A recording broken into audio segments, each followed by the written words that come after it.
Chapter 28. The bodies of the 8 swordsmen who were guarding Mr. Thales when the incident happened are all here. On one hand, it was out of respect. On the other hand, it was also because of the urgency of the matter. We did not touch them and left them in their original state. Gilbert stood in the corridor on the 3rd floor of Mindy's hall and looked at the 8 bodies in front of him as he spoke to Gines, who had a grim expression on her face. Yodel stood quietly at the side. 6 ordinary class swordsmen with outstanding skills, rich combat experience, and hope to break through to super class, as well as 2 genuine super class elites. All of them had their carotid arteries slashed by an irregular sharp weapon. Gilbert walked to one of the corpses and crouched down. He pressed on the corpse's neck, and an ugly and terrifying wound was revealed. The wound had already changed color, and even the blood had coagulated. Based on our initial estimates, the opponent might be a Lemmeter powerhouse. Killing all 8 of them in an instant would require exquisite techniques and immeasurable strength. Furthermore, his speed is something that even Yodel couldn't keep up with. He also had that terrifying ability to hide. When the invasion happened, we had clearly guarded all the entrances and exits, but he still managed to sneak in. Yodel did not sense anyone at all. Gilbert spoke of his guess with a solemn expression. He took out a mechanical watch from his bosom and stared at the time on it. It was 6:30 at night. Even the moon had risen. Gines furrowed her brows tightly. Her rather charming lips were also tightly pursed, accentuating the beauty mark on the side of her mouth. She crossed her arms and pondered deeply for a while. Then, she suddenly raised her hand and snapped her fingers. "Take off their helmets." Gilbert gave a look, and the few guards beside him stepped forward and took off the helmets of the dead. Gines stepped forward and stepped on the elegant high-heeled female official boots. She knelt down on one knee and carefully observed each person's face. Their carotid arteries were bleeding profusely. There was not much time before they died, just enough for them to struggle on the ground for a while. During this time, they would have witnessed the culprit. "Every one of their expressions," Gines said cautiously as she bent down to observe them. "There are slight differences in their expressions. These 4 were lying on their stomachs. Their expressions before they died were very similar. Anger, hatred, unwillingness, and gnashing of teeth. Perhaps they didn't even have the time to react before they were heavily injured and died. That's why they had this kind of unwillingness and resentment. These 2 are lying on their sides. Their expressions are one of shock, disbelief, and confusion. They should have sensed the killer's fatal blow and tried their best to fight back, but to no avail. This made them very shocked and confused. While they were struggling on the ground, this expression froze on their faces. The last 2 should be the strongest. One of them is lying on his back, and the other is leaning against the wall. His expression is much more subtle than the previous 6. The one lying down was filled with regret and pain, while the one sitting was filled with relief and helplessness. They had tried their best to fight back, but they still failed. However, they should be the last ones to die, so they struggled to see the murderer. That was why they were filled with regret and sudden realization before they died. In other words, as long as the 2 of them know the identity of the enemy in advance, they can make an effective response. Gines stood up with a cold expression and crossed her arms. She looked at Gilbert, who was beside her and seemed to be a little resigned. "The murderer is not a Supreme Realm expert. If he's as strong as a Lemmeter, then the final 2 people will be filled with despair and fear. The murderer should have used a special skill, psionic ability, or mechanism. He cleverly attacked the strongest first, then the last 6 people who were slightly weaker. That was why after the 2 strongest people fell, they had the chance and time to see the murderer and his killing method. Although he is not a Supreme Realm expert, his speed is very fast. Perhaps he is close to or even more than half of the Supreme Realm experts. However, because he is not a Supreme Realm expert, there is still an order when he kills people." Yodel walked forward and crouched down in front of the corpses, as if he was verifying Gines' words. Gilbert stared at the woman in front of him in a daze. It was as if he was looking at the high-spirited young girl in the courtroom 20 years ago. He also saw the young, inexperienced, and sunny young man who always stood behind her. He sighed in his heart and walked in front of her. "Madam Gines, I know that you were once the most outstanding police officer in the capital. You even participated in the investigation of the royal family's assassination during the Bloody Year and tracked down the air mystic. Even the kingdom's secret intelligence department often seconded you," Gilbert said calmly with his hands behind his back. "Your reasoning is also very brilliant, and as sharp as it was in the past. However, our top priority right now is to find that child." Gines was deep in thought and glanced at him. The most outstanding police officer? She unconsciously clenched her fists. Bulsh *T police officer. However, the charming lady did not show any emotions. Instead, she used her left hand, which was placed on her other arm, to stroke the beauty mark on the left side of her lips out of habit. She chuckled softly without saying a word. Men are indeed the representatives of carelessness and carelessness. Gilbert narrowed his eyes and lifted the top hat on his head slightly to show his doubt. "Did I not make myself clear enough?" Gines put down her hands and walked forward in large strides. She pointed at the corpses in front of her and said confidently, "These two super-class guards were the strongest. They were also the first ones to be attacked when they stood together. These two people were the second ones to be attacked, while the other four were the last ones to be attacked. However, the order of their deaths was reversed. The strongest struggled until the end and saw the murderer. As long as I can determine their positions before they were attacked, I can follow the tracks and find the location of the murderer's invasion. Although the amount of blood loss was so great that the blood traces were mixed together, it was difficult to find traces of the guards struggling to move before they died. However, according to the time of the bleeding in the arteries and the speed at which the people fell to the ground and struggled, with the two strongest as the center, I can draw two circles. This is the range of their movements before they were attacked and until they died. Don't forget, these two strongest were attacked by the same weapon at almost the same time. In other words, they were standing together before they were attacked. Therefore, the intersection point of these two circles is the location where they were attacked. Two circles have two intersection points. One of them is the answer. It is the location where the two were truly attacked. It is also the location where the murderer invaded." Gine's expression was focused. Step by step, she used her footsteps to draw the shapes. The content of her words made Gilbert and Yodel look at her solemnly. Based on the last gazes of these two strongest people before they died, the murderer appeared at this location after killing everyone. I guess it is also the location where the child was standing. Starting from the murderer's last appearance, Gines stood at that position and retreated step by step. According to the order in which they were attacked, we roughly found the murderer's path of movement. Gines slowly walked past a few corpses and returned to the corpses of the two strongest people. At the end of the path, the closest point between the two circles is this intersection point. Gines walked past the corpses that were lying on the ground. Her gaze was fierce. Finally, she stood at a spot. This is the location where the two strongest people were attacked first. In other words, this is the location where the murderer invaded and attacked first. Gilbert quickly walked forward and looked around. "Are you saying that the murderer suddenly appeared here?" He said slowly. "The mercenary team did attack this place, but that is impossible. This place is still far from the stairs.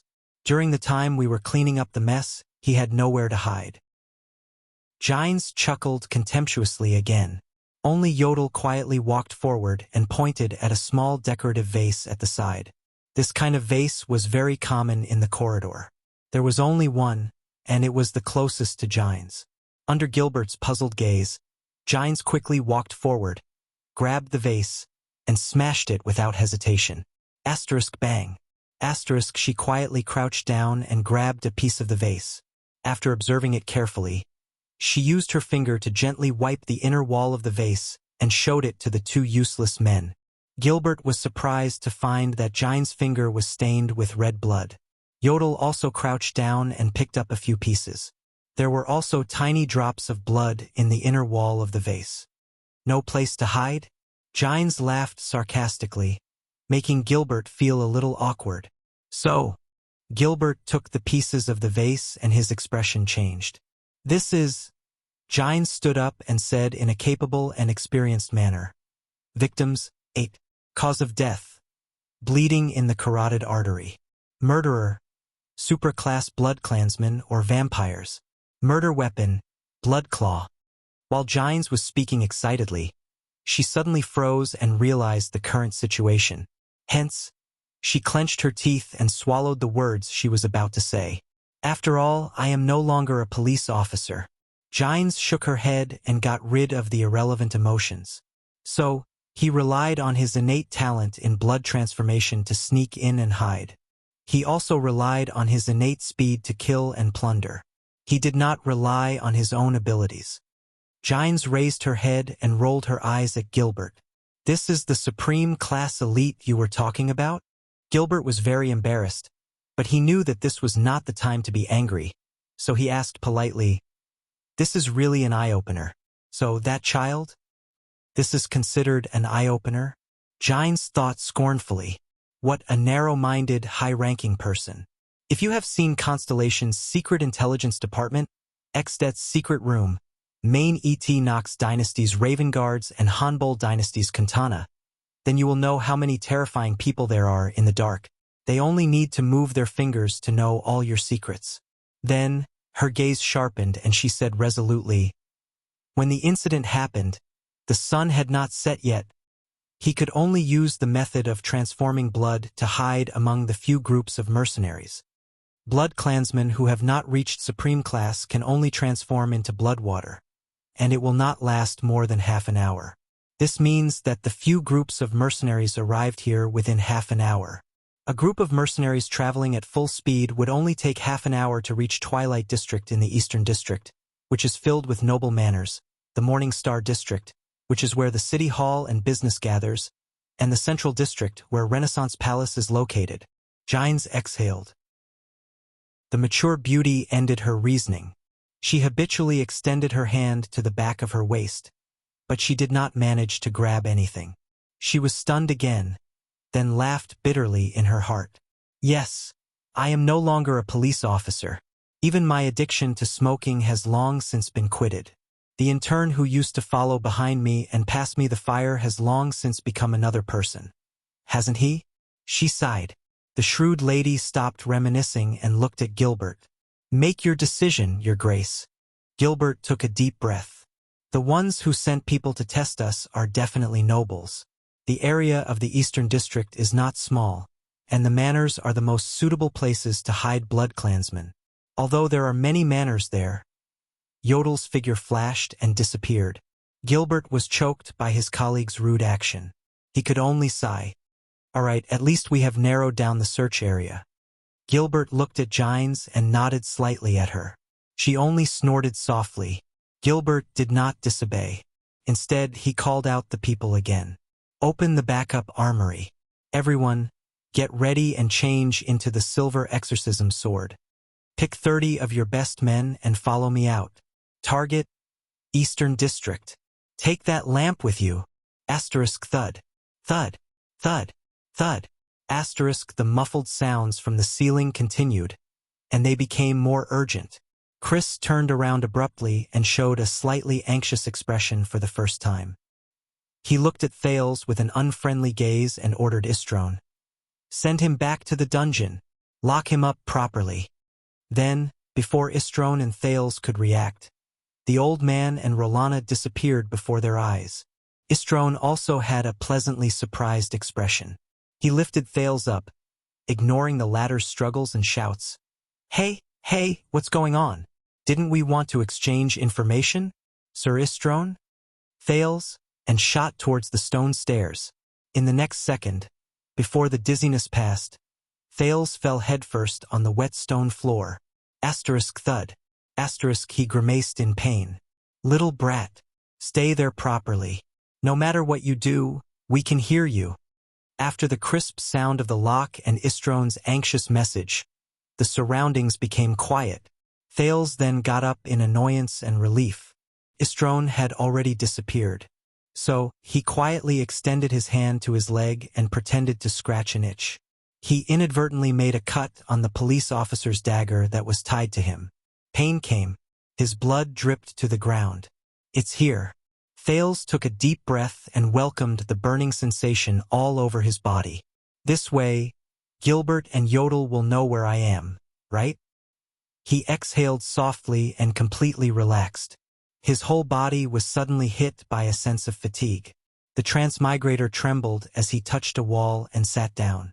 Today's experience is not at all inferior to yesterday's trip to Red Street Market. Now, Thales finally had the time to observe his surroundings. The dim light came from two small torches. The stone floor was damp, cold, and hard. The mottled walls were covered with countless scratches and carvings. There was a narrow metal fence and a large lock as thick as an arm.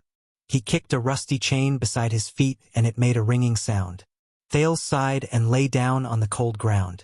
Without a doubt, this was a prison cell. It was damp, murky, and bloody. Bloody? Thales smelled the salty fishy smell in the air. It was the same smell as the one he smelled at Red Street Market last night, except that it was thicker. As his heart tightened, terrifying screams and moans suddenly came from outside the prison cell. Thales stood up in fright. In his previous life, the transmigrator did not have much tolerance for horror movies. It was always the late-stage Chinibu who forced him to watch them. It was called training one's courage. Under the stimulation of goosebumps, Thales' brain started to work on its own again. Dungeon, blood, blood clan, screams and moans. Thales suddenly knew where he was.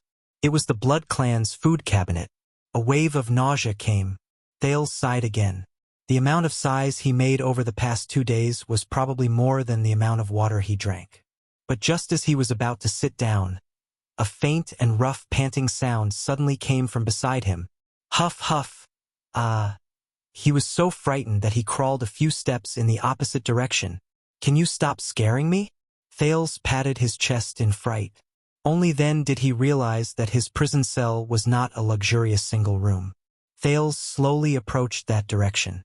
In his dim vision, a human body wearing heavy shackles and panting painfully on the ground appeared. Ugh! In the darkness, the prisoner seemed to be unable to speak. He could only gasp continuously, and his voice was filled with pain and suffering.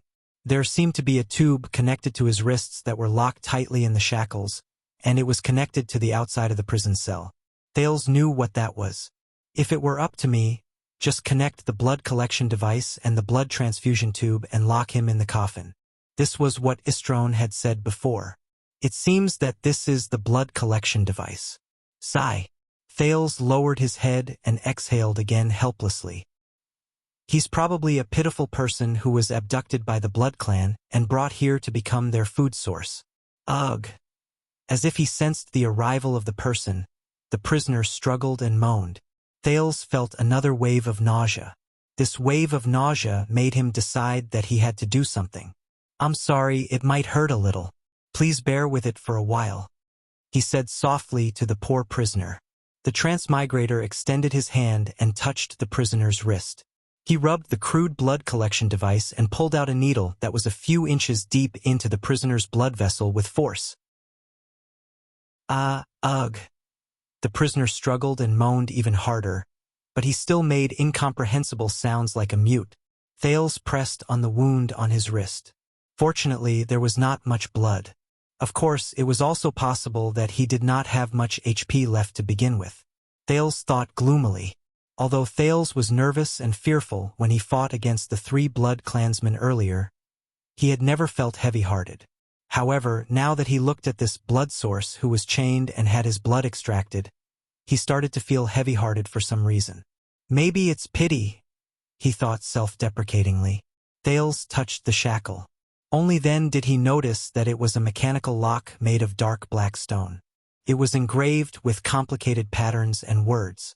It was heavy and ingenious, and it locked the prisoner's hands tightly in front of his chest.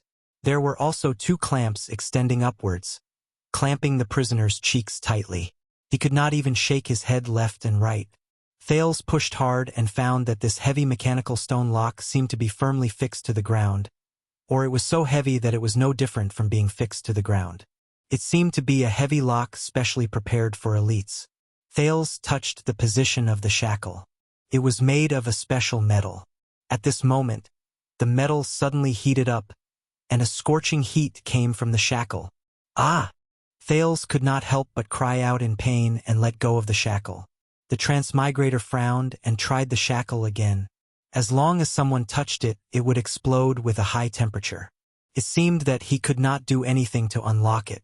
The prisoner's struggles slowly decreased. Thales watched him struggle and suffer in pain. He felt extremely uncomfortable, but he could only silently retreat to the side and sit down against the wall. As he moved, the light from the torches outside the cell lost its cover and shone directly on the prisoner's face. Thales saw the poor man clearly. This was a person covered in scars. His gray clothes were torn and dirty. He was also disabled. Below his knees, there was nothing at all. What was more terrifying was his neck. The flesh there had clumped together, showing a horrifying purplish-black color, as if his throat had suffered a serious injury. It was probably because of this that he could not speak. Thales touched his throat and remembered the 2 times he was strangled. When he thought of the pain, he could not help but shudder. He looked at the prisoner and thought to himself, "Poor man. He is covered in injuries, but it is a miracle that he can live until now." The prisoner's expression was exaggerated. His facial features were contorted as he panted, as if he was enduring great pain. But he could only let out rough moans that sounded like a whimper. Short green hair covered half of his face. The other half of his face had a strange tattoo. Whimper! He continued to moan in pain. Wait! Thales was suddenly stunned. He recognized the tattoo on the prisoner's face. The transmigrator suddenly realized that the person who was in the same cell as him, panting and unable to speak, was actually an old friend. An old friend, whom he and Jayla had just met at Red Street Market last night. Madeira Ralph, the leader of the Blood Bottle Gang's 12 strongest. A psionic who was good at controlling the wind. A superclass expert. Chapter 29. What does despair feel like?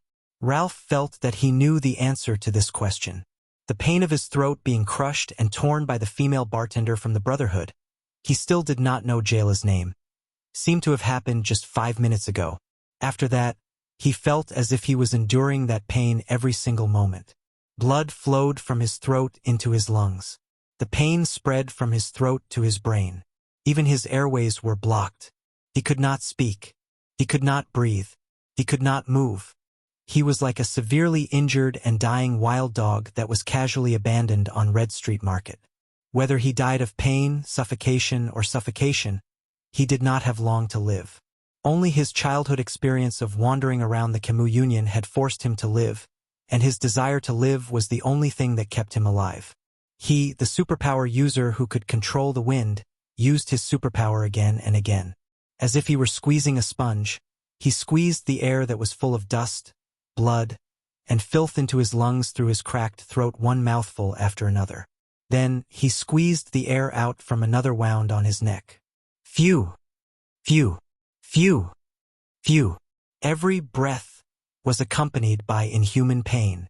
It was as if he was going back and forth between Hell's River and the human world. I'm probably the first person to use my psionic ability to prolong my life, Ralph thought sadly. Ralph felt like a stray dog that scavenged for trash in the sewers for a living. The female bartender left. The cop left. A few teams of thugs passed by his heavily injured and dying body. A spy flipped him over and checked his mouth and nose. An earth-shattering explosion reached his ears. Ralph did not care about it. He only instinctively used his psionic ability to breathe amidst the pain. Until dawn. Until Numino, who retreated in panic, carried his corpse. Numino, who was born as a hunter in the countryside, was recognized as a coward among the strongest 12. Ralph had always looked down on him. He mocked, humiliated, and bullied him in the gang. It was the Phantom Wind followers' hobby. The most ironic thing was that it was this coward whom he despised who collected his corpse at the last moment.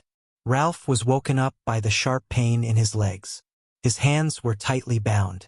He opened his eyes in the police station's morgue. Then he saw Nikolai, the leader of Blood Bottle Gang's 8 cadres. He did not know that he had already lost 5 of them in Red Street Market. Was the Red Viper Nikolai.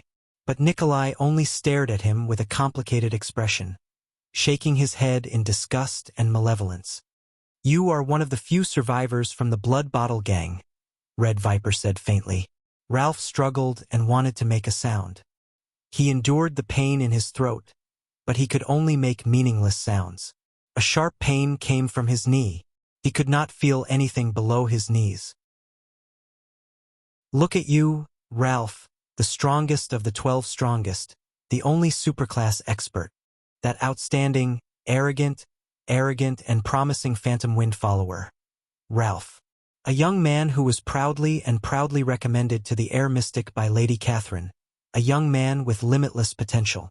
The Red Viper gently patted his face. Her eyes were still filled with complex emotions and disgust. "But now he's lying here like a corpse, unable to speak, unable to breathe, unable to move, unable to eat. Why are you still alive?" The Red Viper's eyebrows furrowed. His expression became ugly and crazed. "Why are you the one who survived, and not Sykes, Song, Sven, or Dorno? Why are you the one who survived? Why are you the one who survived? Why are you the one who survived and not mine?" Ralph widened his eyes. He struggled in anger and pain, but the double pain and disability prevented him from moving. The Red Viper put away his anger and started laughing. He was very happy, but also very sick. "Blood Bottle Gang has suffered heavy losses, and my power has also been greatly damaged," he said softly. "If the members were complete, maybe Catherine could step on me and rise to power. Who knows?" But Nikolai's expression became ferocious. "But how can a Phantom Wind follower, who cannot speak, has no legs, and is seriously injured and on the verge of death, serve her?" "So," Nikolai said as he stretched out his hand. With a twisted expression, he pinched Ralph's knee. The wound that was forcefully stopped bleeding by the flames. "Why don't you just die in battle and disappear?" "Ugh!" Ralph shut his eyes tightly in pain. He struggled with all his might to move his body, which was seriously injured and unable to move. It was not to break free, but to reduce the pain in his knee. The wind psionic ability that he relied on to breathe was almost interrupted. "I am in a bad mood today. I have to clean up the mess and run into walls everywhere." Nikolai sighed and continued. "But I have gotten rid of you and eliminated a genius that Catherine thinks highly of. I still feel very happy." Looking at the resentment, pain, and rage in Ralph's eyes, Nikolai showed an apologetic and helpless expression. He smiled and said, "I have no choice. They want a superclass elite, and they even emphasized that the wrist must be left to draw blood. Otherwise, I would have cut off your hand and not your leg." He patted Ralph's face in the end and whispered into his ear, "I wish you and the vampires have a good time." Nikolai's footsteps faded into the distance. 2 thugs from the Blood Bottle Gang walked over. One of them picked up a 3-inch-long copper needle with a tube, while the other grabbed Ralph's limp wrist. At that moment, Ralph deeply felt despair. Thales stared blankly at Ralph. He had the urge to ask him what happened to Jayla in the end. What was the outcome of their battle? Did Jayla escape? How did Ralph end up like this? Was he not a member of the Blood Bottle Gang? But Thales hesitated, because he saw Ralph at that very moment. He saw this legless man whose gaze was unfocused and could only express his emotions with meaningless cries. His eyes were a mixture of despair, pain, regret, and grief. He still remembered Ralph from last night. Frivolous, confident, arrogant, and extraordinary. He came and went freely in the endless gale, leaving behind his signature laughter. And now, huff-a-huff. Ralph closed his eyes again and moaned in pain. The Phantom Wind follower who was casual, sharp-tongued, and fearless was no longer there. His lips were dark and dry, and it was obvious that he was severely dehydrated. But Thales could not find any water, and he could not be sure if Ralph could still swallow in his current condition. Thales did not even know how he breathed. The prince only sat at the side in a daze, watching Ralph suffer in pain and struggle. In the second year after he transmigrated, a female beggar's legs were broken by quide. That poor girl wailed for an entire night before she died. At that time, Thales was still muddle-headed and only managed to retrieve a few pieces of his memories. He was horrified and terrified by the horrors of reality. He could only hide in a hole in the wall and shiver. So, in his dreams, he listened to the girl's wails for an entire night. It was similar to now. Later on, he did wonder why he did not have more courage to end the girl's pain. Thales looked at Ralph's deformed appearance, and his heart felt heavy. No matter how great the crime, no one deserves to suffer like this, he told himself. In the end, the boy still sighed and crawled to Ralph's side. He said softly, "Ralph, Madeira Ralph." Even though his consciousness was gradually fading away, at that moment, Ralph's pupils still instinctively focused. Who will remember me? A cripple like this, waiting for death? Thales gently pulled out JC's dagger and slowly pressed it against Ralph's neck. I know that you are in pain right now. You are enduring torment and suffering that ordinary people cannot imagine. And I can end your life and help you to free yourself from all of this. Ralph's breathing through his throat and psionic ability suddenly became disorderly. Torture, suffering, relief. But I must ask you solemnly and cautiously, Madeira Ralph, are you willing to let me free you from your pain? If you are willing, blink your eyelids. If you are not willing, I will only ask this once. Thales had a solemn expression as he waited for Ralph's reaction. In the darkness, Ralph stared at the boy's blurry silhouette in front of him. Relief. Ralph felt the pain from his throat to his knees. Every breath tore open the wound in his throat. Every time he struggled, it affected the stump in his knees. He was thirsty, hungry, cold, in pain, and most terrifying of all, in despair. He remembered the feeling of the wind fluttering beside him. He remembered the first time he killed someone with his psionic ability, the first time he entered a gang, the first time he received a reward from the higher-ups, the first time he became a man with that frail girl's body, and the first time he met the air mystic as if he was on a pilgrimage. He remembered his enemy's fearful gazes, his companion's submissive gazes, her expression of admiration, and the smugness and satisfaction he felt when he heard the whispers about the strongest 12. That was the glory of the past, and he had lost all of it forever. Isn't it? In the next moment, Ralph's gaze was firm. He tried his best to drive his greatly reduced psionic ability and inhale a breath for his half-crippled body. Then the phantom wind follower trembled. He used all his strength and endured the pain of rubbing against the locks on both sides to raise his head and look at Thales seriously. He prepared to blink. One blink is enough. One. Thales then saw Ralph's eyelids tremble. They trembled and slowly closed towards the center. Thales sighed in his heart and slowly tightened his grip on the dagger in his hand. But Ralph's eyelids only trembled and stopped in the middle of his eyes. They did not close until the very last moment. A long time passed. A long time passed. A familiar or unfamiliar scene flashed before the eyes of the former phantom wind follower. Barren fields, dirty muddy roads, wild dogs everywhere, and swarms of flies. That was when he was young, struggling to survive in the countryside of Camus Union. That time, he fought with a group of wild dogs for a piece of black bread that was almost finished by a swarm of flies. Those wild dogs are so fierce, Ralph thought quietly in the dungeon. Their deafening roars, their relentless biting, their insane strength, and yet, Ralph subconsciously licked his upper teeth. That bread tastes terrible. In Thales' eyes, Ralph's face trembled and twisted. His eyelids slowly relaxed, opened, and returned to their previous angle. Asterisk thud. Asterisk between the two locks, Ralph's head, which he had painstakingly propped up, suddenly fell backwards as if he had deflated. The back of his head hit the ground. In the end, he did not blink. Thales quietly exhaled and slowly put down the dagger in his hand.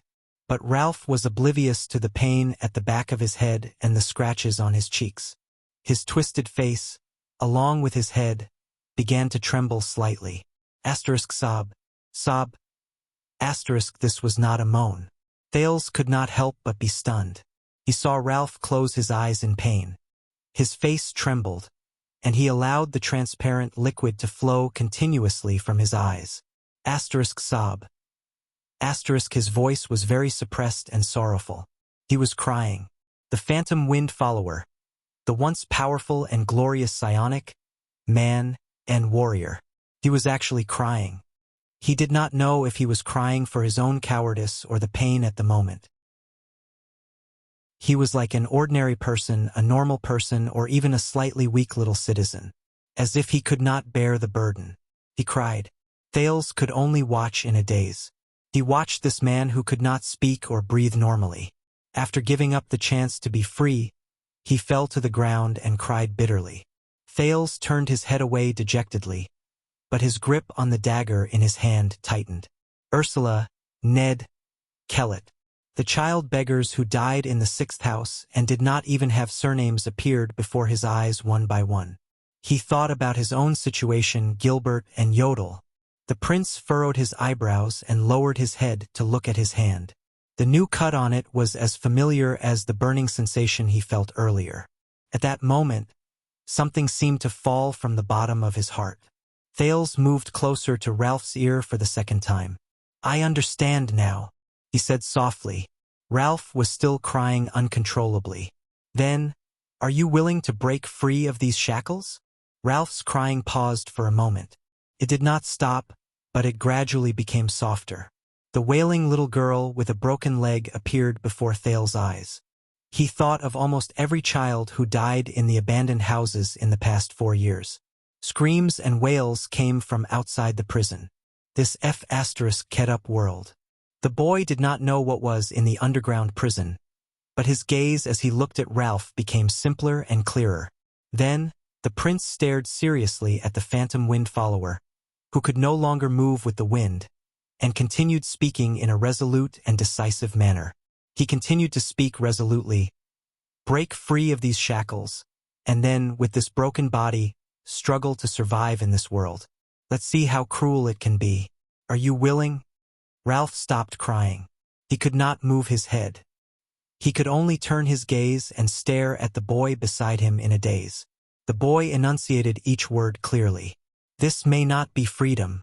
Perhaps the price will be great. You may even die immediately, and I am only doing this for myself. Thales lowered his head and said slowly, But I can try to give you a chance. But I can try to give you a chance to break free from these shackles and struggle one more time. Are you willing? Ralph's eyes were fixed on the boy's eyes. Even though there were still tears in his eyes, he suddenly wanted to laugh in his heart. He seemed to feel that the pain in his throat and knees were gradually becoming numb. Those wild dogs who fought with him for his bread. The fate of those stray dogs. Ralph forced himself to breathe, and a strange joy welled up in his heart. The fate of those dogs. How tragic. Ralph, who was lying on the ground, raised his trembling eyes and stared at Thales. In the next moment, the phantom wind follower slowly but clearly. He blinked once. Everyone blinked countless times in their lives. It was inconspicuous. But just now, Ralph blinked once. It was the most important blink of his life. Ralph slowly lowered his head. Thales smiled, dispersing the gloom in his heart. The prince nodded briskly. All right, I understand. I originally thought that His Highness had woken up ahead of time, but it doesn't seem to be the case now. In a dark room on the 3rd floor of Vine Manor, Chris furrowed his eyebrows. In front of him was a huge brownish-black stone coffin that was connected to countless blood vessels. It had complicated patterns and was as tall as a person, 3 meters wide, and 6 meters long. At that moment, the huge coffin kept vibrating. I tried to connect to His Highness consciousness, but the feedback is still chaotic. There's only hunger and killing instincts. No matter how I pacify and communicate, it's the same. Chris put down a blood vessel in his hand. His expression became increasingly grim. If this continues, His Highness will only use up his remaining energy and blood in advance. Rolana's expression was horrified. The red-haired blood clansman said nervously, "Something must have agitated His Highness, but we didn't do anything." Chris' eyes sparkled. There was no trace of the deathly stillness and dryness from before. The old man said resolutely, "It's not us. His Highness only had this reaction 5 minutes ago." At that time, Chris's expression changed. He suddenly turned around and shouted at Istrone, who had a solemn expression on his face. "Don't worry." He shouted at the solemn-looking Istrone. "That whelp, we can smell the fragrance of his blood even from 2 floors away. With His Highness' sense of smell, it's even more obvious. Where's that whelp?" The restless Istrone looked at the agitated Chris and answered subconsciously. He seemed to have accidentally cut himself just now. Then, he pulled out that half-crippled superclass's blood vessel and said some strange things. I didn't listen carefully, then The expressionless Chris did not listen to Istrone's explanation. The suspicious coffin was still vibrating and making muffled sounds. The old man rudely and directly interrupted Istrone's words. "Bring that whelp up. No, I say you stay here. Let Rolana do it." As he watched the huge coffin vibrate more frequently, an unusual spark flashed in Chris' eyes. "His blood is what His Highness desires." "This plan is very risky," Thales calmly stated to Ralph, who was on the ground. It was as if he had returned to the 6th house and was doing everything he could to protect the innocent child beggars who were born to suffer in Hell's River. But it's even more unwise to sit here and wait for a miracle and surrender. Ralph only quietly looked at the boy, whose gaze was obviously different from ordinary people. He laboriously inhaled a mouthful of air. His serious look. Ralph laughed in his heart. He's not any worse than Big Sister. The Phantom Wind follower did not realize that after experiencing the choice between life and death, he had already become much more at ease. Thales continued to explain calmly, as if he was not the one speaking. "I don't know how much power you have left, but I estimate that it won't be a lot. Also, that old man's power. So, reckless risks and waiting passively are not suitable for the current situation. Our best timing is to wait for my reinforcements to arrive. The moment they break the door." "You won't be able to wait for reinforcements, mortal whelp." A cold female voice interrupted Thales' words. Ralph's expression instantly tensed up. Thales was stunned for a moment. He turned his head around in disbelief and looked at the cell door.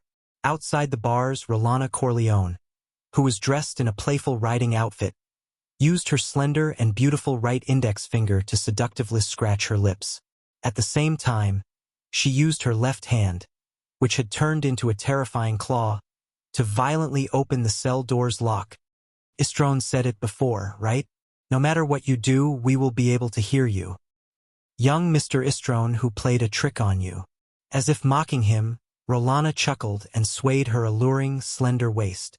Step by step, she gracefully and seductively entered the cell through the open cell door. "What a pity. Perhaps if you were a few years older, even I would be bewitched by you. But now, you are about to become His Highness's fragrant and rich energy-filled beverage. Perhaps the adorable Rolana can even have a taste?" Watching Rolana, who could suddenly appear at any time, Thales understood that she could subdue him at any time. The prince heaved a deep sigh. It was sincere and regretful. "Ralph," he said flatly. There was not a hint of panic in his voice. "I need 10 seconds. 10 seconds? Rolana suddenly felt uneasy. She thought of Istrone, who had been fooled. What other trump card could he have? That half-crippled superclass mortal who was trapped in the Night Wingstone lock? But the cunning Rolana did not want to take the risk. Her expression became fierce and decisive in the blink of an eye. A deliberately mystifying brat. Her alluring figure flashed before Thales' eyes in an instant. "Once His Highness has sucked you dry, you can still." But at this moment, a strange gust of wind suddenly rose up in the narrow prison cell. Asterisk whoosh. Asterisk the light from the fire flickered rapidly and dimmed. The gust of wind pushed Rolana 3 steps back. Shocked, she quickly grabbed the bars beside her and stood firmly. "This is a psionic ability?" Impossible. This child cannot be a psionic. That is. Rolana strenuously looked at the superclass elite who was chained to the ground by the Nightwing stone lock beside Thales. It's him. He's already in this state, but he still has some strength left. It's useless. Rolana breathed a sigh of relief and thought happily. Being chained to this state and heavily injured, even if you have a psionic ability, how long can you last? As for that trickster, even if I have to endure Chris' scolding later, I will have a taste of him first. He will definitely leave a deep impression on you. Rolana thought fiercely. Then let's begin. Thales looked at Rolana, who was obstructed by the gust of wind in front of him. He calmly turned the dagger around. 10. Under Ralph's puzzled gaze, he used his uninjured right hand to hold the tip of the dagger. 9. Good luck to both of us, he said. 8. My first mystic ability test. 7. Begin. 6. Thales stared at the black stone shackles on Ralph's body. Ralph's face turned red as he stared at Rolana. The gust of wind continued. Rolana gripped the bars beside her with a cold expression. Her left hand began to transform into a terrifying crimson claw. 5. I want to break his shackles, Thales thought silently. I want to save this man who has nothing left. For, if it's really as I expected, the boy recalled the scenes of life and death in his mind. Quide's hand around his neck.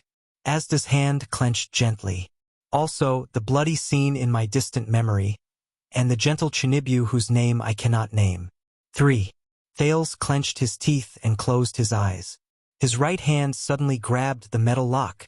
A burning sensation came from the metal, but he gritted his teeth and endured it. Rolana felt something.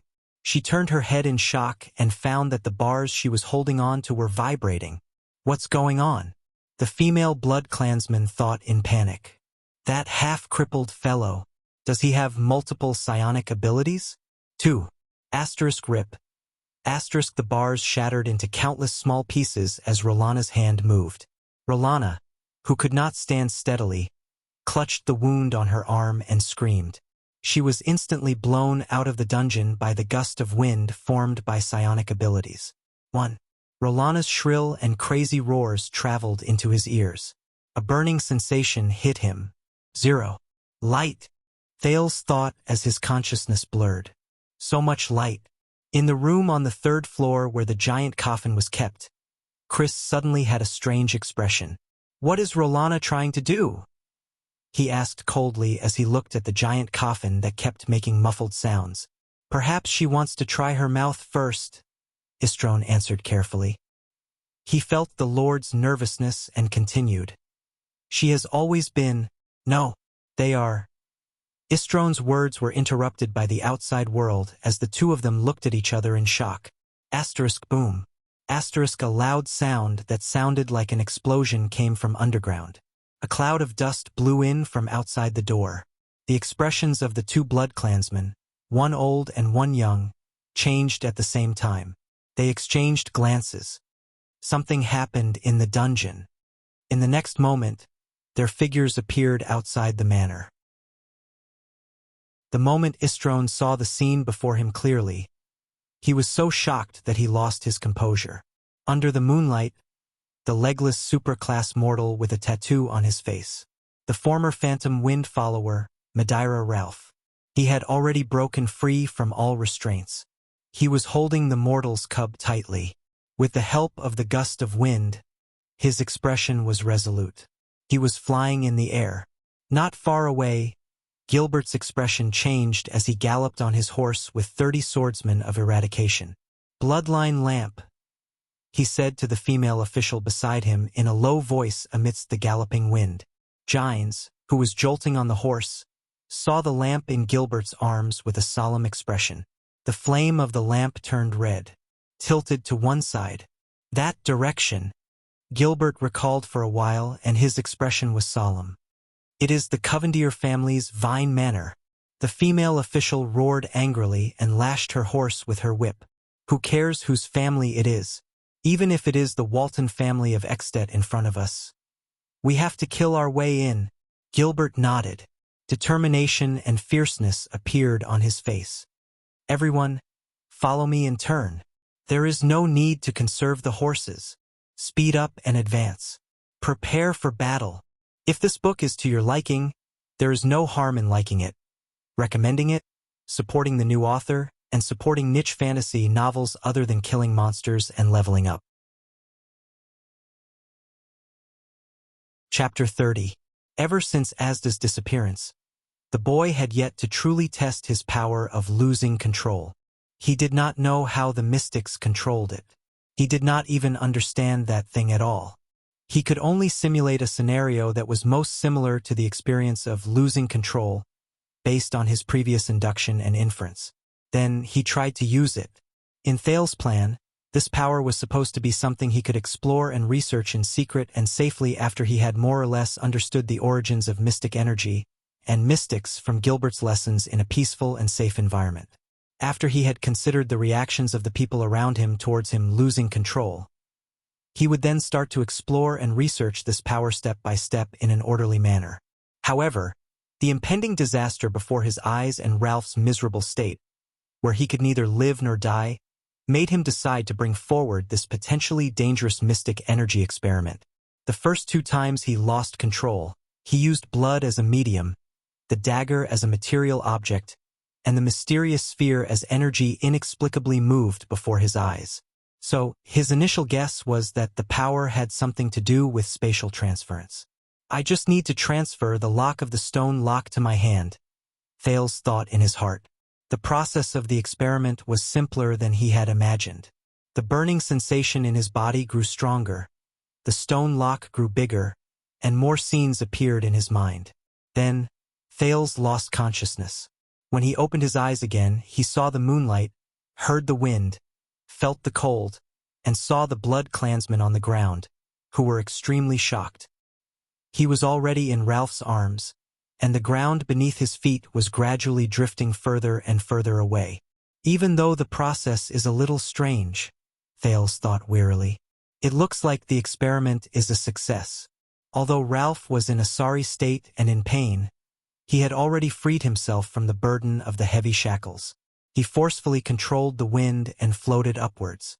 At that moment, no one was more shocked than Chris. "How is this possible?" the old blood clansman mumbled with lifeless eyes. Istrone and Rolana were still young. Therefore, only he knew that the Night Wing lock, used to lock the superclass elite in the dungeon, was a secret treasure passed down in the Corleone family for nearly 1,000 years. It was a torture tool exclusive to the Blood Clan's Duke, and could only be opened with the blood of the person who was locked. It was used to trap supreme class elites. It was originally prepared to prevent Her Highness from going berserk when her mind was in a muddled state. After Her Highness' condition stabilized, it was used on the transcendent blood source. Even the most advanced magic gun in the world could not break the shackles. How did they open it? Before he was heavily injured, Ralph was the darling of the wind. He could even lie down 10 meters in the air with his limbs facing the sky for 5 minutes under the effect of the wind. But now, with much of his blood drained, he was extremely weak. He was tired and thirsty. The sudden loss of his legs also affected his balance. The sharp pain in his throat distracted his energy. Most of the superpower he was proud of had to be used to maintain the breathing from his throat to his lungs. He knew that he had no chance of winning against the 3 blood clansmen, and he also knew that Thales seemed to have activated a backup plan of convenience. So, after Ralph broke free from the chains, he only wanted to continuously use the wind to rise to a height that they could not reach. If the blood clansmen chased after him, he would try his best to use the strong wind to blow them down. But he still underestimated Chris, who had become a supreme class elite hundreds of years ago. Chris' movements were not slowed down by his surprise. 1,000 years had made him more resolute despite his age. His withered face darkened, and he instantly leaped more than 10 meters into the air, pouncing towards the 2 people in the air. "For Her Highness, I must snatch back that cub." He closed in on Ralph in an instant, and the strong wind rushed towards him. Thales was surprised to see that Chris, whose clothes and hair were fluttering in the strong wind, had actually turned into a bloody mist with an expressionless face. It was not a bloody water like Istrone's, but a bloody mist. In Thale's eyes, the bloody mist was dispersed by Ralph's wind, but it continued to spread upwards, passing through the strong wind barrier Ralph had built without any hindrance. The bloody mist seeped into the area in front of Ralph. Under the two people's solemn gazes, it gradually turned back into the pale old man with an obscure face and started to descend again. Ralph could not speak. He could only roar angrily. He raised his left hand and activated his psionic power, wanting to blow the old man down from the air. But before he could finish roaring, Chris Corleone's hand gripped Ralph's left wrist. Chris' tone was even colder than the temperature in the sky. He said in a terrifying voice, "Do not even think of flying. Asterisk crack. Asterisk asterisk ugh." Asterisk the sound of Ralph's bones breaking and his pained moaning came from 20 meters in the air at the same time. Then, Istrone, who was on the ground, and Rolana, who was covered in dirt, rushed out of the dungeon while holding her half-grown arm. They saw Ralph, who was holding Thales, being grabbed by Chris' left hand and pulled towards the ground by the latter's terrifying strength. Ralph looked as if he had gone mad. He used all his strength to urge the wind to blow him upwards, almost forgetting to breathe, but he still could not shake off Chris's sharp claws that had pierced through his bones and tightly gripped his wrist. Thales could not even open his eyes due to the strong wind. Exhausted, he had already used up all his trump cards. The prince was already powerless. Finally, Ralph, who was struggling with all his might, was inevitably pulled down from the sky by Chris. Ralph lost his balance. Almost exhausted, he tried his best to urge the wind, but Chris' great strength made it impossible for him to rise into the sky again. "For His Highness, that cub must be alive," Chris said coldly as he fell from the sky with Ralph tightly clasped in his hand. Rolana licked her teeth with hatred on her face. She swung her newly grown arm and immediately smiled, getting ready to catch that cub. Beside her, Istrone's perception was slightly stronger than Rolana's. His expression changed, and he suddenly looked outside the manor's gate. There, a concentrated tremor was getting closer and closer. "Rolana," Istrone said anxiously, but Rolana's entire body and mind were focused on the two people in the sky. Thales did not dare open his eyes. However, the increasingly faster sound of the wind and the increasing sense of weightlessness in his ears indicated that the situation was not good. Is this move still too early because of this sudden accident? Ralph had already given up on breaking free from Chris' grip. He looked at the moon that was getting further and further away, and the ground that was getting closer and closer. His eyes gradually became pure, clear, and relieved. At that moment, Ralph suddenly realized that after experiencing so much pain, a fractured wrist was actually not that painful at all. The phantom wind follower's lips curled into a smile that had not appeared in a long time. "What a pity, child. Thank you for giving me a chance. At least I've struggled. And those vampires won't have the chance to touch you." Time seemed to have slowed down. Then Rolana, who was about to catch Thales on the ground, saw in shock. The half-crippled Ralph howled and roared the moment he was about to fall to the ground. With one hand, he threw Thales in the direction of the manor's house with all his might. "No!" Chris roared without any grace, but Ralph, who had one hand free, grabbed his waist tightly and threw him to the ground. Thales felt the momentum of his fall change, and his body involuntarily flew in another direction. In an instant, the stone wall of the house appeared before his eyes, and it was getting closer and closer. He was about to crash into his head. Thales could only shut his eyes tightly. Is this the end? But out of the prince's expectations, the tragic sight of his head being smashed did not happen. His momentum suddenly stopped, and he felt dizzy.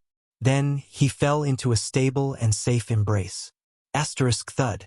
Asterisk Ralph and Chris fell fiercely, and the huge force even broke the ground. Dust immediately flew in the air on the empty ground of the manor. Rolana's expression changed drastically. She rushed towards Thales, who was flying in the direction of the house, with a flash. But Istrone, on the other hand, glanced at the manor's gate with a solemn expression. He arrived in a flash. His voice rang through the manor in the empty night. Enemy attack! Feeling dizzy, Thales slowly opened his eyes in an embrace that was both familiar and unfamiliar at the same time. Before him, a dark purple mask and two dark lenses looked at him under the moonlight. Don't worry, Thales. Standing on the balcony of the third floor of the manor's house, the royal family's secret protector, Yodel Cato, spoke hoarsely. His voice was even faintly trembling. You're safe. Thales smiled tiredly but at ease. He closed his eyes and was completely at ease. A series of tremors traveled clearly from outside. Asterisk bang. Asterisk the gate of Vine Manor was knocked open. Countless sounds of horse hooves surged in. In the name of the Supreme King of Constellation, Kessel Jadestar, Count Gilbert Casso's steady and sonorous voice rang out amidst the dust and the sound of horses' hooves.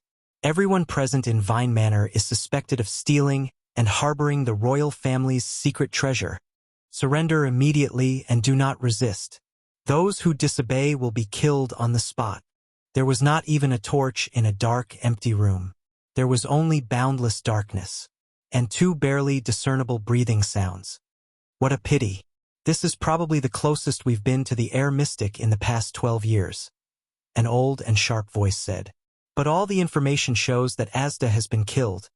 A light and bright male voice said. Then let me guess.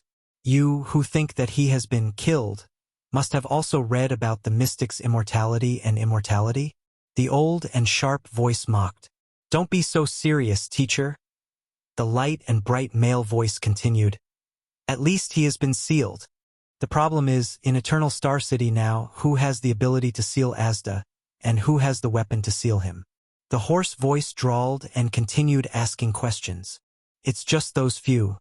The light and bright male voice said playfully. Yes, Sai. The hoarse and sharp voice seemed to be slightly disappointed. It's just those few. There is no need to investigate the truth about Red Street Market anymore. All the files, including the big explosion in the central area and the eyewitness report of the woman carrying the child, are to be sealed for a period of time. As for Asda Sakern, tell the people at the border to be prepared. Whether it is 10 or 20 years, the air mystic will eventually return. The hoarse and sharp voice ordered gloomily. There was a long silence. Don't look like that, teacher. On the bright side, we have one less great enemy. On the bright side, we might even be able to attract the blood mystic. The light male voice said lazily. Don't pretend that you can see my expression. The hoarse and sharp voice said discontentedly. Then he sighed. Blood mystic. Sigh this damned fate. The capital is probably going to be in chaos again very soon. 12 years ago, at least I had Lance, Gines, Tyson, and Lanzar Norfolk by my side. Now, the only person I can use by my side is you. The hoarse voice sighed. It was filled with desolation and loneliness. But it was also 12 years ago that even with your group of people, didn't the late king still pass away? Can be seen that strength isn't the key, luck is. The light voice seemed to have no qualms about talking about the tragedy 12 years ago. In the darkness, the two voices were silent for a long time.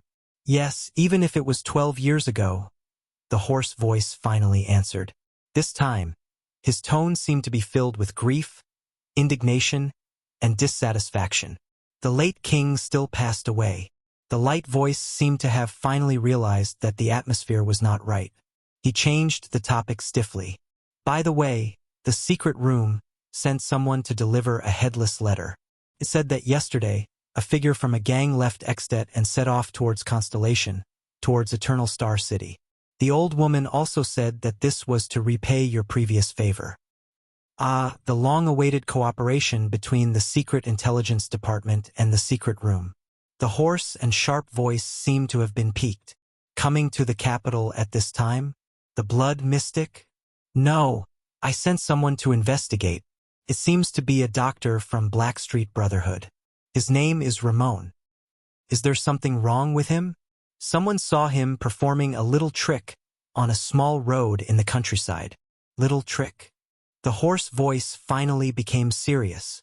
Yes, a little trick. the light male voice said in a cynical tone. But according to the profound knowledge stored in all 20 levels of the Jadestar Library, I came to the conclusion that this little trick that can instantly heal wounds was commonly known as. His cheerful voice instantly became low. Magic! The voice slowly faded away. This darkness had truly sunk into a deathly stillness. It was like a graveyard in the middle of the night. After a long time, that old woman, the hoarse voice actually chuckled softly. She actually used this information as a favor to repay me. How cunning and treacherous, just like in the past. Gilbert took the lead. The guards formed by the swordsmen of eradication rode on their horses and charged into the manor. They surrounded the 3 blood clansmen. Unsheathe your silver swords and prepare to meet the enemy. Gilbert did not waste any more words. He knew that his previous declaration of not killing those who surrender was just a formality. What was truly effective was usually only power and weapons, just like diplomacy. Rolana. Istrone agilely moved his body and avoided the 2 swords that were aimed at his head. He shouted anxiously and angrily, "What are you doing?" He shouted anxiously and angrily, "Summon the shadow guards." Rolana landed on a window on the 2nd floor. She was extremely furious. Regardless of whether it was her unparalleled physique or her indestructible claws, she could not do anything to Yodel Kato, whose figure would disappear and reappear from time to time while he held Thales in his arms. She was also aware of the current situation. Hence, she spread her arms and let out a soundless roar with a strange rhythm towards the direction of the underground prison. Rumble. Suddenly, a tremor that sounded like a thunderstorm came from the direction of the dungeon. Gilbert's expression changed. He swung the long sword in his hand decisively, and the swordsmen beside him shouted in unison. But it was already too late. A black tide suddenly erupted from the entrance of the dungeon. It charged towards the horse formation formed by the 30 swordsmen of eradication. Gilbert saw the thing that charged out clearly. With a steely expression, he roared, "Form a ring formation. It's a blood thrall." The 30 swordsmen of eradication, who were at least of ordinary class, also saw the thing that charged out. It was a person with blood-red eyes and a crazed look on their faces.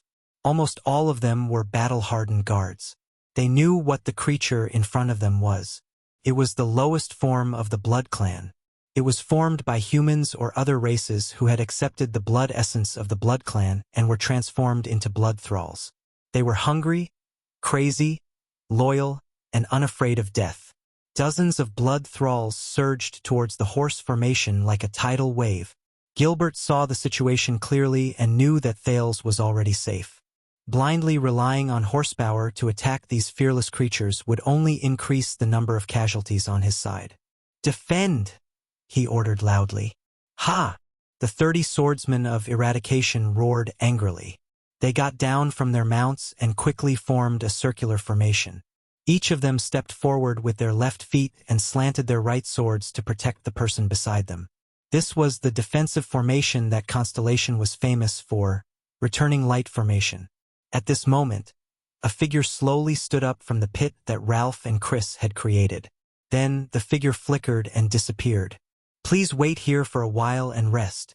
Yodel gently placed Thales on the balcony of the 3rd floor. He saw Chris' figure emerge from the dust and then disappear. "We will take care of the rest." Then Yodel also disappeared before Thales' eyes.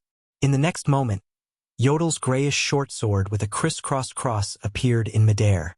It clashed with Chris's sharp claws, who was charging toward the 3rd floor. Sparks flashed in the air. Clang. A piercing sound assaulted everyone's eardrums. But surprisingly, there was no collision of air. Yodel and Chris, 2 supreme-class elites who could be considered the best in the world in the Western Peninsula, roughly understood each other's strength after exchanging a few moves. They split up. "This is the ability to move through shadows." Chris' expression was cold. His right claw pierced deeply into the wall of the 2nd floor and fixed himself on the wall. As someone at the peak of supreme class, even in Constellation, you should not be a nobody. Is it because the light of the kingdom's wrath is too bright and has been overshadowed? The old man said coldly. The battle between the blood thralls and the guards did not attract his attention at all. All his attention seemed to be focused on Thales on the third floor. As usual, Yodel did not say a word, and his emotions could not be discerned. His strange figure stood lightly and illusory on a window pane on the second floor. He looked like he was on the verge of falling, but he never fell. Under the manor, the blood thralls and the round formation finally clashed. Asterisk bang. Asterisk the first dull thud came from a violent collision between a blood thrall and a guard. The sharp sword beside the guard slashed open the blood thrall's body with its two sharp edges, while the blood thrall's claws and nails tore through the warrior's armor regardless of the cost. The same scene quickly appeared at every point of the round formation. The scene immediately became chaotic. Amidst the chaos, Thales noticed that Rolana Corleone was roaring furiously and leaping towards his direction. But before she could reach him, she was forced to take 2 steps back by a long silver metal chain that meandered in the air. Your battlefield is here, you blood-sucking *tch. As her words were filled with anger, Thales saw a black-haired woman in her 40s. She was dressed in a suspicious light blue female court uniform. He did not know her at that time. She whipped her chain violently in front of Rolana. Rolana sneered. Her body flashed, wanting to leap out of the range of the metal chain sword. But the moment her body swayed, her neck was firmly entangled. The part of her neck that was entangled by the chain was actually emitting green smoke with a hissing sound. This is a silver chainsword. *tch. The female court official Gines roared angrily with a displeased expression. For all of you, I have used up all my capital. At that moment, Istrone's eyes turned red and turned into a pool of blood. He leaped into the air and attacked Thales as well. *clang. Istrone roared furiously. He crossed his claws and parried a silver sword that was aimed at his chest. Mr. Gilbert, who had dismounted from his warhorse and was working together with 3 swordsmen of eradication to charge past the blood slaves and stand firmly in front of the door on the first floor, looked at Istrone with dissatisfaction. He raised the silver sword in his hand and made a standard starting gesture for a duel. Please stay away from that child. The battle between the blood slaves and the swordsmen was still going on. But Thales watched in exhaustion as the 3 blood clansmen pounced on him again and were continuously stopped by their troublesome opponents. The prince suddenly understood. They don't want me, he said in his heart. They want something on the 3rd floor. That place must be their weakness. The sounds of the battle between the blood slaves and the swordsmen continued. The 3 blood clansmen and the 3 warriors were still fighting fiercely.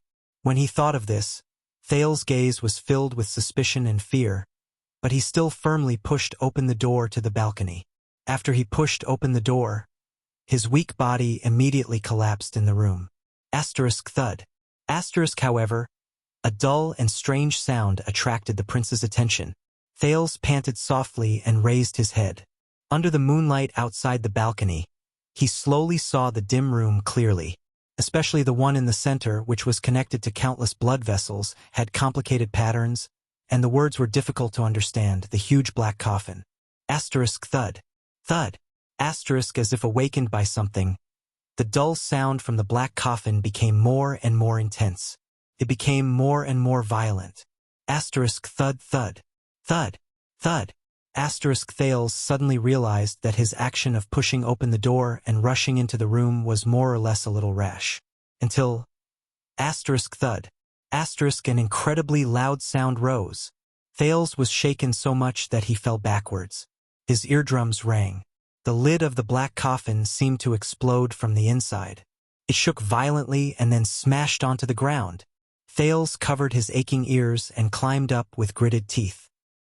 He saw that on the edge of the black coffin that had lost its lid, a withered, charred, and filled with an ominous aura.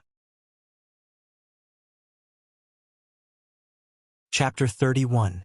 Yodel instinctively felt that something was wrong, because after a short period of confrontation and probing, the white-haired blood clansman who attacked fiercely along with his two juniors, suddenly became passive.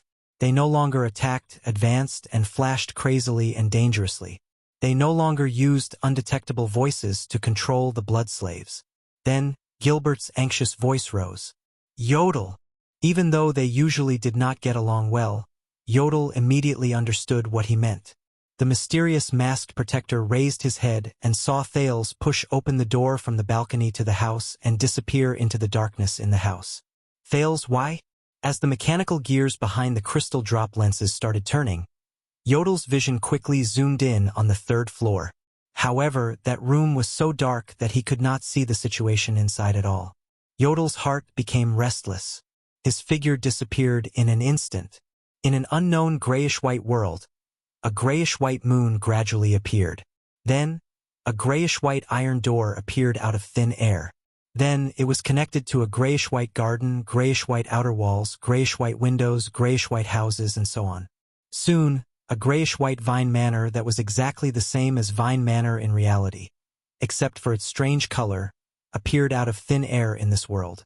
After an unknown amount of time, as if the sky was being pulled, a spot in the air, like the surface of water that was touched by a dragonfly, suddenly formed layers of visible ripples and spread outwards. Finally, a normal-colored Yodel gently appeared in the grayish-white world from the center of the ripples in the air. He stepped on the grayish-white Vine Manor, which was also grayish-white. He stepped on the grayish-white, deathly silent path that was almost the same as the real world, but devoid of any signs of life. In the world of shadows, the masked protector leaped from window to window in a practiced manner and climbed rapidly towards the third floor of Vine Manor. He wanted to rush to the room on the third floor from the world of shadows. However, when he was only a few meters away from stepping on the stone handrail of the balcony on the third floor, Yodel suddenly paused. This was because Yodel could clearly feel that a moment ago, this grayish-white path of shadows seemed to have been struck by a heavy hammer from every corner of it. Resonance. These two words appeared in Yodel's heart. What a familiar feeling. He furrowed his brows and gave up on climbing. The next moment, Yodel's left foot kicked the grayish-white outer wall of the grayish-white house at lightning speed. He rose into the air like a swallow and rolled backward. Within a few meters of the grayish-white balcony, where Yodel had just stepped on, a strange spatial ripple appeared. The ripple spread out in a shocking manner, collapsing all the walls of the grayish-white houses around it. This ripple was a shocking blood-red color. This blood-red color instantly spread across the entire grayish-white shadow path. Yodel, who was tumbling in the air, sighed without anyone noticing. Transparent spatial ripples appeared all over his body. This Yodel spatial ripple canceled out the incoming blood-colored ripple. A few seconds later, his figure disappeared into the void. In the real world, below the observation deck on the third floor of Vine Manor, a bloody mist shrouded a large area of space in midair. It expanded and contracted, as though it was vibrating rhythmically. Yodel abruptly revealed himself amidst this strange vibration. Yodel, who had revealed himself, tumbled and looked at the bloody mist surrounding him.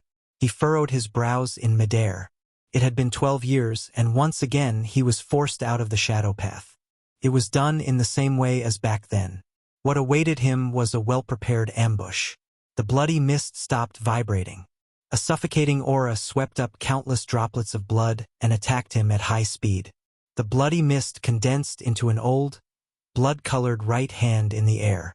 It struck out a seemingly light palm at Yodel, who was in midair and had nowhere to borrow strength from. It went straight for his chest. But before the palm could get close, the clothes on Yodel's chest and abdomen made an ominous sizzling sound and shattered in the air. If one observed carefully, they would discover that the surroundings of the blood-colored palm were filled with fine bloody mist that corroded all obstacles it encountered. For example, Yodel's heart, and he was stuck in midair, unable to dodge. The shadow path could no longer provide him with protection. In midair, Yodel, who was facing imminent disaster, could only calmly retract his chest and abdomen. He curled his body into a strange shape and increased the time it would take for him to meet the palm. A little more than a second passed. A lot of things happened in this little more than a second. The dark and gloomy short sword instantly appeared in Yodel's right hand. In the blink of an eye, the sword in Yodel's hand flashed, and he slashed 3 times in a row. None of the 3 slashes hit the dangerous blood-colored palm. But the gears behind Yodel's crystal drop lenses spun rapidly. The fine bloody mist that filled the air appeared in his eyes as if it had nowhere to hide. Yodel waved his short sword and caused 3 ripples that were invisible to ordinary people to appear in the terrifying bloody mist. The bloody palm attacked without any resistance. It was only 1 second away. The gears behind Yodel's lenses spun in a different direction instantly.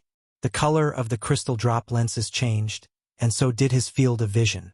The 3 ripples shook the blood around him. And behind the blood-colored palm, a special droplet of blood spun irregularly in the vibrations. In the next moment, Yodel's short sword drew an afterimage at an incredible speed and pierced the irregular droplet of blood. *shik. The tip of the sword gently tapped the palm formed by the bloody mist. Then it swiftly retracted. He did not waste even an ounce of strength, but he was not stingy with any bit of energy either.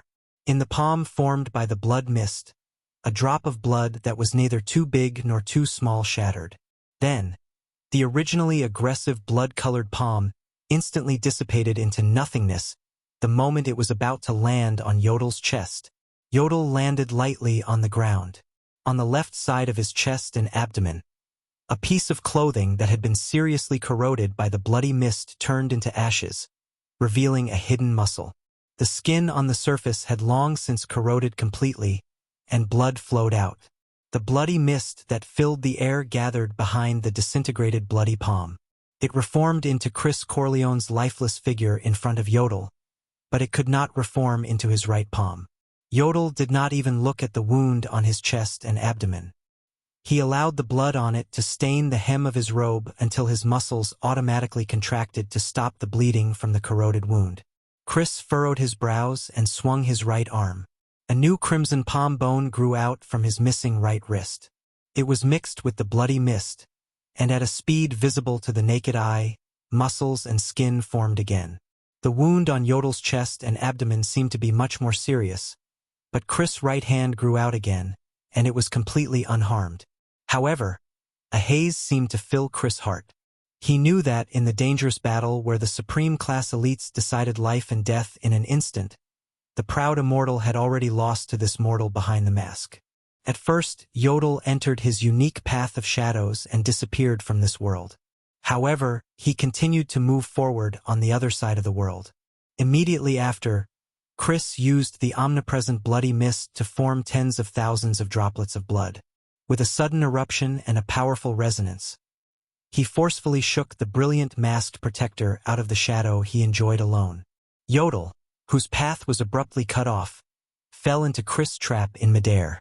The bloody mist, which was filled with a weak corrosive power, used the attraction of the origin blood to condense into a palm that was even denser and attacked Yodel.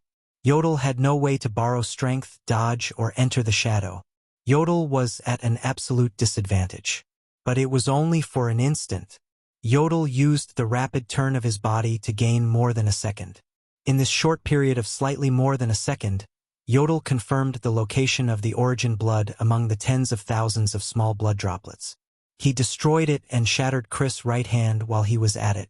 The outcome of the battle between the supreme class elites was decided from this. Yodel only lost a palm-sized piece of skin and the outer wall of some veins. Chris, on the other hand, lost a drop of origin blood that represented the blood clan's exuberant life essence under Yodel's sword. It was a drop of origin blood that could only be formed after more than 100 years. Chris sighed. What an outstanding young man. What a terrifying latecomer. What beautiful skills and astonishing instincts. It looks like I was ignorant when I compared the kingdom's wrath to you. As Chris spoke, his body flashed again and he avoided Yodel's phantom-like sword strike. Even the kingdom's wrath can't do better than you. Yodel ignored him. He stomped on the ground and charged towards a window on the second floor. But Chris stood in front of him again. But there's nothing you can do now. Chris moved.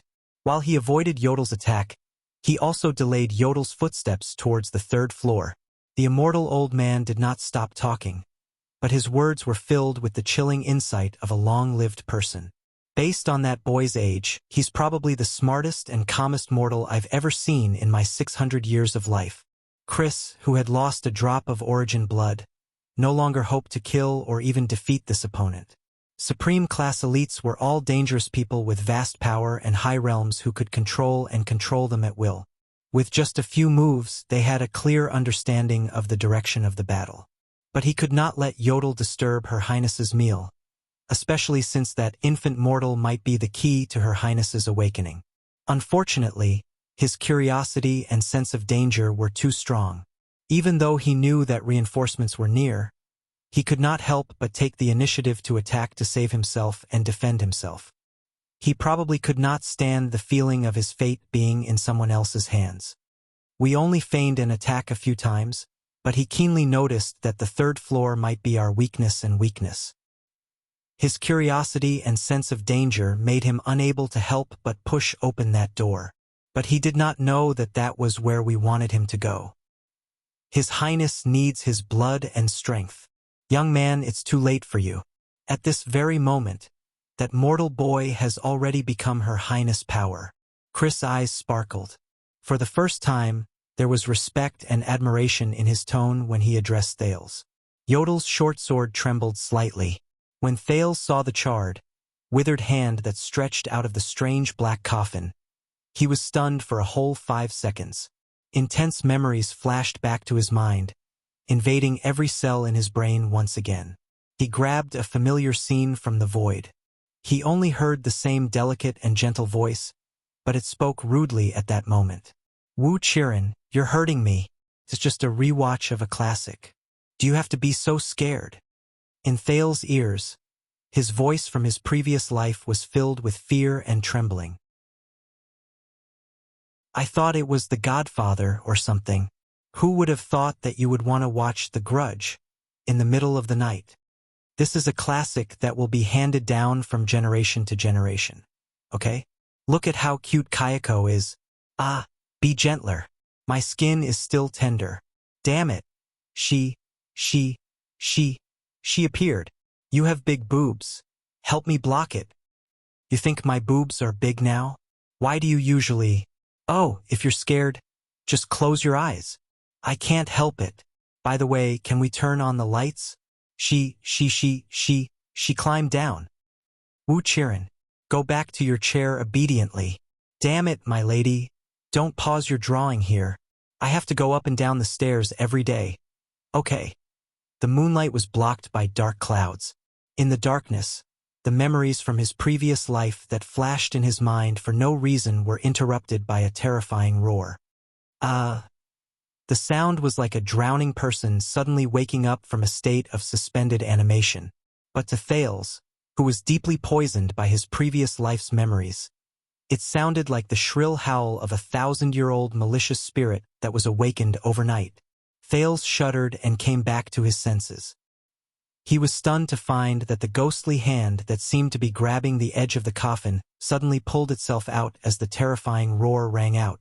A wrist that was as rotten as a mummy's. A forearm that was charred black as if it had been burned by hellfire. A shoulder that looked like it had been bitten by countless ants. One by one, they were exposed outside the black coffin along with the hand. The ghostly hand and the main body that was connected to it, which was barely humanoid, seemed to be slowly crawling out of the black coffin. Then, a bone-chilling head slowly emerged from the edge of the coffin under the slightly exposed moonlight. This skinny head had long, white, and wilted hair. Its entire face was charred black and rotten, and its disproportionately large black mouth and nose were actually a bottomless darkness. Thales only felt goosebumps starting from his scalp and spreading to his fingertips. Under the cover of the white hair, it opened its pitch-black mouth. The large black mouth split open all the way to its ears. Ah! A shrill roar traveled into Thales' ears. The boy's skin crawled, and he almost fell to the ground. This monster did not stop. It crawled out of the black coffin slowly but rhythmically, as if it was feeling its surroundings. From its head to its upper body, from its left arm to its right arm, the head finally crossed the edge of the coffin, and its entire upper body fell to the ground. Finally, the left hand that was as shriveled as a ghost gently touched the ground. At that moment, Thale's mind was blank. He trembled slightly and slowly inhaled a breath of cold air. At that moment, the head that was stuck to the ground seemed to have sensed something. It paused for a moment, then slowly raised its head in Thale's direction. The shriveled white hair fell to the sides, and its face was slowly revealed. It was facing Thales, and where the eye sockets should have been. But Thales saw there were two large, irregular black holes. The boy almost fainted from fear. This looks like a dried corpse that hasn't been completely burned? But it seemed that after transmigrating, the rich experience on the streets had made him a lot braver. Even though Thales was afraid, he still trembled and picked up what little rationality he had left in his brain.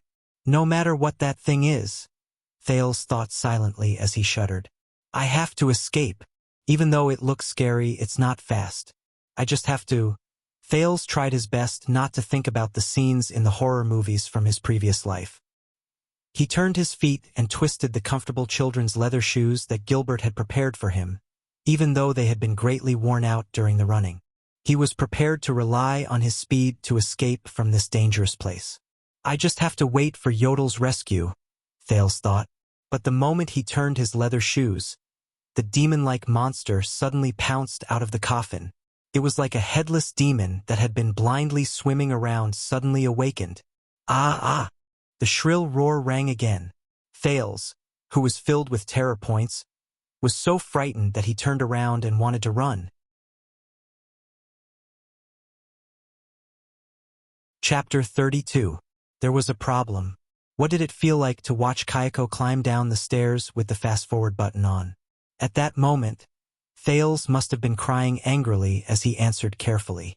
That's how I feel, because of the evil spirits, corpses, and monsters behind him. Who cares what they are? Is it important? Thales, who had yet to recover from his shock, was crawling towards him on all fours while dragging his damaged and charred body with incredible agility and strangeness. F***CK. Thales was scared out of his wits. He did not even think about whether this creature had intelligence, whether it could speak, whether it could communicate, and whether it could talk without fighting. At that very moment, Thales, who was running for his life in the small room, could even feel the liquid in his eyes gushing out without restraint. But Thales soon regretted his decision. There was no other reason other than that the monster-like mummy's speed was much faster than Thales. It roared and leaped, pouncing on Thales from behind. *thud. Thales and the mummy rolled on the ground. The 2 days of being unlucky seemed to have worked. Thales subconsciously pulled out JC's dagger with a backhand and stabbed it at the mummy with a trembling hand. He stabbed the mummy's heart, if it had one. But Thales was horrified to find that the mummy, which had been pierced by the dagger, was not affected at all. It lay on his body and opened its terrifying black mouth towards his neck, revealing its similarly charred and irregular sharp teeth. Could it be that it was too scared that its hand trembled and missed? Thales felt the weight on his body. Strange, it's not heavy? He thought fearfully. But it was too late for him to regret. *rip. With a dull sound that sounded like leather being pierced. Thales felt hopelessly that the mummy had bitten through his neck. Thales opened his mouth in pain, but he could only let out a hoarse, muffled cry due to his lack of stamina.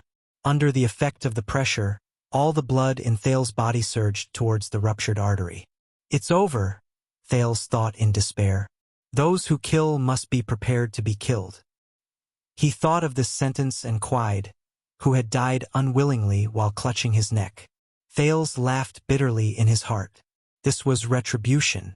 Strangely, the blood that was supposed to be gushing out of his body was quietly and orderly flowing out. Into the mouth of the mummy? Thales, who had his neck bitten, saw from the corner of his eyes that the mummy was like a water pipe that was being squeezed by irregular water pressure.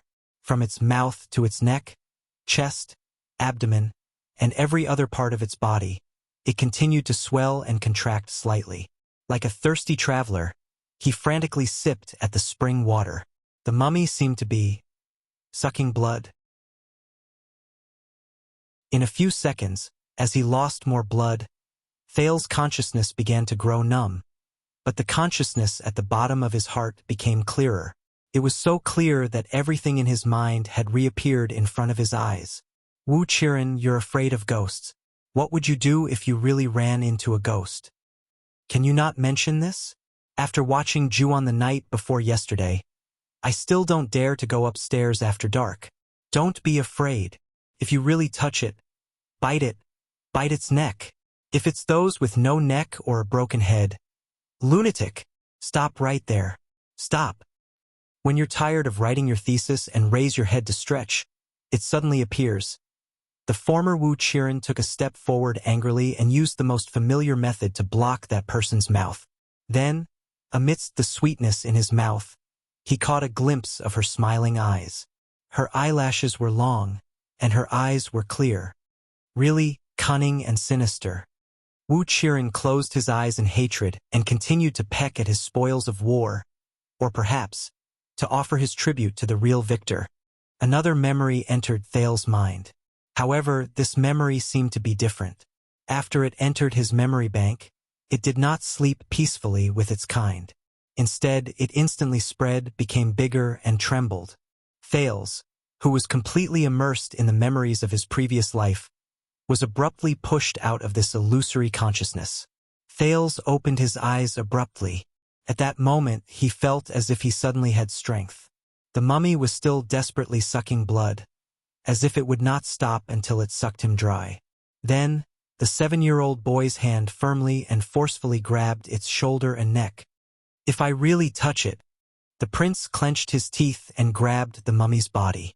He used all his remaining strength to raise his head desperately. Just bite it! He opened his mouth and revealed his small teeth. Bite the neck! He was like a mindless creature. He bit the mummy's neck fiercely, like two lovers kissing each other's necks. Time seemed to have stopped again, until a cracking sound rose out of nowhere. The burnt mummy's neck did not seem to be as hard as imagined. Thales actually managed to bite off a piece of it. In his rage, Thales fiercely chewed on a piece of meat of unknown quality and swallowed it. A sentence that did not fit the mood suddenly flashed in Thales' mind. Chicken-flavored, crunchy. Then, he continued to crazily and eagerly bite the mummy's wound, just like the vampires in Tuval family. Then, a fishy and salty liquid suddenly surged into Thales' mouth. The crimson liquid flowed into his throat in big mouthfuls as the prince sucked it desperately. Just like how his own blood flowed rapidly into the mummy's body like a pump, the fishy and salty liquid in the mummy was also rapidly sucked in by him. However, the mummy did not seem to have any intelligence.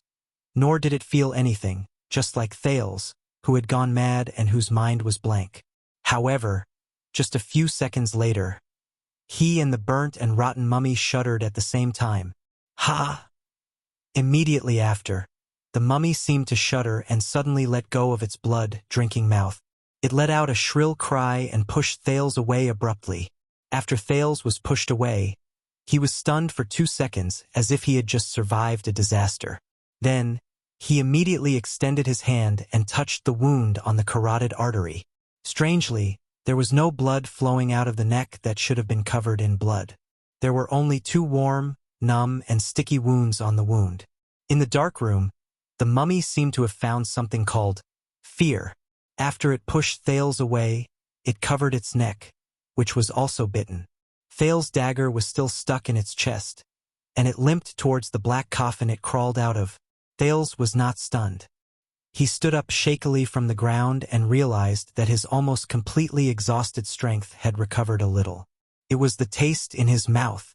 Bah, it was a little disgusting. Wait a minute, that mummy, what's going on?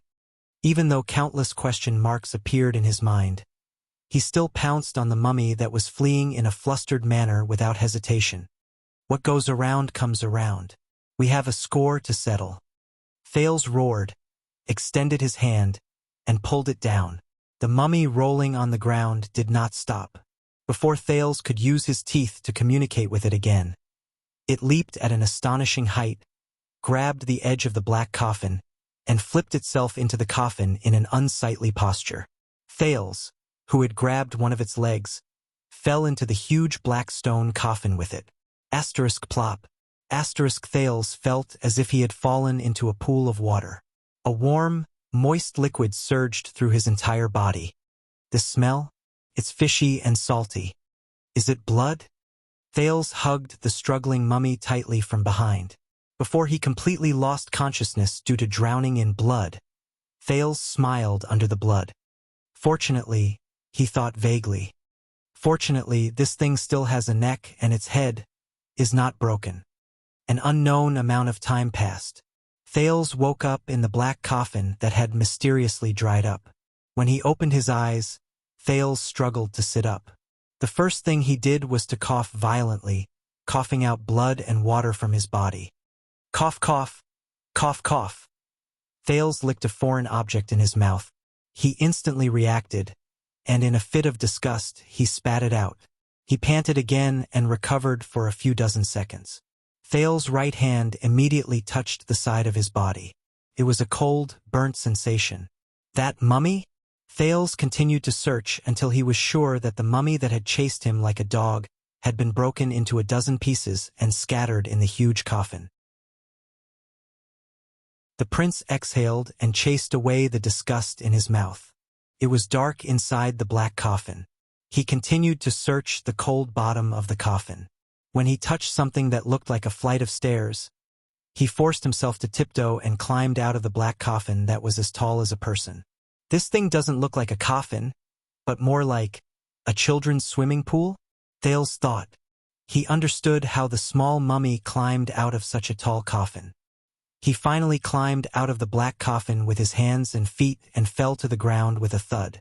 The familiar sounds of battle rang in his ears. There was no lack of women's reprimands and the count's loud commands.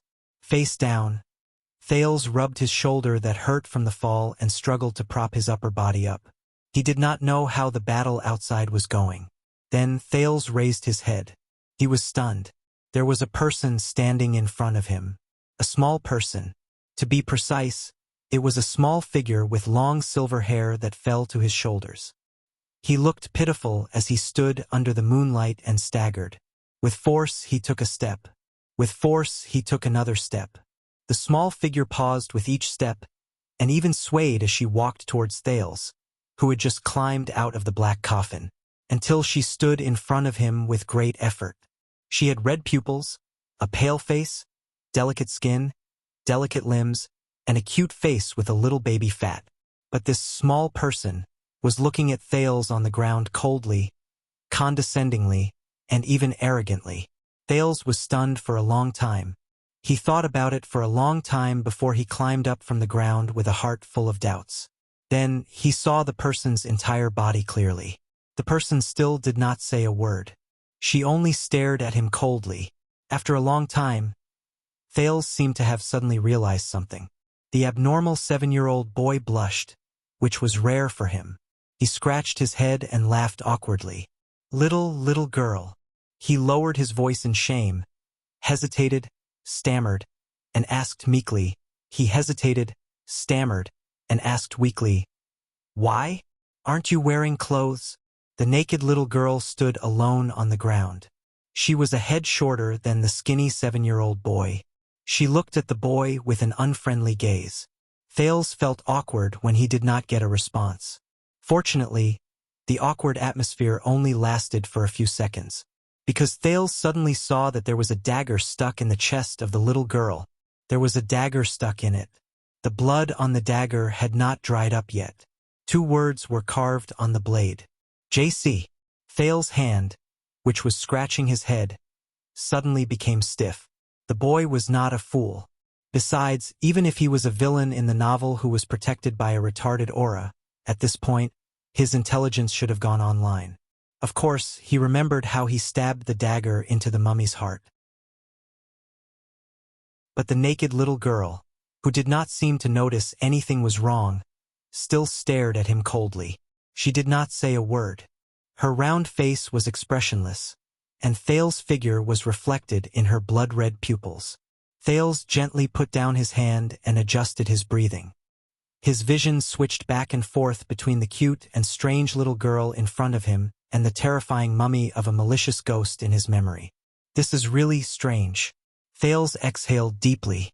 The naked, red-eyed child, mummy, was still staring at him with that gaze, like a statue. Anyone who had been stared at by this thing for so long would have felt their hair stand on end.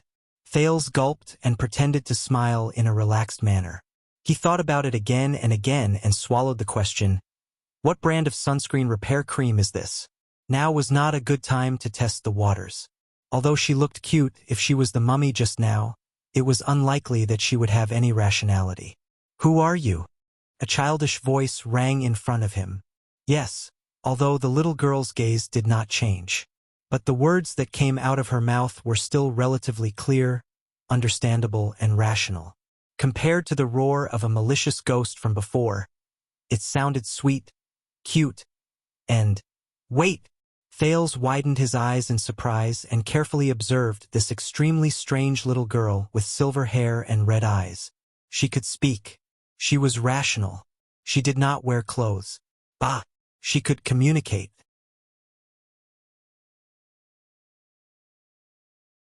Chapter 33. A long time ago, before Prince Tormund led the survivors of the final empire to point at the stars above their heads and swear an oath to build Constellation, Eastern City District was just a suburb in the northeast of Eternal Star City. As Constellation's national power rose and its territory expanded, the power structure of the upper echelons of the kingdom began to expand. The number of suzerains, nobles, and officials increased. The important people in the capital did not want to live in the same area as the vulgar merchants, ordinary citizens, and even those filthy prostitutes, thieves, and thugs. Hence, they all built their homes in the northeastern suburbs. Gradually, this area became the gathering area for the nobles to build their manors in the capital. Soon, it was brought under the rule of Eternal Star City by the town hall, and it became the most important city district after the Central District and Morning Star District. The suzerains who guarded the four corners of the city, the popular people in the court of the capital, and even the exiled dignitaries of foreign countries all liked to build their manors here. The area was filled with the properties of nobles and officials of various sizes. There were almost no residences or markets for commoners. Even the people who came and went were mostly servants and subordinates of the various families and forces of power. Aside from the ridiculously high land prices, there was also an unwritten rule in Eastern City District.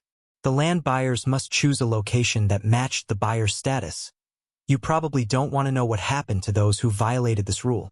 Even though the 6 great clans and the 13 distinguished families each had their own manors in the suburbs of the capital, they had also built their own properties in Eastern City District. Naturally, they were all located in the best locations, regardless of whether the nobles of these families came often.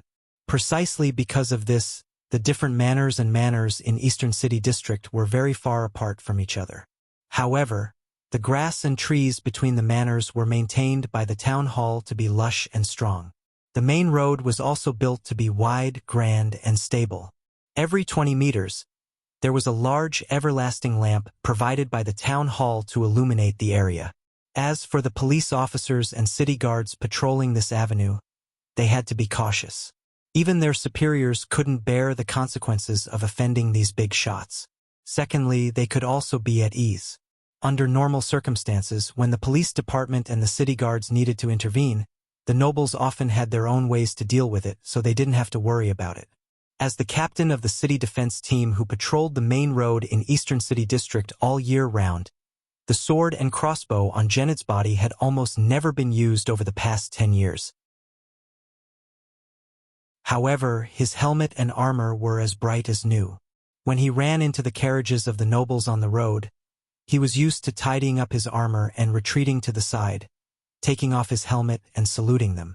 In the words of the police chief in Eastern City, they should have changed their heavy helmets into hats a long time ago.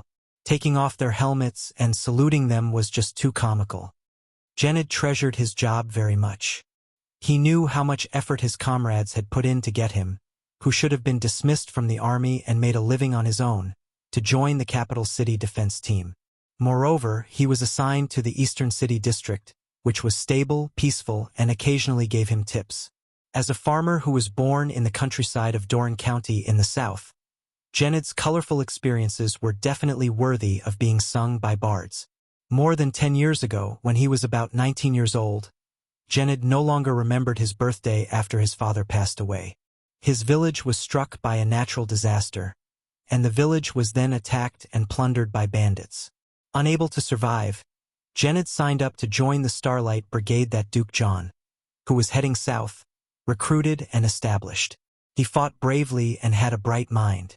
He was lucky enough to survive the dangerous battle to defend Jade City. He once took the risk of carrying 2 bags of flour and followed the main army during the retreat at Walla Passage. He then bravely followed the Duke's personal army and broke through the encirclement of the Land of Tusks. Before we meet up with the other troops, we owe you money for the 2 bags of flour. Duke John, under the orders of his superiors, he once followed the troops into the welcoming banquet held by Earl Dale's family. He watched as the Duke, who was a guest, subjugated their private army without batting an eyelid. In the decisive battle at the Plains of Fire, he even rushed through the bombardment of the Mystic guns and cut down a battle axe. He once led a small team under the Duke's 9-pointed star flag and withstood the last desperate counterattack of the rebel army at Blade's Edge's Gap. Gened heaved a deep sigh and cursed the day where both victory and sorrow existed at the same time. Then, he waved his hand at his team members and made way for the knights holding the iris flower flag on the other side of the line. That's right. There were 34 knights from the Covendier family. They did not have carriages with them. They were probably the subordinates who worked for their master. The 2 leaders seemed to have superclass or above. As for the others, judging from their movements on the horses and the positions of their weapons, they were all just for show. Gened pursed his lips without anyone noticing and retreated to the side. In just over a year's time, he had been promoted from a normal supply soldier to a combat recruit, then to an axeman, an infantry captain, and the most glorious personal guard of the Duke. Gened had turned from a farmer who did not even know how to hold a sword into an excellent military officer who had been through hundreds of battles. The rare battlefield experience had also made him a rare existence even among ordinary classes. As long as he had 3 to 5 companions to form a formation, he would not be afraid even if he ran into superclass warriors. Even in the days after the Starlight Brigade was disbanded, Gened still remembered the guidance of the respected captain of the Duke's personal guard in the Starlight Brigade. He had never slacked off in his training. He had seen countless knights during his most dangerous days. These warriors on horses were famous for their charging power. There were noble warriors who were brave and had extraordinary skills, but there were also cowardly playboys who bullied the weak and feared the strong. Of course, under Duke John's command, there were far more of the former than the latter. That was why Gened could tell with just one glance that the 2 leading knights had calm expressions and smooth movements. Their bodies were slightly bent, and they could exert their strength on the horse at any time. There was a sword at the side of their waist and on the saddle, and the swords were very close to their dominant hands. It was obvious that they were elites who had more or less experienced on the battlefield. These elites who were superclass and above would definitely be the officers of a battle squadron on the battlefield. Regardless of whether they were the vanguards, ambushes, defenses, reserve troops, or even the personal guards of the commander, these people were indispensable pillars and even the core of the army. For example, there was the famous Baron Alcramerch in the kingdom. Right now, one of the 2 knights who brought more than 20 people and were supposed to overtake them stopped his horse and rode towards Gened. City Defense Team. This was a knight with sparse hair. He was in his 30s, and the light green plate armor he wore was clearly a handmade aristocratic family heirloom. With a straight face, he looked down at Gened, who was leading the group, and scolded him. We saw the hoofprints of a large group of horses on the road. At this time, there shouldn't be so many cavaliers in Eastern City District. Did you meet them? Are you supposed to appear now? Gened thought disdainfully in his heart as he stared at the noble knight under the tricolor iris flowers. However, after 10 years of working in the city defense team, his edges had long since been ground away by reality. The former duke's personal guard lowered his head in a humble and submissive manner and answered, "Honorable sir, the suzerains are the ones who can mobilize a large number of private soldiers in Eastern City District. We dare not interfere with their affairs." Seychelles. Duke Zayan's trusted knight furrowed his brows. "Did you meet these cavaliers? Which family are they from? What flag are they flying?" Genid was silent for a moment. Around 10 minutes ago, the 32 cavaliers that passed by ranged from ordinary class to superclass. The noble who was leading the group was agile, but he was obviously not a soldier. There was even a woman following behind him, but Genid did not see them flying any flags. However, as someone who had served under Duke John for many years, how could he not recognize the soldiers' movements, their equipment, and the style of their shields? In the past, many of the people in the Duke's personal guards were once the Duke's private soldiers from his family. They followed the Duke to the south and became his personal guards. Among those people, some of them had saved his life and he had also saved their lives. Almost all of them were people whose backs he could entrust to him. Good men, oh, and a good woman, as expected of the warriors under the 9-pointed star flag. Yes, Genid told himself once again. Those 30 or so cavaliers are from the Jade Star family. They are the private soldiers of the royal family. Most importantly, they are the people from Duke John's family whom he swore to die for. "Yes, honorable sir," Genid answered resolutely. "We met them just now. They did not show any flags. I do not know where they went either." The former personal guard of Duke John bowed. How ironic. Back then, when he was under the command of Duke John, the king's younger brother, no one taught him how to salute nobles. Yet, on the second day he arrived in the capital, a low-ranking official from the city hall angrily asked him to learn the standard salute posture. "They are nobles, do you understand?" Genid's former superior in the city defense team. However, this ordinary captain of the city defense team would probably not know how great of an impact the information he was hiding would have on the future of himself and all of Constellation. Seychelles furrowed his brows. He reached into his money pouch and grabbed a handful of silver and gold coins, which he had inadvertently grabbed, and threw them back into the pouch. Then, he scattered the remaining copper coins to the soldiers of the city defense team. "Your tips," he said. Then, he turned his horse around and chased after his companions. "Don't think too much and don't bother about the affairs of the other families. Just do what the Duke has ordered you to do. Both of us are here. As long as we don't barge into Renaissance Palace, there is nothing that the capital cannot solve. If those vampires do not cooperate, they will only die." Seychelles returned to the front of the cavaliers and listened to the other noble knight beside him. "Cassine, speak softly with a calm expression. If they are other families, why didn't they show their flags? 30 to 40 unknown cavaliers galloping into Eastern City District at night. How long has it been since something like this happened?" Seychelles still spoke carefully. Having traveled through the chaos of war in the Eastern Peninsula, he had learned to be cautious and meticulous from the people of the Eastern sages. His Majesty's 48th birthday is coming up soon. This birthday is too crucial.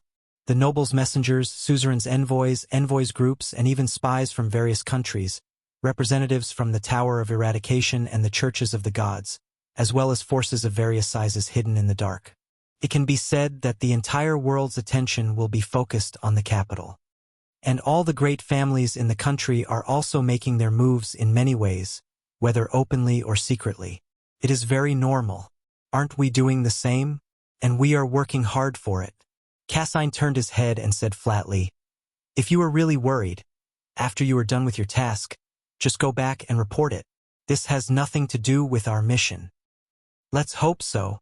Seychelles touched the sword at his waist and thought of the captain of the city defense team with a sharp gaze just now.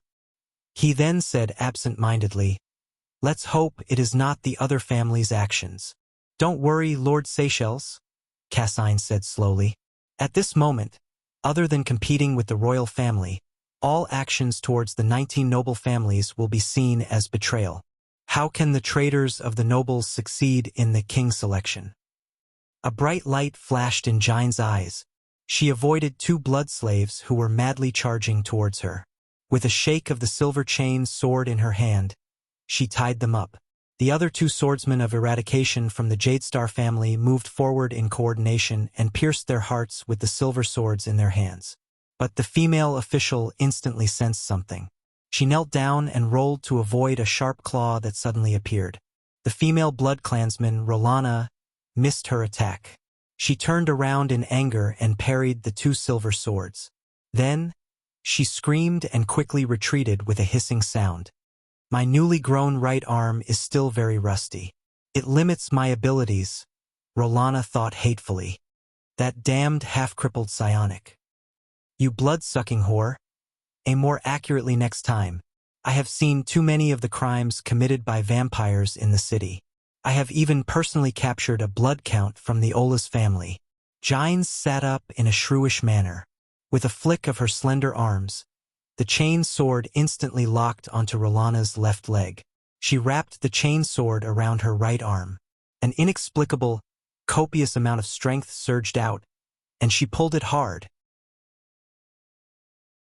Rolana, who had avoided a flash of the sword, staggered and was immediately pulled to the ground. She screamed as she was continuously dragged away. This female mortal strength. Is she a monster? Rolana roared furiously and gripped the ground tightly to resist Gine's monstrous strength. But before she could stabilize herself, another silver sword pierced towards her. This damned sword formation! Rolana cursed in her heart. Facing such an enemy, her extraordinary speed and special abilities could not be unleashed at all. The astral formation was a circular defensive formation. It was the main body of the formation. A few smaller teams could emerge from the outer edges of the formation and act as the tentacles and probes of the entire formation. In a chaotic battle, they could also advance and retreat agilely.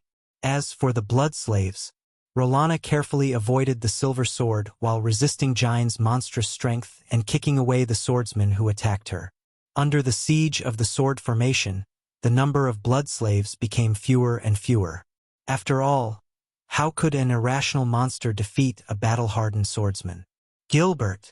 Gines roared furiously and tightened her grip on the chain sword in her hand. Where is that child? We have been held back by these two and a bunch of lunatics for so long. You better have a reasonable plan. On the other side of the formation was the entrance of the big house. There, Gilbert held a sword in one hand and a staff in the other. He worked well with a few swordsmen of eradication and surrounded the golden-haired Istrone. Yodel is being held back by the other party. That guy is also in supreme class, Gilbert said with a frown. But since we are being held back here, we can only trust him. You are all useless men. Gilbert did not care about Gine's scolding. He turned his attention back to Istrone, who was in front of him.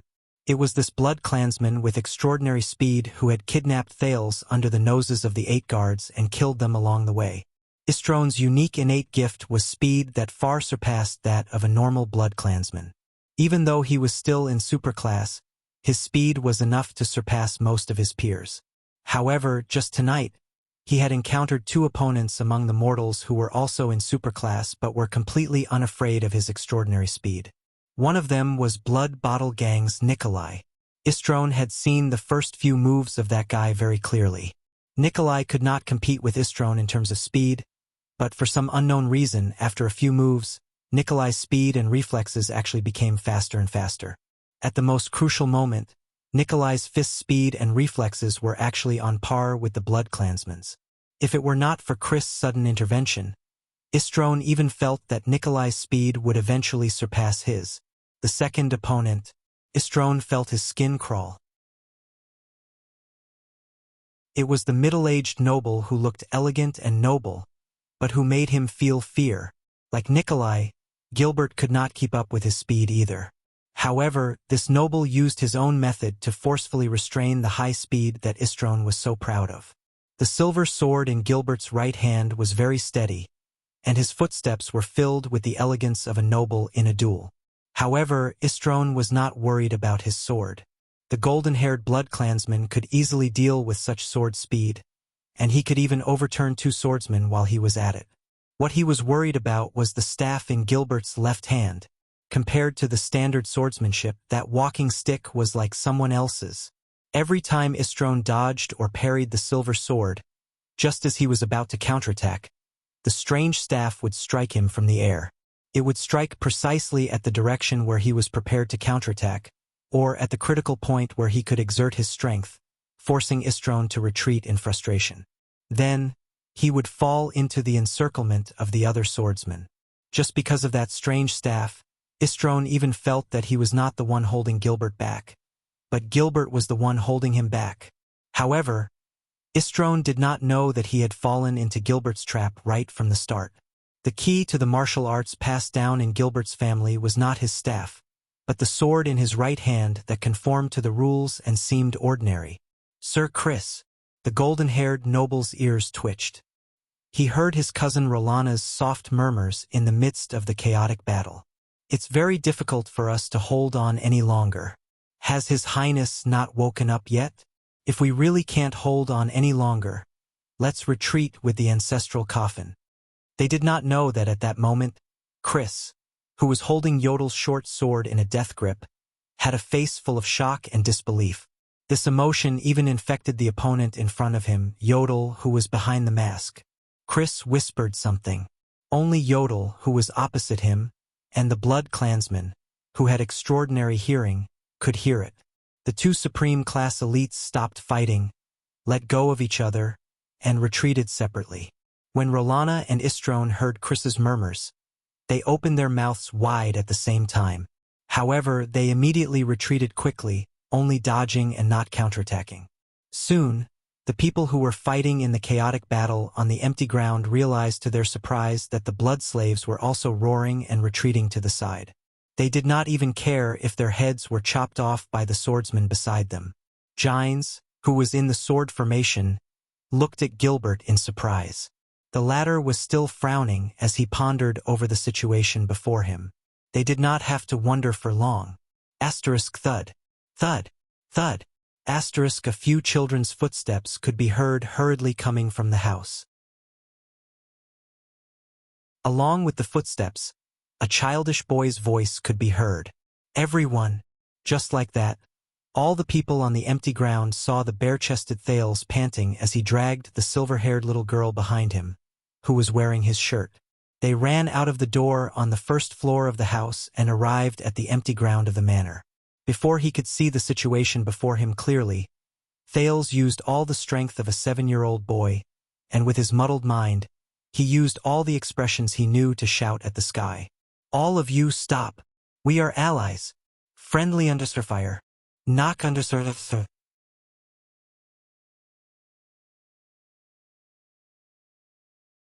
Chapter 34.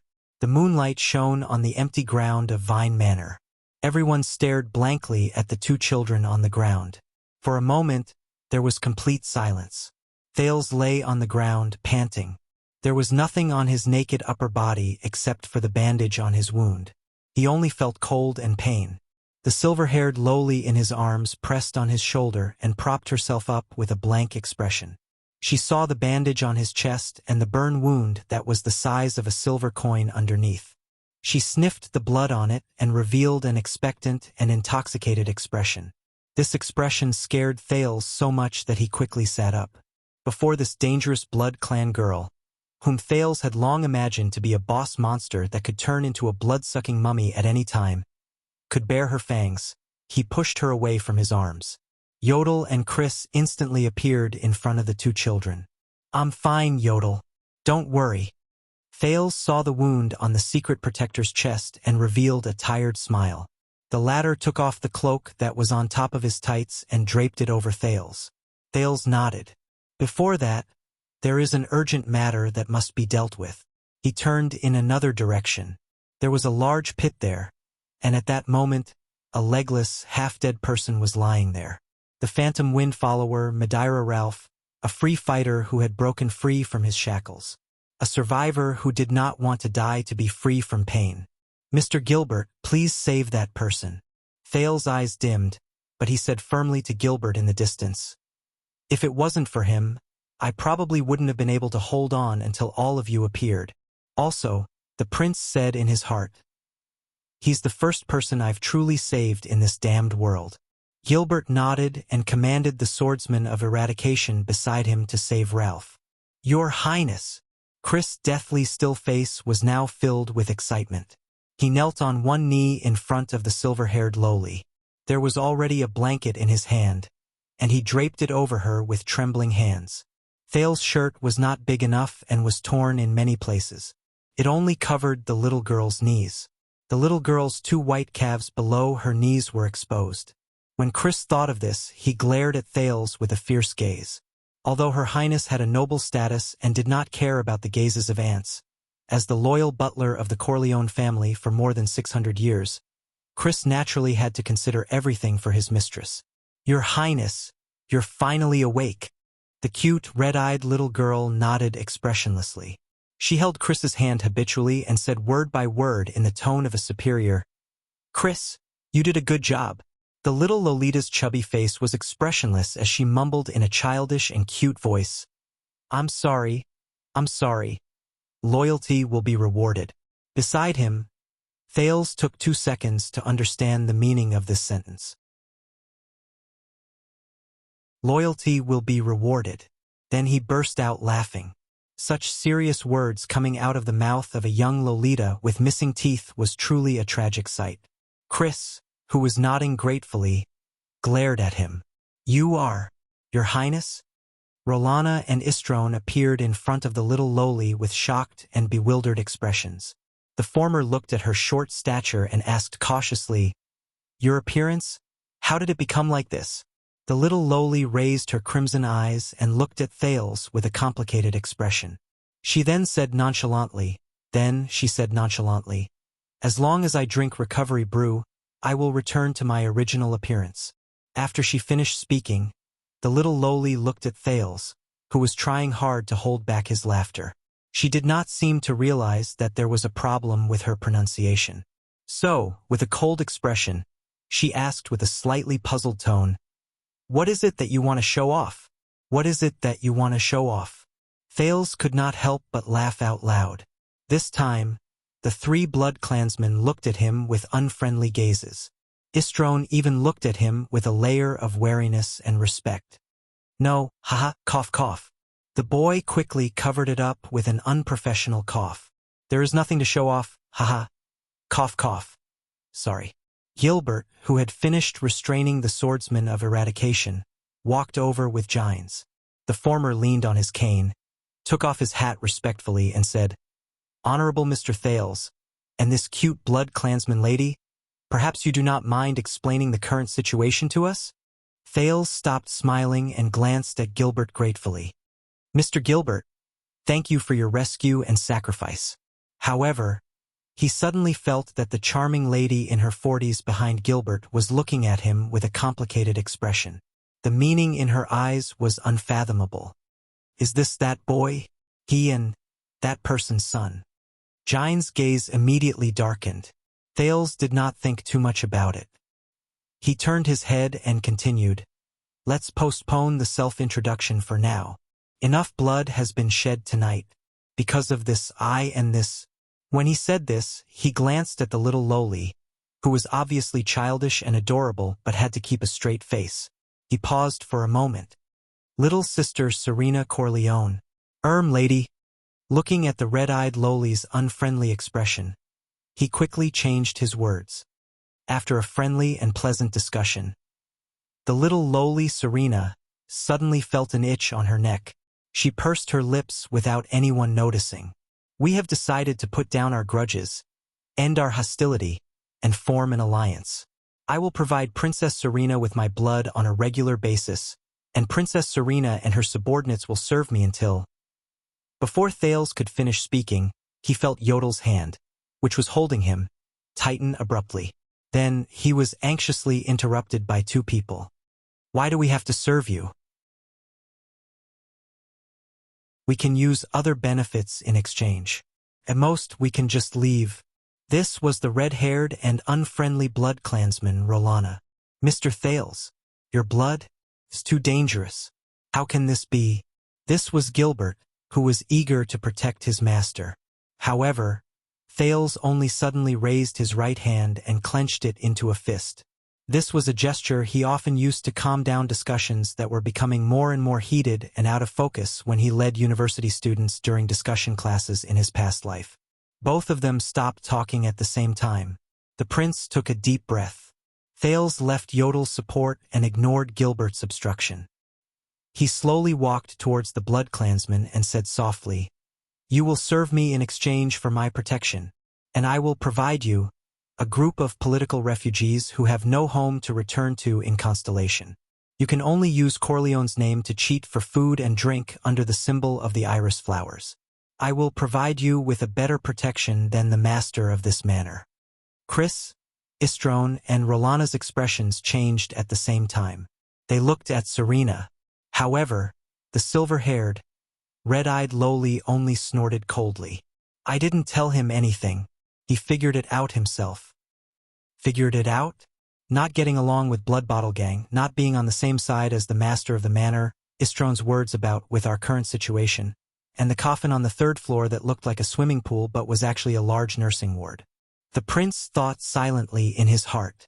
Isn't it obvious when I sum up all these factors and signs? He knew that the blood clansmen opposite him were extremely wary of him. However, it did not matter. At least the current problem was solved. Thales turned his head and looked at Gilbert and Yodel sincerely. "Gilbert, Yodel, please believe me. I will provide blood for Her Highness Serena's speedy, cough cough, recovery under the condition that her health is not compromised. I used this promise in exchange for my safety just now and Princess Serena's friendship." Gilbert stared at Thales for a long time. However, Gines, who was behind him, took a step forward with a complicated gaze. She spoke softly, "Gilbert, this is the promise he made. It is also the promise his family made. Just like him in the past." She added silently in her heart. Gilbert heaved a deep sigh and nodded at Thales. "Of course we believe you, but I will report to—" Thales chuckled softly. He turned around and brought the blood clansman into the other people's line of sight. He said softly, "Then, let me formally introduce—" However, before he could finish speaking, Chris, who was beside him, took a solemn step forward and spoke solemnly. "You do not have to worry. In front of everyone." He gently supported the little lowly beside him. The latter walked forward unsteadily. "She is the true heir of the Corleone family, the head of the 7 great clans in the Eastern Peninsula's Night Kingdom, the legitimate and legitimate ruler of the Hill of Pain, Her Highness Serena L.A. Van Corleone." Chris looked at the few humans with a haughty gaze. Behind him, Rolana and Istrone had glorious expressions on their faces. Serena, with the appearance of a 5- or 6-year-old lowly, lowered her round face and curtsied with her non-existent skirt. She then raised her head expressionlessly. Thales pursed his lips in his heart. She looked so powerful. Gilbert and Gines looked at each other and saw shock in each other's eyes. More than 600 years ago, after the earth-shattering Battle of Eradication, just like many other races with a long history, the Blood Clan also split into 2 branches in the east and west of the Sea of Eradication. The 13 noble clans went their separate ways towards different continents. The 5 clans in the Western Peninsula formed a family alliance and the Dark Knight Parliament to occupy Grand Banquet Hill, to be exact.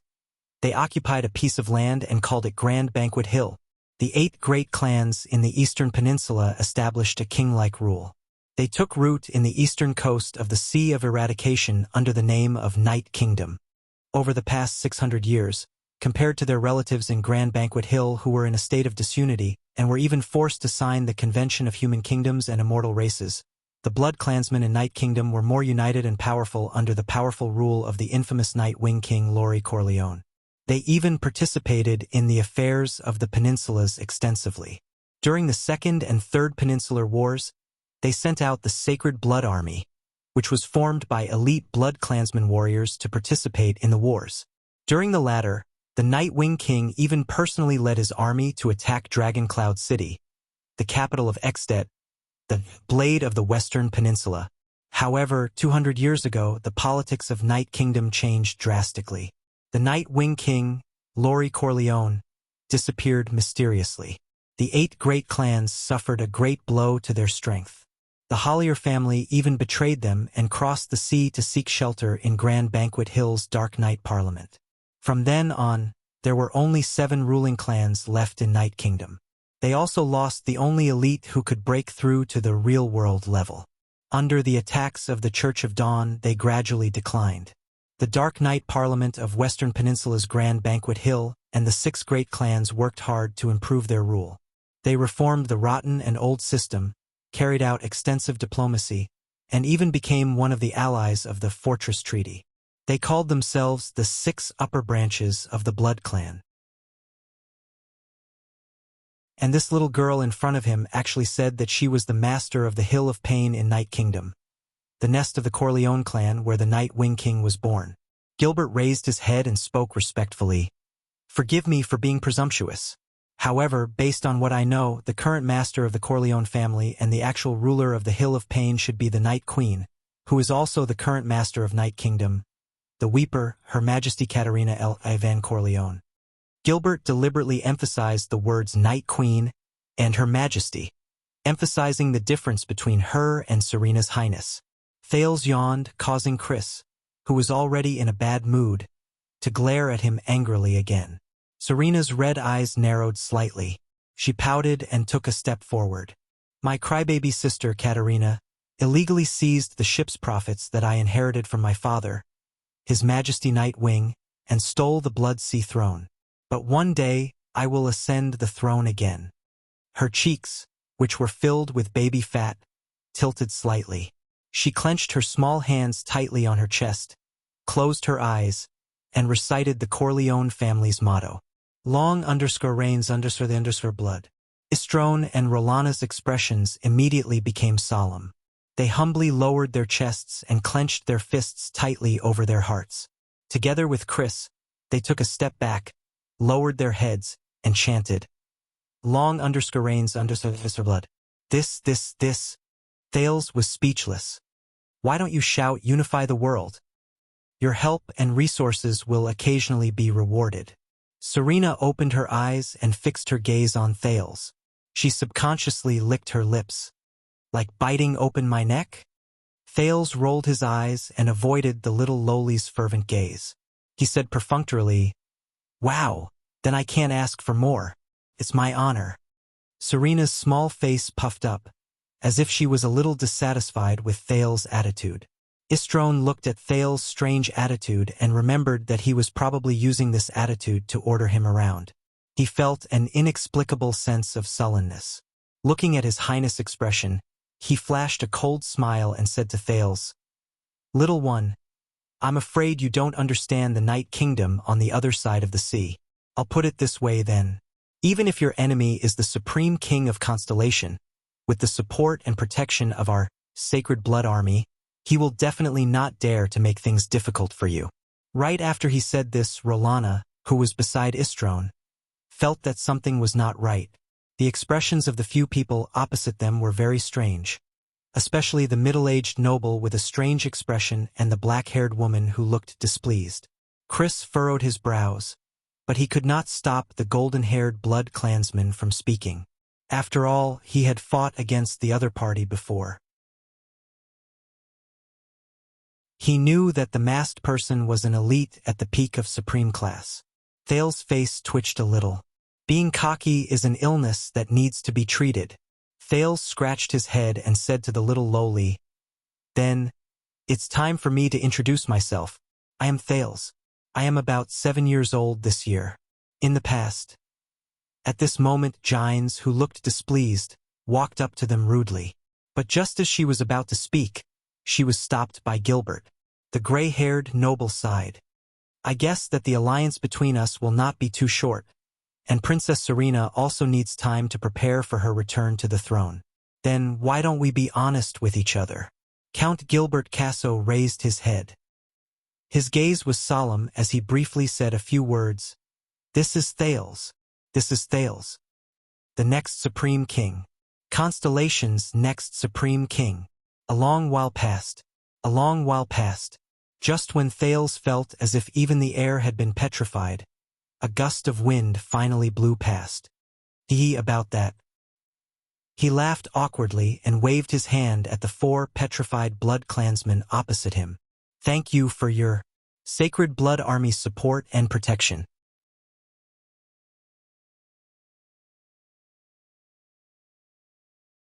Chapter 35. At least 30 cavaliers broke through the gate. From the manor's empty space to the dungeon, there are signs of intense fighting everywhere. In Vine Manor, Lord Seychelles, who was a knight under the tricolor iris flower flag and wore a green patterned plate armor, frowned as he stroked the manor's metal gate, which had been deformed by the impact. Many of the knights around him spread out and searched the corpse-strewn but empty Vine Manor, trying to find even the slightest clue. The thin-haired Lord Seychelles said cautiously, "A large-scale battle broke out between both sides. A large-scale battle broke out between the two sides. At least half an hour ago, this place was probably still in chaos. It's obvious that the Blood Clansmen lost the battle. The corpses on the ground only belong to the Blood Thralls, and it matches the number reported when the fleet transported them across the sea.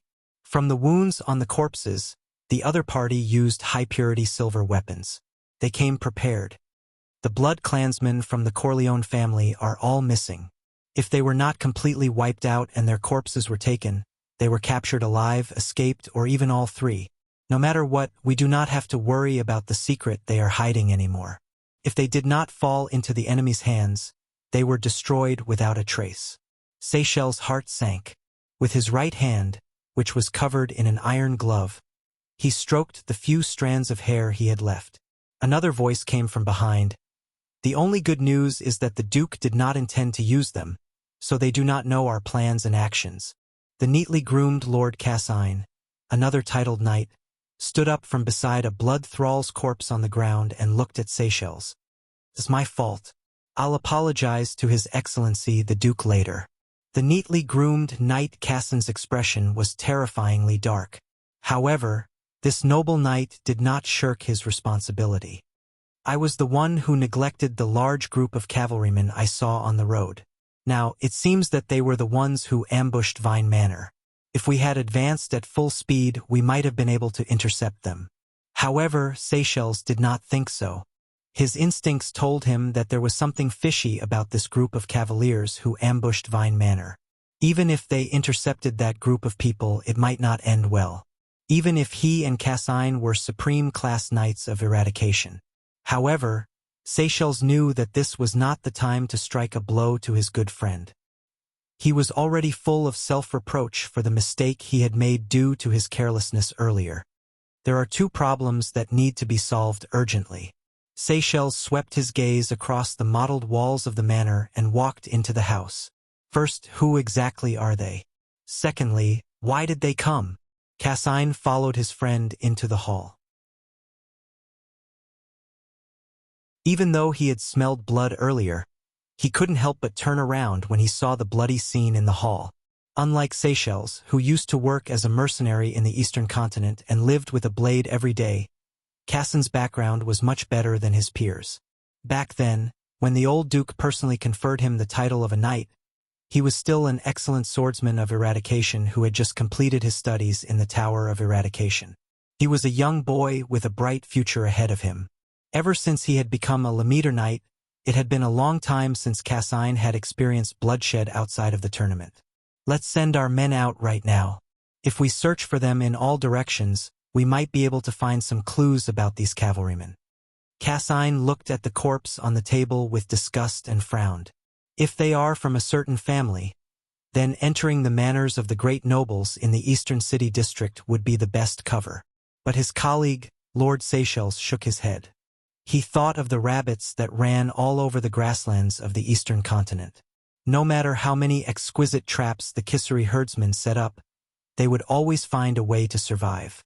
Their natural enemies were the falcons that soared in the sky and took in everything that was happening around them. Seychelles followed the bloodstains and walked in the direction of the dungeon. He objected. "We are already high-profile enough. Send people to search for the manors in the Eastern City District? After we offend all the upper echelons of society in Constellation, we should be able to find clues about them." Since we can't find out who they are, then we can only find out why they came. Cassine picked up an everlasting lamp and covered his mouth and nose. He cursed these bloodsuckers who were insatiably greedy for food. He walked down the stone stairs into the dungeon that reeked of blood. His muffled voice echoed between the two dark walls. This is a temporary encampment lent to Blood Bottle Gang to receive and hide the elites from the Corleone family. However, neither Nikolai nor the Corleone family can be seen. Behind Blood Bottle Gang is us and the Cullen family. This is an open secret in our circle. As for the helpers from the Corleone family, they have always been our secret contacts. Once they are discovered, it is very likely that they will follow the clues to our plan. All the families who participated in New Star would more or less know about that plan. This is nothing to worry about. Lord Seychelles did not feel anything strange as he walked in the thick bloody air. He calmly analyzed the situation. I have already sent someone to report to His Grace. Blood Bottle Gang will contact us soon. However, what secret is the Corleone family hiding? Why would they attract such a group of people? Cassine raised the everlasting lamp and tried his best to maintain his appearance. He stopped at a ruin in the dungeon and looked around with a puzzled gaze. Could be seen that the ruin was originally a prison cell. However, at that moment it had completely changed. It looked as if it had experienced terrifying destruction. The iron bars, chains, and wall stones were all shattered into small pieces. They were scattered all over the limited space in the prison cell. It was as if someone had cut it into minced meat. The dungeon is also the Blood Clan's blood bank, Seychelles said coldly. It seems that someone does not like this place. Whether it is the vampires or the Blood Bottle Gang, or even the invaders, why did they destroy the dungeon like this? To vent their anger? Cassine asked, puzzled. They were not the ones who destroyed the dungeon. Seychelles picked up a small piece of black, mysterious stone material that was engraved with some strange patterns and words. His expression was solemn. This is a prison cell. I'm afraid that a certain terrifying character who was locked up here has escaped. The cavaliers who charged and worked with him to cleanse this blood-red manor from the inside and outside. If Thales were here, he would probably applaud this thin-haired knight. His guess was very close to the truth. Cassine frowned as he looked at the extent of the destruction in the dungeon. He exclaimed, "This degree of destruction can only be done by a supreme class elite." No. Seychelles' gaze suddenly became extremely strange. He held the mysterious black loose material in his hand and said, "Based on its shape, this stone is probably a part of some shackle. I suspect that it is this shackle that chained that mysterious person." In the next moment, he flung the black stone in his left hand into the air. Seychelles' gaze sharpened, and the cross-shaped saber on the left side of his waist was instantly unsheathed. The sharp edge of the sword cut through the mysterious black stone. In that instant, there was no sound. A second later, invisible ripples spread through the narrow dungeon along with the compression of the air. They tore huge, deep cracks on the walls around them. Cassine, who was behind him, nodded in admiration. This perfect sword strike was a perfect blend of precision, extreme speed, and ingenuity. Even the fortress flower could not compare to this. The sound of the sword cutting through the stone was finally heard. Asterisk clang. Asterisk the sound was clear, and sparks flew everywhere. Asterisk boom. Asterisk at that moment, the strong wind caused by the swing of the sword reached his ears. Wherever the momentum of Seychelles' sword passed, the walls around them would fall uniformly. Wherever the strong wind passed, dust would fly in the air in the prison cell. The everlasting lamp in Cassin's hand was instantly extinguished by the strong wind. The strong wind disappeared. Seychelles' expression did not change. He returned his saber to its sheath. Cassine covered his mouth and nose. Although he hated the dust, he still lit up the everlasting lamp again. He bent down and rummaged through the soil and rocks. When Cassine brought the mysterious black stone in front of Seychelles, the two of them looked at each other. The two supreme class knights of eradication saw shock and fear in each other's eyes. The black stone that was cut by the Supreme Class Elite Sword was now lying in Cassin's hand without a scratch. The two of them were silent for a long time until Cassin spoke with difficulty. "Looks like I was wrong again. This level of destructive power." Cassin turned his head with a steely expression and looked at the shattered prison cell. His face was full of disbelief. Even a Supreme Class Elite could not do this. 11 o'clock at night. In the bedroom on the third floor of Mindy's hall, Thales, who was the main character of the discussion between the two Supreme Class Knights in Vine Manor, was sitting awkwardly on the bed. His clothes were clean and tidy again. He stared blankly at the female official who was in her 40s but still as charming as ever. She had a beauty mole at the corner of her mouth. She was scolding someone. Unfortunately, Thales thought, if only she could be gentler. "This is the heir of the kingdom that you are looking after. Are you barbarians? What His Majesty entrusted to you is his bloodline, the future of Constellation, not a giant gray lizard that can survive if you throw it on the island. You can't even take care of the giant gray lizard in this state." The dignified female official was using a domineering roar to reprimand His Majesty's two most trusted subordinates, Count Gilbert Casso and Guard Yodel Cato. However, the latter two obediently lowered their heads and accepted her reprimand. "His daily diet is just bread and beef? Do you know that his body is still growing? Did you give him a bath or not? Don't tell me that wiping him with water is considered a bath. Can't you see that the wounds all over his body need to be carefully cared for? Bandages? What are those? Didn't you teach him how to wear his clothes properly? Don't use the lack of time as an excuse. What kind of bedding did you find for him? This kind of quilt and pillow is practically a child killer. You actually don't allow him to appear outdoors? Do you know how important sunlight is for growth? Safe? Don't find excuses. Wasn't he abducted right under your noses when he was indoors? Move that little vampire girl's room 100 meters away from here. What? There's no such room? Then go and dig one out for me immediately. From tomorrow onwards, aside from protection and teaching, both of you are to stay 10 meters away from him, you two useless men."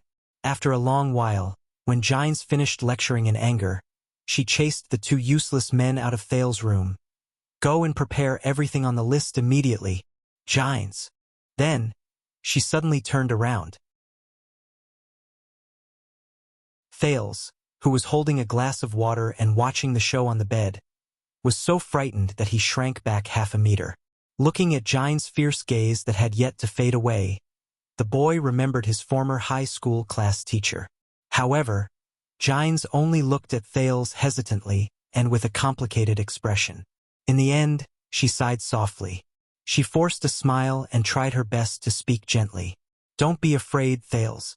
You are very safe now and you will always be safe. During the month you are in Mindy's hall, I will be in charge of your daily life." Thales gulped and nodded. "Thank you, Gines finished his sentence gently. "I am Gines Bajkovic, a first-grade female official. Your father's loyal friend, vassal, and, how should I put it?" When she said this, Gines paused for a moment, as if she was thinking about something. But in the end, she still raised her eyebrows, as if she was thinking about what words to use. She said decisively, "And his lover." Thales did not manage to hold himself back and spat the water on the bed. On a road not far from Mindy's hall, Yodel appeared out of thin air. He knelt down on one knee in front of a strong and burly figure. "You should go in and take a look," Yodel said hoarsely. But the strong figure only remained silent. After a long while, "Just like 12 years ago, you always make choices that deviate from your original intentions," the strong figure said slowly. "Even though you know his background and have met his mother." Yodel knew that the man was not talking about Vine Manor. "But you sent Gilbert here." Yodel lowered his head slightly. "You are also hesitating." The strong figure did not speak for a long time. Finally, he raised his head and glanced at the lights in the room on the third floor. He turned around decisively and left under the escort of a group of elite guards in silver armor.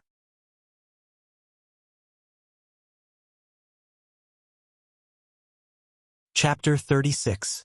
Gines did not say anything else. After treating his new wounds, she told Thales to rest well and promised that she would return his life to normal the next day. Then, she left his room. But that night, Thales still did not sleep well. His experiences over the past few days were too complicated and bizarre. The thrilling events in Red Street Market, the shocking secrets in Mindy's Hall, and the desperate struggle to survive in Vine Manor had exhausted him, who had overused his brain. To make matters worse, even at this stage, Thales still could not get used to the soft bed beneath him. It was as if his habit of falling asleep as soon as he touched the pillow from his previous life had disappeared without a trace. Sigh. Thales rolled his eyes. After baking countless pancakes, he habitually rolled off the bed, walked to his special spot in the corner, and curled up to lie down. As expected, hard ones suit me better. Thales licked his lips. 2 days ago, at this time, he was still worrying about the safety of the other 5 child beggars in abandoned house and brewing his great escape plan. After that, his life was full of upheavals. He was like a rootless duckweed in the wind, struggling desperately in this world full of malice and misfortune, doing everything he could to survive. I just want to live well. But with this identity, Thales looked at the top of the fireplace. In the dim inner room, he could vaguely see a huge 9-pointed star pattern. Live well, be a free man, and so on. Thales sighed deeply. It's probably just wishful thinking. Moreover, Thales raised his right hand with a dull gaze. Under the moonlight, he looked at the wound covered by bandages. What kind of power is this? Thales recalled the instant explosion and light when he unlocked Ralph's shackles. And that lowly vampire. Thales felt a lingering fear when he remembered her mummified appearance and the 2 almost invisible round holes on his neck.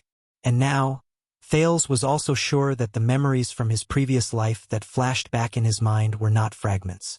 What kind of memories could support me to suddenly burst forth with extraordinary energy and willpower during the most dangerous moments? In the 5th year since he transmigrated, Thales was disappointed to find that his doubts and puzzlement towards this world did not decrease. In fact, they increased. Thales was still woken up under the blanket and on the bed. He did not know who stuffed him back in his sleep. However, the atmosphere today was obviously different.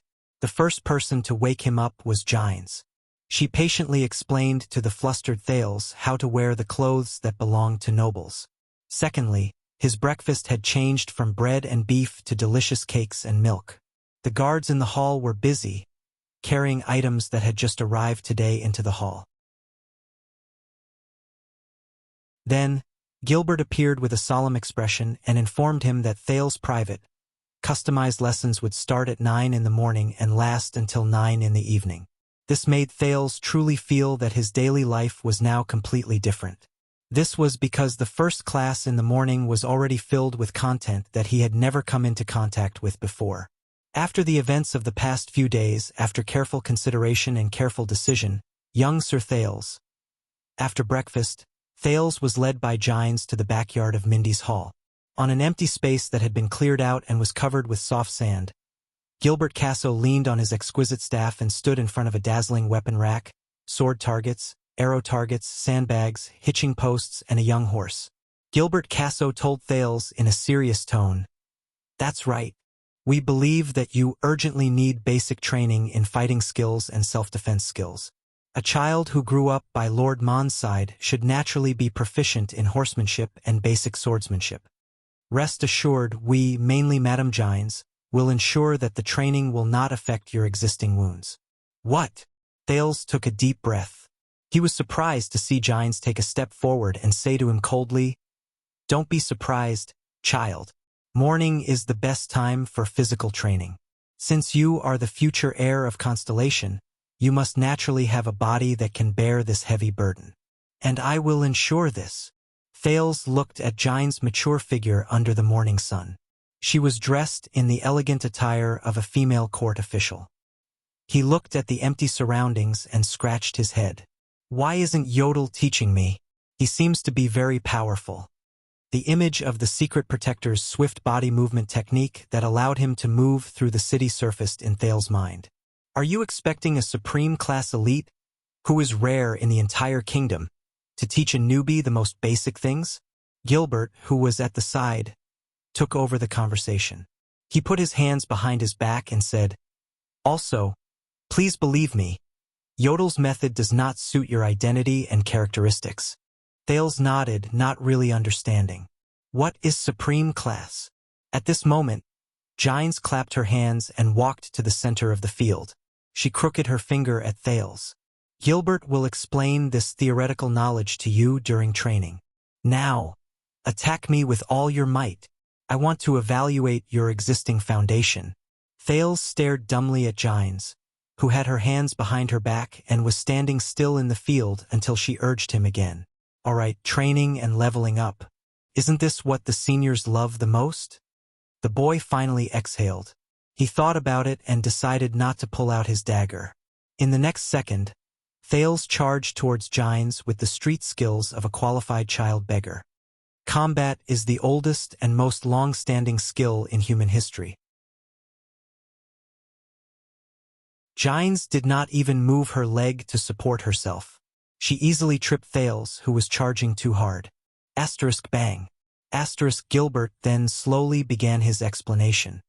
The history of humans is a history of continuous battles against other races and against ourselves.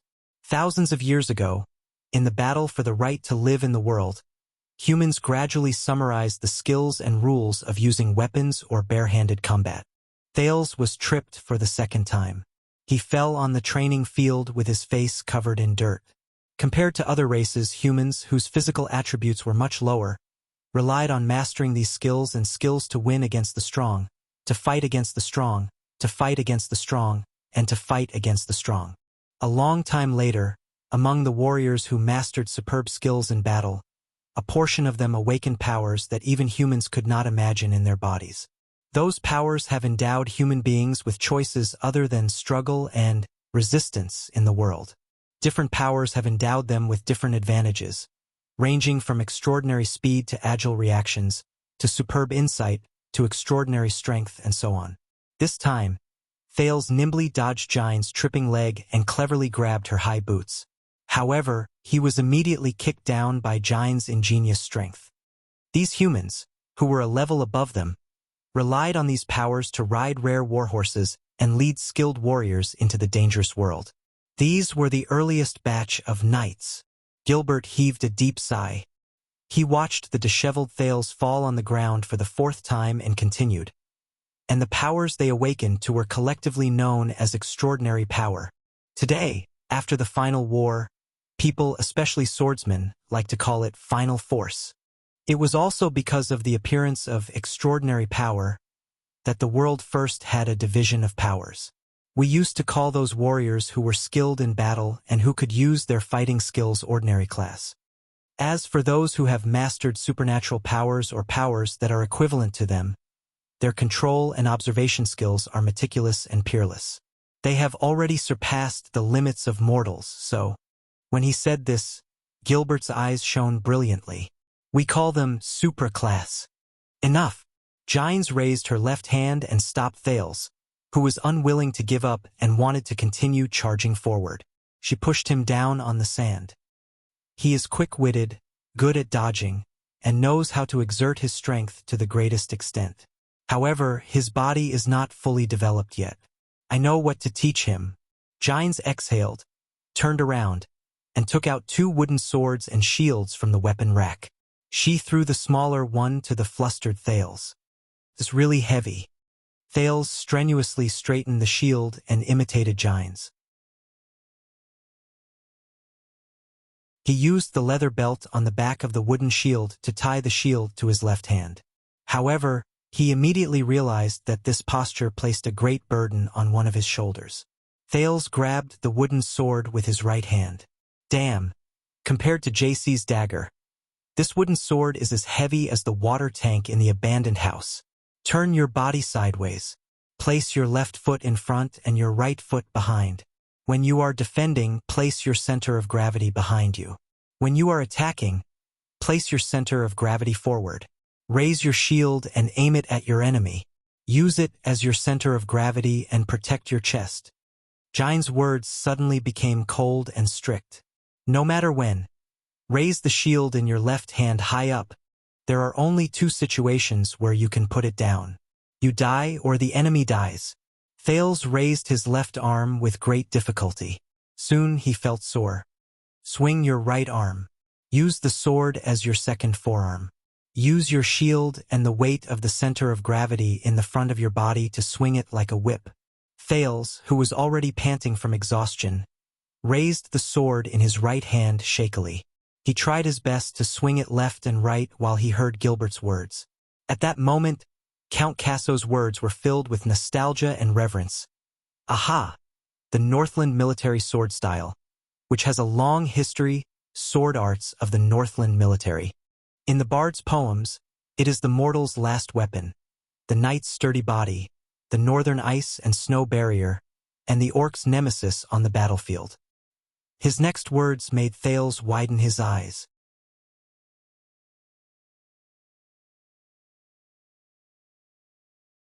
Chapter 37. 2 hours later. Pay attention to your footsteps. Steady your breathing. The key to the iron body style lies in your feet. The moment you are attacked, adjust the distance between your legs and divert the force.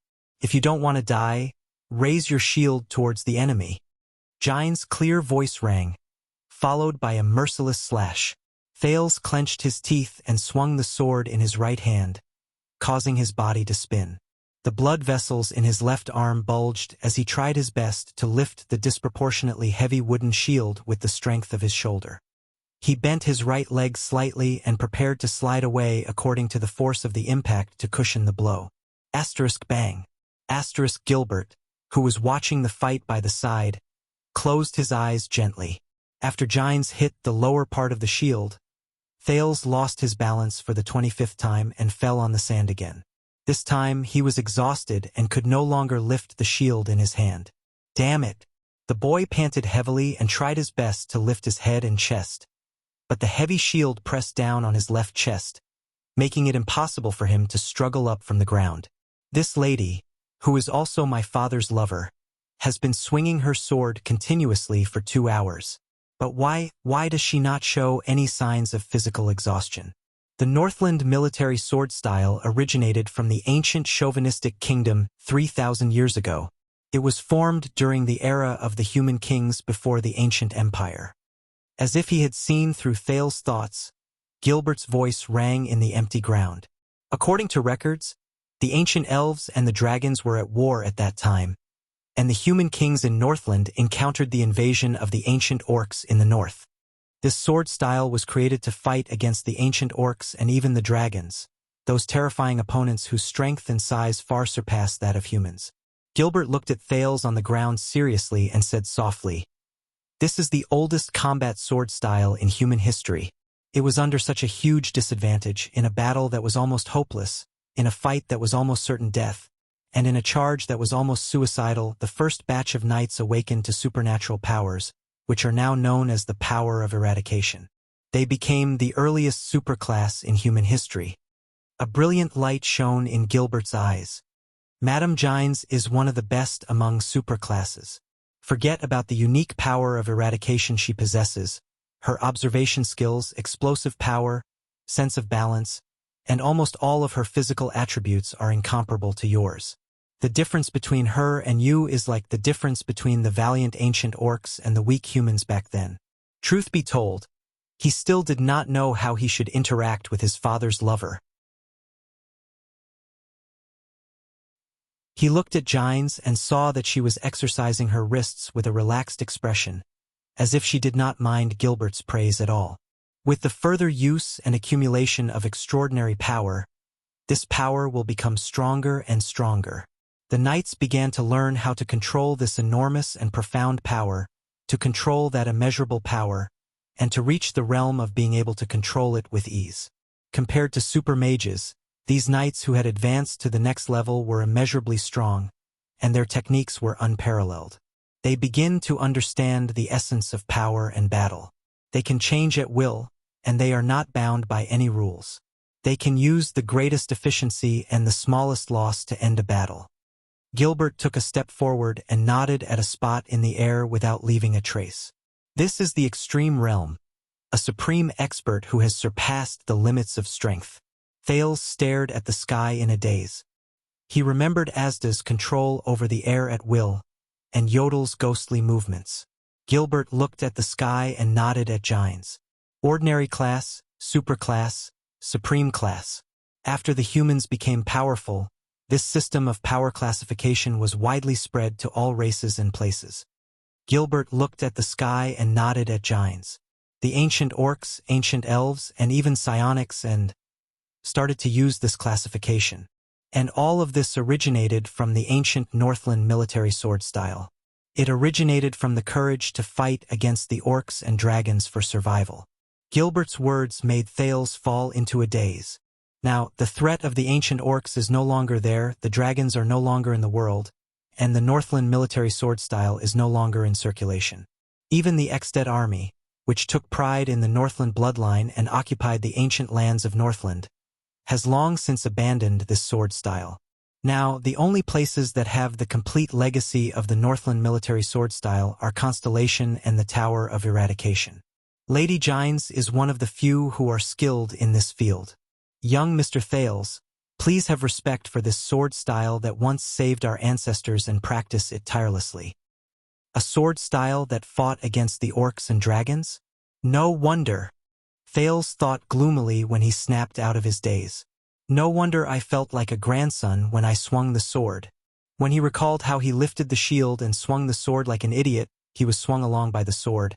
How he moved his feet, he was dragged along by the inertia of the shield. And how he sparred with Gines, Gines was training him. Thales felt like he had been beaten up like a grandson for 2 hours. He sighed speechlessly and fell backwards with a face full of regret. Your previous wound is already showing signs of tearing. That's all for this morning. Gines looked at the sun in the sky, threw down her sword and shield, and spoke with her usual expression. These 3 defensive styles of the Northland military sword style will be your homework for this week. As for riding a horse, Gines looked at the little colt that was happily running around a butterfly beside the stable. Then at Thales, who had struggled to free his left arm from the wooden shield. She sighed, shook her head and said, "Go take a bath. Have lunch. Gilbert has prepared an indoor class for you at 1 o'clock in the afternoon." An afternoon class? My God, do I still have to do night self-study at night? Thales, who was used to living an irregular life of smoking, drinking, and smoking, exhaled once again. He felt his entire body ache, and he closed his eyes, resigned to his fate. Constellation's most respected illegitimate child helplessly and laboriously took off the equipment on his body. He pulled his left arm out of the shield, and limped into Mindy's hall. He only had an hour to bathe and eat. I have to say, his understanding and comprehension are pretty good. It has only been 2 hours, and he has already begun to understand the basic spirit of this sword style. Gilbert watched Thales leave and broke the silence. He nodded softly and said, "When I was his age, I used my body to practice with the sword, but this child used his brain to learn the sword. Compared to that, don't tell me that your observation skills are so bad that you did not notice the abnormality on his body." Gines watched Thales' back disappear, and her expression suddenly became solemn. As she spoke to Gilbert, she suspiciously sized up the air around her. "I still remember that even dust 100 meters away can be seen clearly by that cursed mask. Stop sizing him up. Yodel is not nearby." Watching Gines' nervous actions, Gilbert put his hands behind his back and said in a steady manner, "Ever since Thales was unexpectedly abducted by the Blood Clansmen, he has not left his side at all times. Also, we noticed," Gilbert said with a slight frown, "that child is only about 7 years old. 2 days ago, he suffered quite a serious injury, but within 2 days, he has almost recovered. He practiced his sword style for 2 hours under the sun, and he is still fine. No wonder the bloodline lamp, which detects blood, did not react for a whole 7 years. This kind of physique can no longer be described as different from a normal person. It's practically He sighed and tried his best not to think of another possibility in this matter. The Jadestar family is indeed the descendant of the imperial family with the longest legacy in the world. Gines was silent for a while, and tacitly did not say anything else. The female official bent down and patted the dust off her boots. Speaking of vampires, why did you reveal Thale's identity to them and even invite them to stay in Mindy's hall? Do you really believe in the agreement between Thales and the distressed Archduchess? After all, he is only 7 years old, and you know very well that vampires have killed our people. We cannot trust them, and to the vampires we are an accident that suddenly appeared. They will not trust us either. You have already said the answer. Gilbert's eyes shone brightly as he thought of the old blood clansman whose face was dead but full of wisdom. It is precisely because of the lack of trust between each other that we are wary of each other and even threaten each other. That is why we use our own secrets and common interests to bind each other. This is a tacit understanding and scheming in diplomacy. It is different from a clear investigation of a case. Humph, you're just trying to act mysterious and mysterious. Gines seemed to have recalled a bad memory. As she left the training field and walked into the hall, she said in displeasure, "Another Morat. Thank you for your compliment, respected Madame Gines." Gilbert lifted the hat on his head and smiled at the perfect moment. "I am extremely grateful to be placed in the same rank as the head of the kingdom's secret intelligence department." Gilbert did not mind Gines' rude disregard. He thought to himself, although that child is only 7 years old, when it comes to scheming, he is definitely not inferior to the Archduchess, who is hundreds of years old. In fact, half an hour later, when Gilbert and Gines arrived at Thales' study room at the same time, Thales, who had just taken a messy bath and was having his meal, was frowning as he looked at the expressionless, red-eyed little girl in front of him. Her attendants, Istrone and Rolana, were facing off against the swordsmen of eradication guards who surrounded Thales so tightly that not even a drop of water could escape. "Step back, vampire." A swordsman guard who looked like the leader glared at them from behind his helmet. His tone was unpleasant. "You are not welcome here. Don't misunderstand. I don't like you that much, mortals." Istrone's nonchalant words made the guards even more displeased. "Do you remember? I killed 8 people like you yesterday," he said sarcastically and provocatively. Thales, who was frowning, took a bite of the meticulously seasoned beef steak from the fork in his hand. He was so touched by the deliciousness that he had not eaten since he transmigrated that he gasped in admiration. At the same time, he carefully avoided the chubby little girl opposite him. Her gaze was obviously not right. "Unfortunately, this taste probably can't compare to the dog meat I ate with Jayla back then." Thales looked at the situation before him and sighed. "What a headache. You won't have that kind of chance again, despicable rat hiding in a vase." The swordsman's tone dropped to the freezing point. The silver sword that was specially equipped at his waist was unsheathed by a foot. "Try taking a step forward." "I am happy to take revenge for my companions. Or I just need to open the curtains and let you bask in the sun." Hence, the handsome blond man's expression was unpleasant. He planned to take a step forward. "Don't be nervous, boys." Rolana pulled her furious cousin back in a timely manner. Although she had a smile on her face, her tone was stern and serious. "Servants, step back. Your master has an agreement with our master." Looking at the swordsman of eradication in front of her, who wished that they could kill them, Rolana's playful face became even more radiant. "This is what your master said. We are now allies. Shouldn't we forget our past enmity? It's just 8 lives." The swordsman of eradication's emotions became more and more unstable. A few of them even gritted their teeth behind their helmets. "My cousin is indeed my cousin," Istrone thought in his heart. "Especially when I see the guards being extremely angry but having no choice but to restrain themselves. It really makes me feel good." Gines, who was outside the room, furrowed her brows.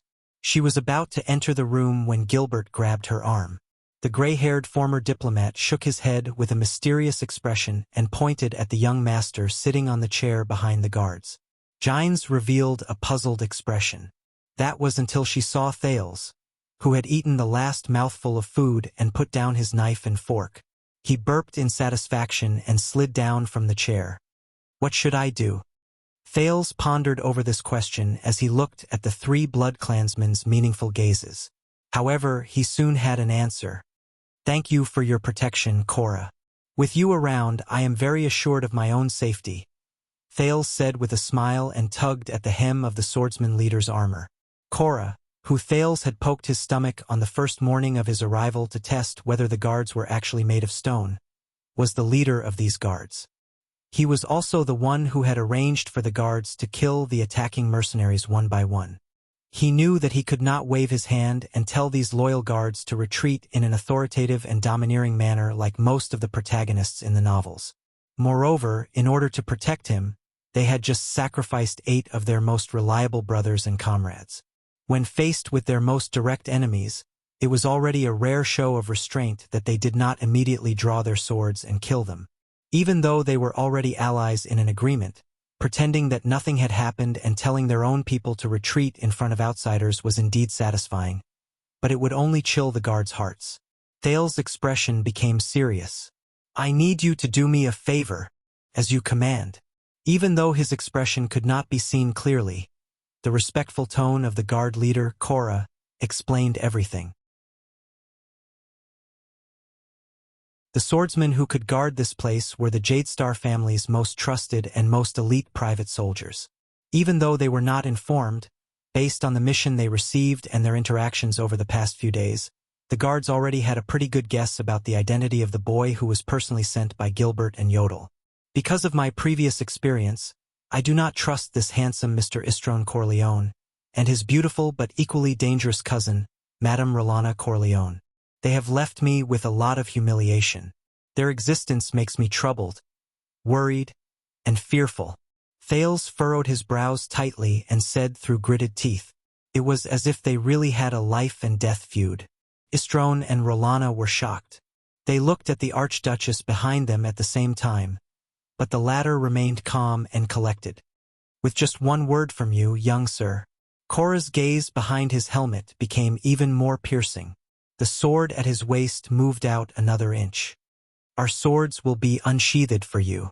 When the swordsmen of eradication around them heard this, they placed their hands on the hilts of their swords. Their gazes became increasingly hostile as they shared a common enemy. Very well. I want their heads too much. Thales' face was cold as he stared at Istron. The swordsmen took a step forward in unison. They vaguely surrounded the blood clansmen. Istron looked at the boy's expression and his heart skipped a beat. Rolana put on a fierce expression and stretched out her hands. No way. Istron felt an inexplicable fear in his heart and subconsciously took a step back until the Archduchess' secret voice rang quietly in his ears. Steady yourself, Iza. The childish voice could only be heard by the blood clansmen, but it made Istron feel at ease. He is not going to turn hostile, but because of the sacred covenant, I cannot hurt them in my own house. So, besides this little lady, chase the other 2 people to the corridor, Cora? Thales said coldly as he pouted and crossed his arms. If they dare to disturb my private conversation with Lady Serena Corleone. A cold glint flashed in Thales' eyes. A cold glint flashed in Thales' eyes, causing Istron, who had been traumatized since a long time ago, to feel uneasy. The prince turned his head and continued to speak mercilessly to Cora. Cora and everyone else, all of you will have a legitimate reason to take revenge and wipe out this humiliation. Especially that golden-haired one. Istron's heart tightened. If our swords are unsheathed, we will definitely not disappoint you. Cora nodded with a determined gaze and extended his arm towards the door of the study room. Vampires, you heard me. Get out. The corridor is the place that suits you.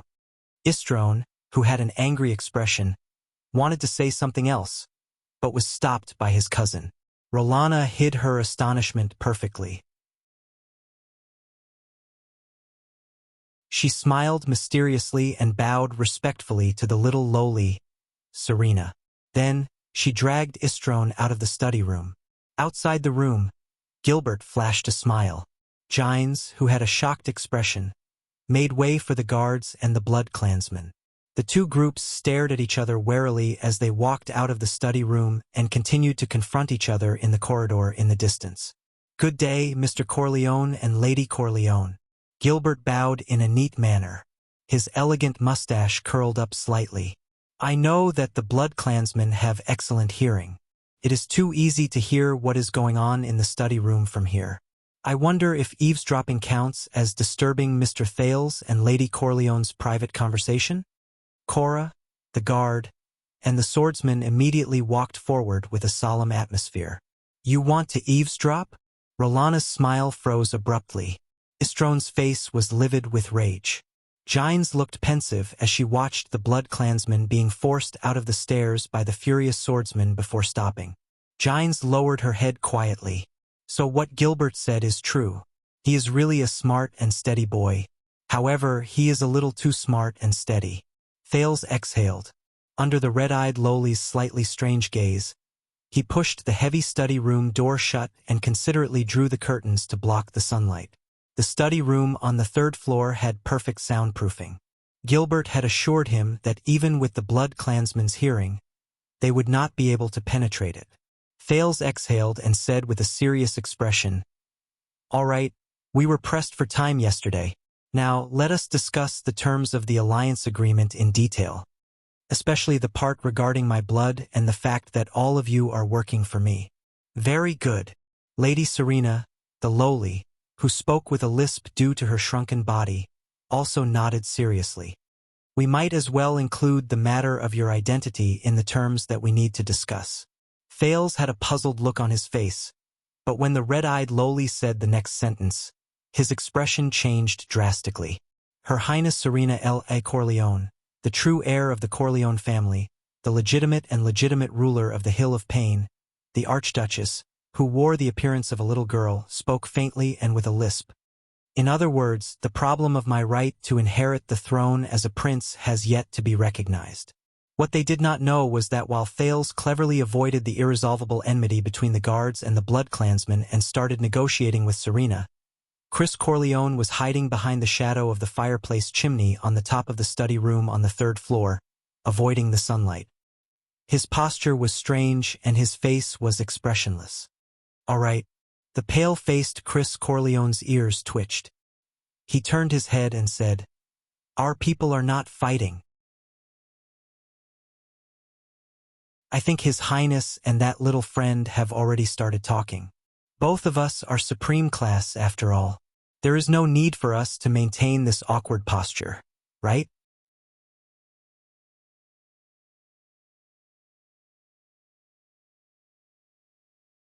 Chapter 38.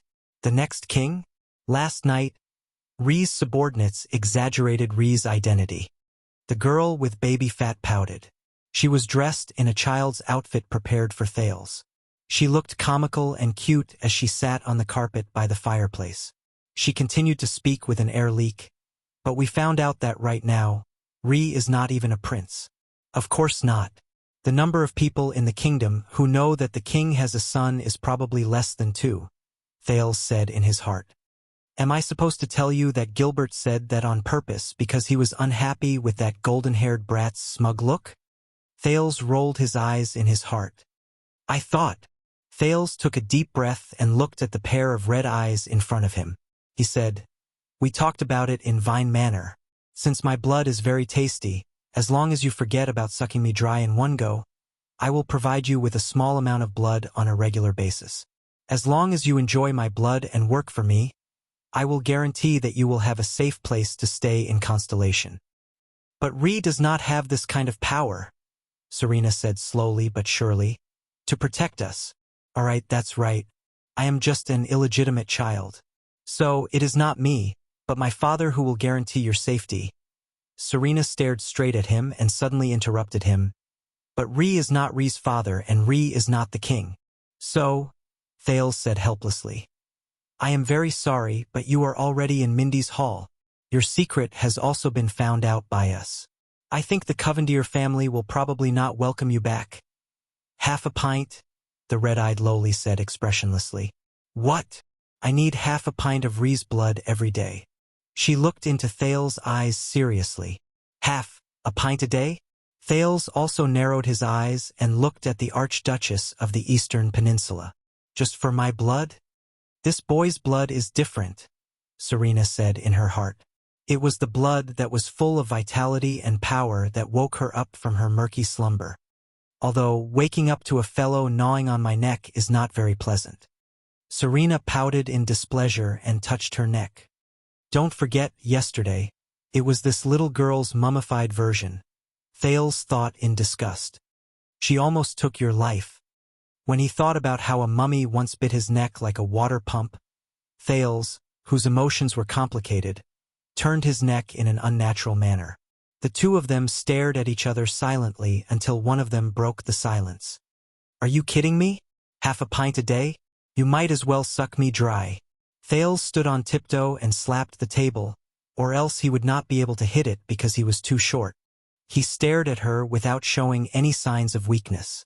Occasionally, when he thought of her mummified appearance, he still felt a little creeped out. I can't wait to suck every single drop of blood from Ree's body. Serena glared with her red eyes and replied in a serious yet creepy manner. But it's obviously more worthwhile for Ree to provide my blood for a long time. You really know how to be calculative.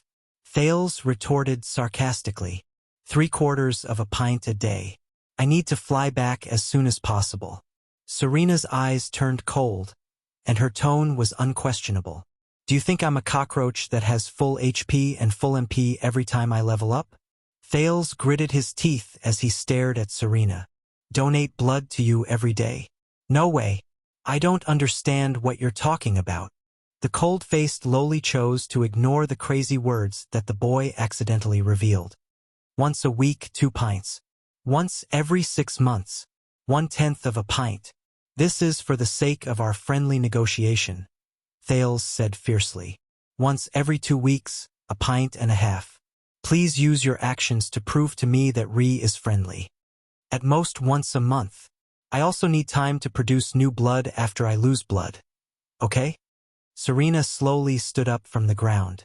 Her red pupils stared at Thales, making the latter's skin crawl. Brat, don't test my patience. Ree can still stand here and breathe in air because I'm interested in Ree's blood. Serena's pupils shrank. Her expressionless face suddenly turned cold. If we want to leave without caring about the sacrifices, Ree can't stop us. Moreover, Serena's eyes moved mysteriously, but her pupils never left Thales' gaze. It made the boy's hair stand on end.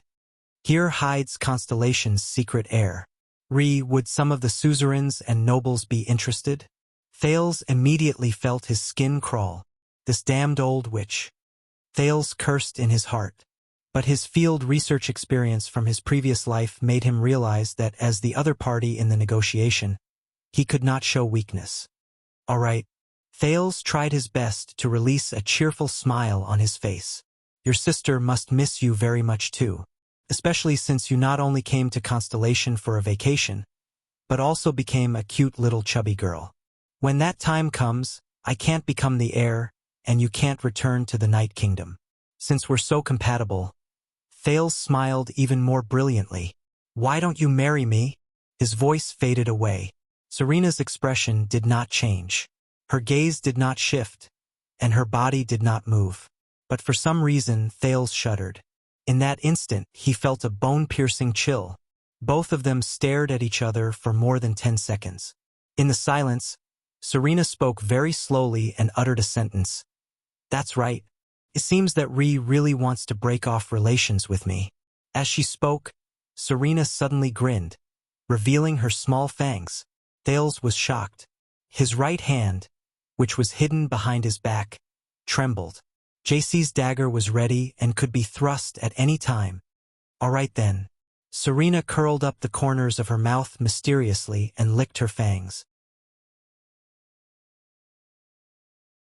I can deal with you for more than 10 seconds at this angle and distance.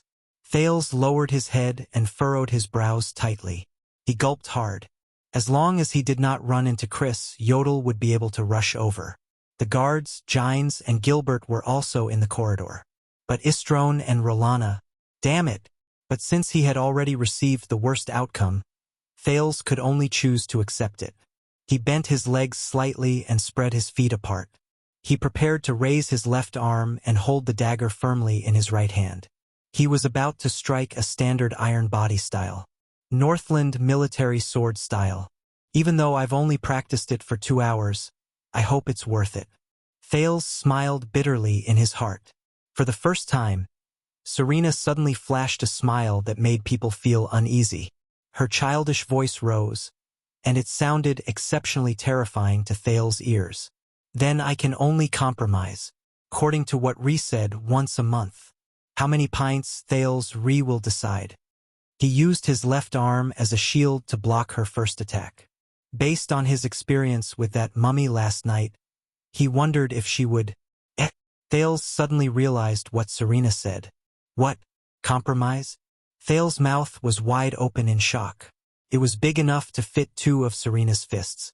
I was just about to assassinate when the enemy surrendered? Why didn't they follow the script? Something even more terrifying happened later on. 2 faint dimples appeared on Serena's cute face. The little lowly smiled shyly and said, "Brother Thales, I have already compromised. You have to agree to one of my conditions, okay?" Thales could not react at all. He stared at her blankly. When he saw the nameless girl suddenly turn into a smiling little lowly, he simply thought, "What the hell is going on?" His emotions changed too quickly. He could only respond passively with a dry voice. What condition?" The little girl smiled even more brightly. At that moment, Thales suddenly felt that the pair of strange red eyes was actually quite beautiful. "Brother Thales, after you become king, can you support me in regaining the throne?" Regaining the throne? The Eastern Peninsula's Night Kingdom? So that's the plan. No wonder she made so many concessions. This goal is too far away. Thales scratched his head. His dagger had long since been put back into his pocket. He said a little awkwardly and hesitantly, "If I really become king one day, well, according to the situation." Before he finished speaking, the little lowly happily pounced on him. She crashed straight into Thales' arms. "I know, Thales is the best." Thales fell hard on the carpet. But before he could pull the little lowly away from his arms, he saw a pair of red pupils staring at him with watery eyes. Looking at that pair of eyes, Thales only felt his whole body tremble. His mind was a little messed up. So much so that he could not remember what the 2 children said after they got up from the ground. In the end, the blood supply agreement was set at 1/8 of a pint per month. For this, Thales counted with his fingers. It was not much, but he still felt that he had suffered a loss. Serena suddenly turned back into the expressionless lowly, but her gaze was sharp as she said, "Because of this, you have obtained the help of 2 super-class elites and a supreme-class elite. Your road to becoming the heir will only be smoother." Yes, Thales thought gloomily. If you obtain the support of a powerful country in the Western Peninsula, your road to regaining the throne will be smoother. Besides, for the sake of Thales' promise, I will work hard to help you become the heir and ascend the throne. Promise? Thales' face twitched. I didn't promise her just now, did I? I didn't, right? I didn't? But, hey, what's with that cold face that suddenly turned back into? Watching the little lowly walk out shakily, Thales suddenly realized that he was drenched in cold sweat. Something is not right. Before she left, the little lowly turned her head around and asked with her usual expressionless face, "Oh right, I have a question. What is the secret of Lee's blood? Just a little bit of it can actually wake me up? Last night, it wasn't just a little bit of blood," the baffled boy grumbled unhappily. For this question, please flip through books, search for information, search for literature, or ask my parents directly. Unexpectedly, Serena nodded seriously. If it's a fee, I will. She raised her eyes. Lee's blood and my strength, Lee's throne and my throne. Our cooperation is actually very worthwhile. In the next moment, Thales was surprised to see Serena sway her small body and take a step back. For this, I apologize for my recklessness, and I pray for Lee's magnanimity and tolerance. Serena bent down again. Her chubby little hands pinched the non-existent hem of her skirt, and with a childish voice, she said softly, "The future Prince Thales Jadestar." Thales was stunned. Thales Jadestar. This was the first time someone called him that. Just like what Serena said before, he was not even a prince right now. From a child beggar to a prince. As expected, I'm still not used to it, Thales thought in distress. This witch. Thales kept reminding himself of this as he was drenched in cold sweat. Even though she looked serious just now, should I say that she was indeed the former Archduchess? As he thought of this, Thales sighed deeply. He felt that today's negotiation was a little frustrating. He extended his hand seriously and helped the little lowly up. Even though the two children's actions looked very comical, both of them became extremely serious. Your Highness Serena Corleone, I accept your friendship. Thales moved his right hand in front of the little lowly. Serena. His gaze was serious. Now we are allies.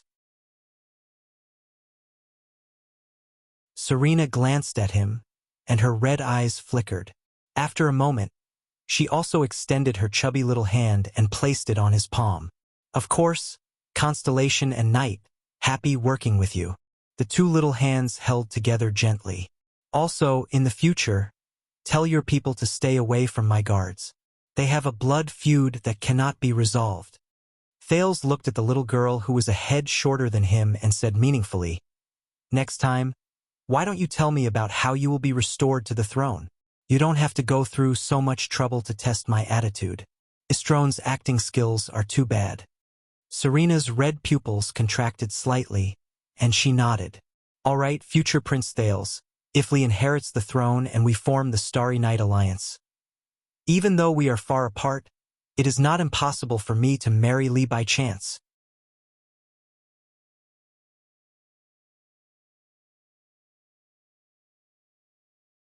Chapter 39. 3 o'clock in the afternoon. What's wrong? In the study room, Thales put down the quill he was using to copy the modern alphabet.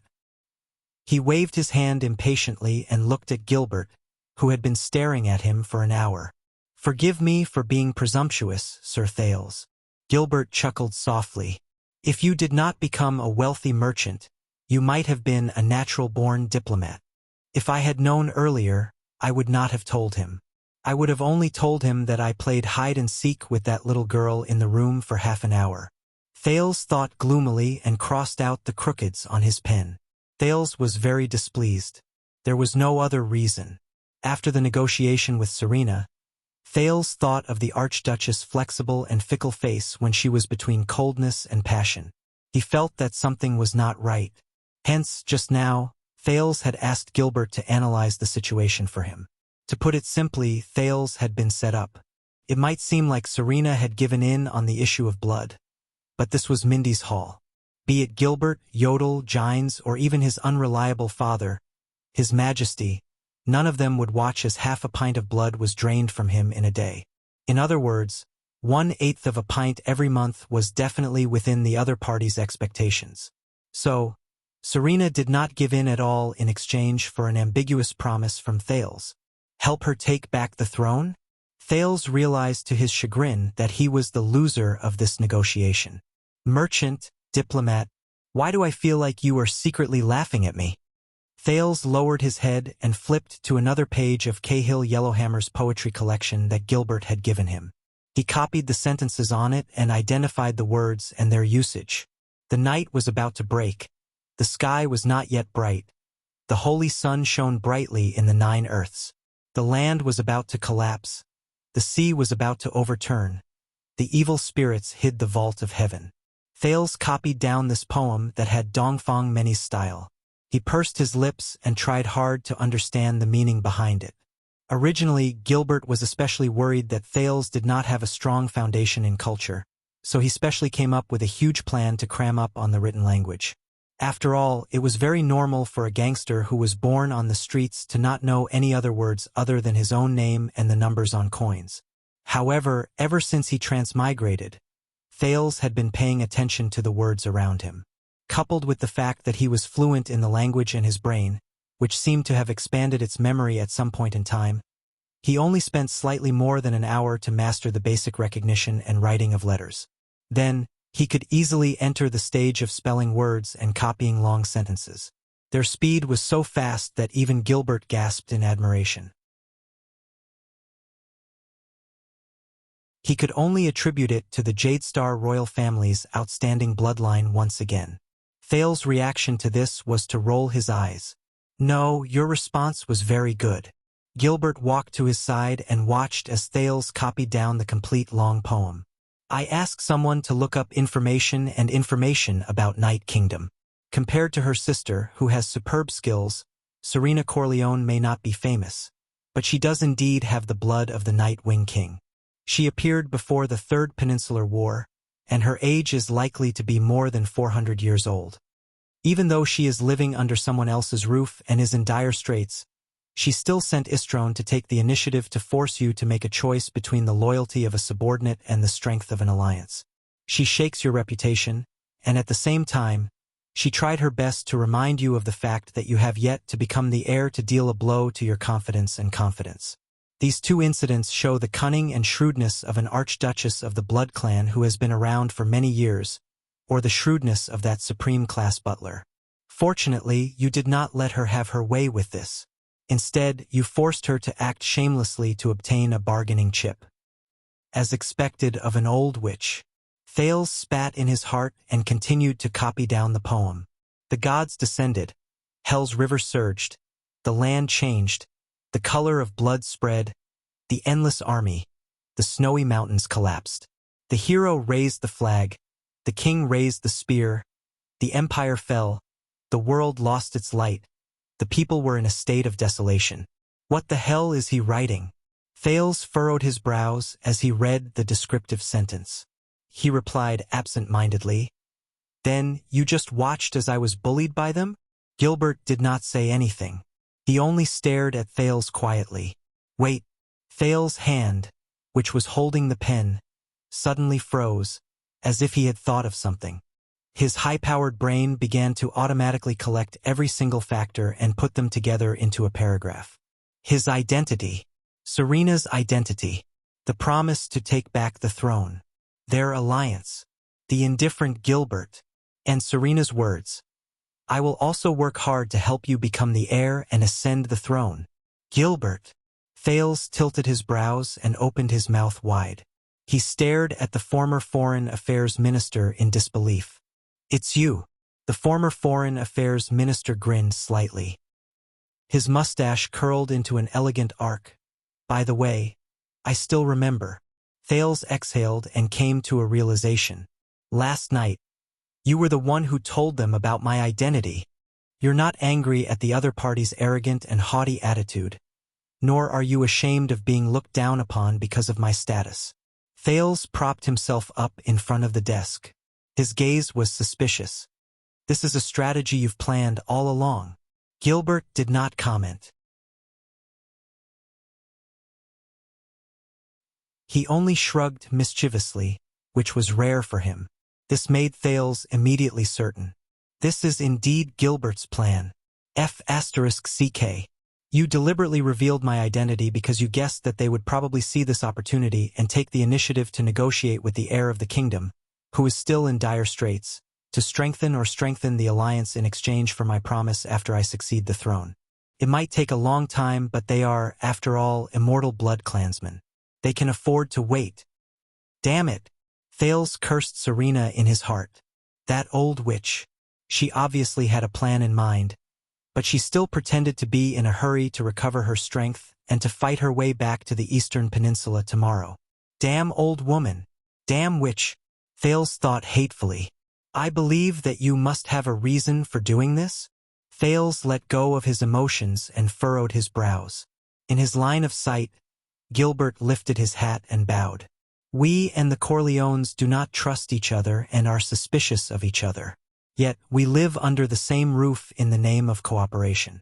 Even though this is our territory, this is too dangerous. As for blood, safety, Gilbert sneered and said faintly, I have never dared to believe that we can ensure the stability of our cooperation with these unreliable things. We and the Corleones can turn against each other at any time and endanger ourselves. But it is different now. You becoming the heir and her taking back the throne are tied together. In order to get your help, she must first help you. It may seem like an accident, but you used the promise of being the king in the future to obtain an even more stable assistance at present. Gilbert smiled mysteriously. Using benefits to gain allies is the essence of politics. As for what you said about watching you being bullied by them, it is naturally my duty to share your worries. However, to me, grooming you into a qualified heir and to protect you from any form of harm are equally important. Gilbert smiled and said, Serena Corleones is just a foreign politician who has fallen from grace, while you are the future of Constellation. I think this can be considered a small test. Small test? Thales lowered his head and rolled his eyes again. Since you have such thoughts, why don't you just look for them and propose an alliance? Thales, who was unwilling, replied stiffly. My young sir. Gilbert blinked. Diplomatic negotiations are like a duel of swords. Even though the party who strikes first has the upper hand, it also reveals its own footsteps and tracks. Nothing could be better for us if they propose an alliance. I'll just quietly watch you act cool.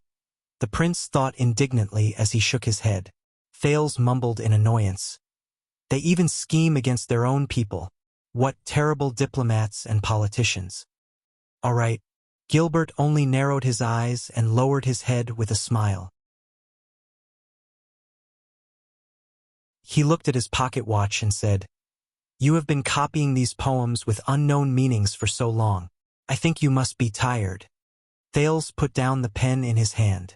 Let's rest for a while. Since we are talking about politics and diplomacy, let's take this opportunity to have a little history lesson, Gilbert said with a smile. Sometimes, forming an alliance is not just about visible benefits. Gilbert sat on the expensive sofa and tipped his hat. There is also an urgent crisis, and a common belief. Thales put down his pen and began to listen to Gilbert's words seriously. This is also about how a group of humans and forces of other races who do not trust each other and are in a state of disunity can become the most loyal allies. Gilbert's eyes shone with a bright light. Thales suddenly felt that Gilbert had become a little serious. This is the story of the war 600 years ago, described in Cahill's Fallen Leaves poetry collection. However, Count Casso's next sentence shocked Thales so much that his eyes widened. That cruel, dark, bloody, terrifying, world-shattering epic war. The Battle of Eradication. In the deep and dark secret chamber, an old and hoarse voice traveled faintly. So, there is movement from the rich and distinguished families? Yes, my dear teacher. A cynical and lazy voice rose. They are at least superclass elites. There are also quite a number of supreme-class elites who set off from various strange places and gathered around the various counties in the north. They all have one thing in common. When investigated, they are not related to the nobles or suzerains at all. Can you get an exact date? The old voice asked indifferently. I am afraid it will be very difficult, the relaxed and cheerful voice answered. Even the ex-det diplomat group themselves have not decided on their exact itinerary. So, should we assign people to investigate and inform the king? After a while, the hoarse and old voice answered resolutely, No, your focus is still on the doctor from Blackstreet Brotherhood. I want all resources to be tilted to that side. Do not underestimate Lance.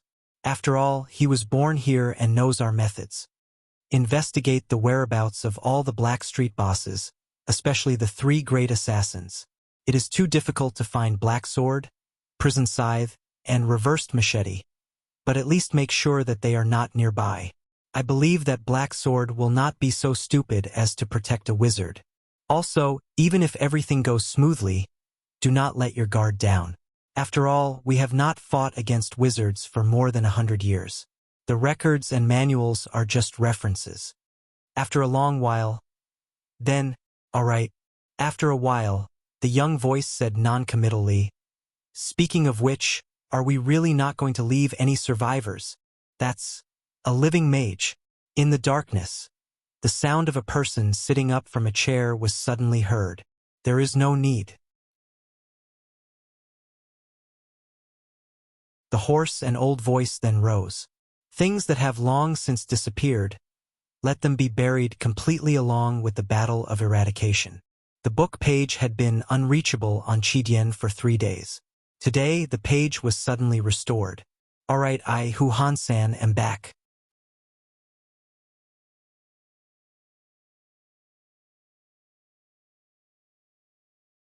Chapter 40. The Battle of Eradication. What a familiar word. Thales had seen quite a number of plays in the Dark Knight Temple next to the Grand Bazaar, although most of his attention was focused on how to make money from the pockets of the audience. It had to be said that even though the priests of Dark Knight seemed to be neurotic and wrapped themselves up tightly, saying crazy things like, "Our Lord will return," "The world will eventually collapse for the second time," "History is a lie," and "Only the true God Dark Knight will save the world every day." Fortunately, they did not say things like, "The long night is coming and danger is everywhere." "Hey, Ryan, watch out. That fat sheep is about to turn around." Thales, the child beggar who was watching the play. But the plays they rehearsed were really a good way for the illiterate who had transmigrated to understand the world without spending money. Maybe not that good. Thales followed behind Gilbert and remembered a play called "The True Dark Knight Descends to the Mortal World and Personally Saves the 33 Princesses." He could not help but twitch his mouth. Among the various dramas that ranged from ridiculous to cautionary, Thales had a deeper impression of a scene called "The Day the Calamity Descended, the Day the World Ended." That was the Battle of Eradication. Until now, Thales still remembered that in the background, which was mainly black and red, there was a masked man dressed in black, holding a chain and a sickle. His footsteps were heavy, and the sound of his footsteps echoed throughout the entire stage. The music always became gloomy and scary at that moment, and it often scared the curious children below the stage to tears. Wherever the man in black went, actors wearing headgear of various colors to represent the world cried and screamed as they fell on the stage one after another. He still remembered the chilling words spoken behind the scenes that sounded like the cawing of a crow. "The calamity is here. The calamity is here. It will not let anyone go. It will not let this world go until everyone is captured by the calamity. Wake up, my compatriots, wake up, wake up. The calamity engulfs everything. Hell's river flows backwards into the world. The sky collapses on the earth. The world is coming to an end. The gods are always on our side. The demons are also with us. The emperor stands behind us. The hero is in front of us.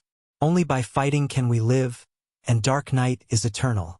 My compatriots, the calamity is here." Dark Knight had once said that the ferrymen of Hell's River did not have a repulsive appearance.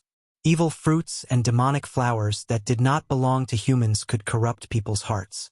"I would rather wield my sword and follow the heroes to the afterlife than become the servants of those calamities. This is the final battle.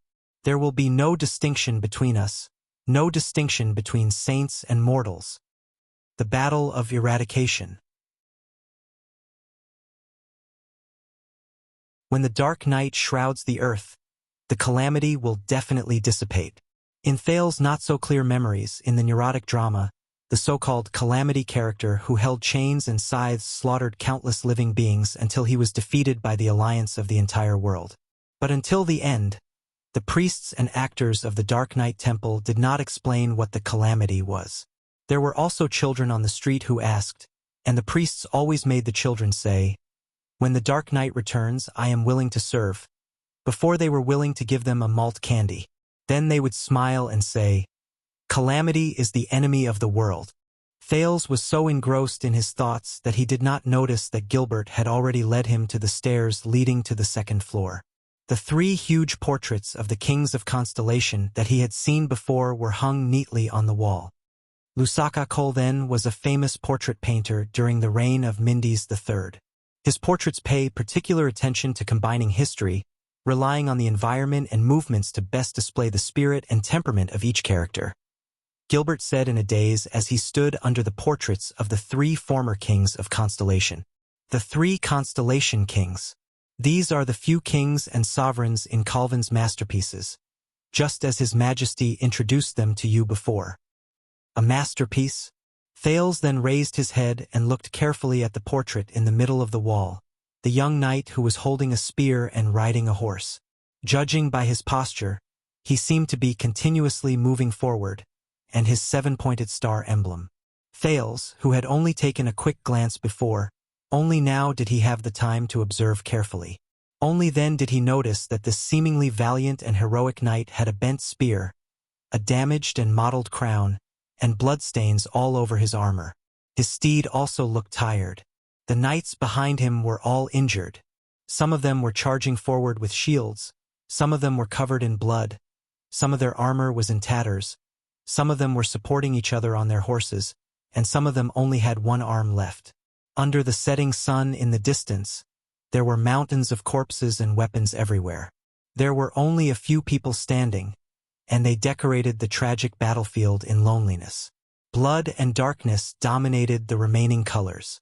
Other than the young knight with the 7-star crown who seemed to be roaring madly, the 6 people behind him had desolate and sorrowful expressions. However, they still had expressions that showed that they would not turn back as they followed Tormund I, who was roaring furiously with his spear raised. When he saw this, Thales thought of something and suddenly remembered Kessel the Fifth's words. That is Tormund I, the last prince of the final empire, the founder of Constellation, and the king of Renaissance. His bravery in the Battle of Eradication is still being praised to this day. He is. Thales' expression changed slightly and he looked at Gilbert beside him. Yes, the king of Renaissance Tormund Jadestar, Gilbert answered with a profound expression. During the Battle of Eradication more than 600 years ago, he was the person with the highest status among the surviving empire's commanders in the Western Front. He is also your ancestor, the founder of Constellation after the war. Western Front, surviving, empire's commander, highest status. Thales immediately grasped the keyword. Empire's commander? Which empire? What is his identity? Other than the Western Front, are there any other battlefields? Who is Tormund's enemy? Gilbert was already used to Thales' learning style of interrupting and asking questions, or even refuting at any time. He smiled and said, "Of course it is the one and only, the Empire. The one and only Empire." Yes. Gilbert inhaled and revealed a nostalgic smile. Did you know, young Sir Thales? Originally, our known world was a vast piece of land shaped like an arm. And we, the original land of Constellation, is at the position of the wrist. Thales raised his head abruptly. What? He interrupted Gilbert in shock. An entire piece of land? Then the Eastern Peninsula and the Western Peninsula separated by the Sea of Eradication. But Gilbert only smiled and raised a hand, gesturing for him to quiet down before the portrait of the late king. Let me finish. The answer lies in the Battle of Eradication. But Thales had already figured out an answer that was not far from the truth in his mind. The Battle of Eradication. Wait a minute. The ocean between the 2 peninsulas is called the Sea of Eradication? 2 peninsulas? When he thought of this, Thales could not help but ridicule. Gilbert, are you trying to tell me that a powerful foreign being brought an army to invade our world, and we defeated its intentions in a fierce battle, but inadvertently broke a magic well and blew up the world into 2 peninsulas? Gilbert's smile froze. What? Then the one in the west is still called Kalimdor? Shoo! Gilbert smiled helplessly and interrupted him. My young sir, you do indeed have the ability to write novels and make up stories. If it were not for your identity, you might have been able to become an excellent bard or poet. However, we are now in a history lesson. Thales shrugged and shut his mouth. He placed a piece of memory that he had just found into the depths of his brain. It was still related to the girl with the Chinibu syndrome. Gilbert looked at him patiently until Thales stopped talking and became solemn in front of the portrait of his ancestor. Then he continued to explain. More than 3,000 years ago, after humans understood supernatural powers, superclass and supreme class elites emerged one after another. The combat power and equipment of the army were continuously strengthened. After many years of friction, war, and union, humans finally became one. They won the war against the other races year after year, and they became the rulers of the known world in the peninsulas. Gilbert's expression was one of reverence and longing. His gaze drifted about as he said faintly, "They built a huge country that spanned across the 4 seas and intimidated the entire peninsulas. It practically touched every corner of the known land. Northlanders, Rudalians, Nidar, Cairnsarians, Red Earthlings, and aside from a small number of Far Easterners, almost all humans were under its protection and rule.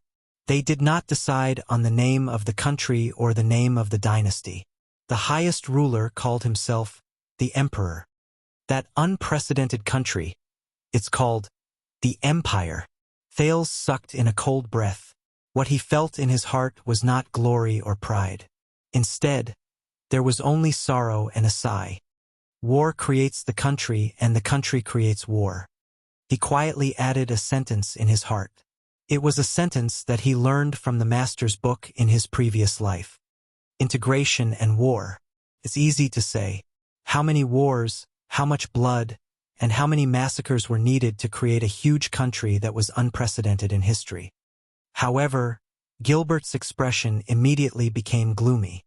At the height of the Empire's rule, a new race that was so powerful that it was almost terrifying was born among the humans without a sound. They were immortal, indestructible, and had peerless strength.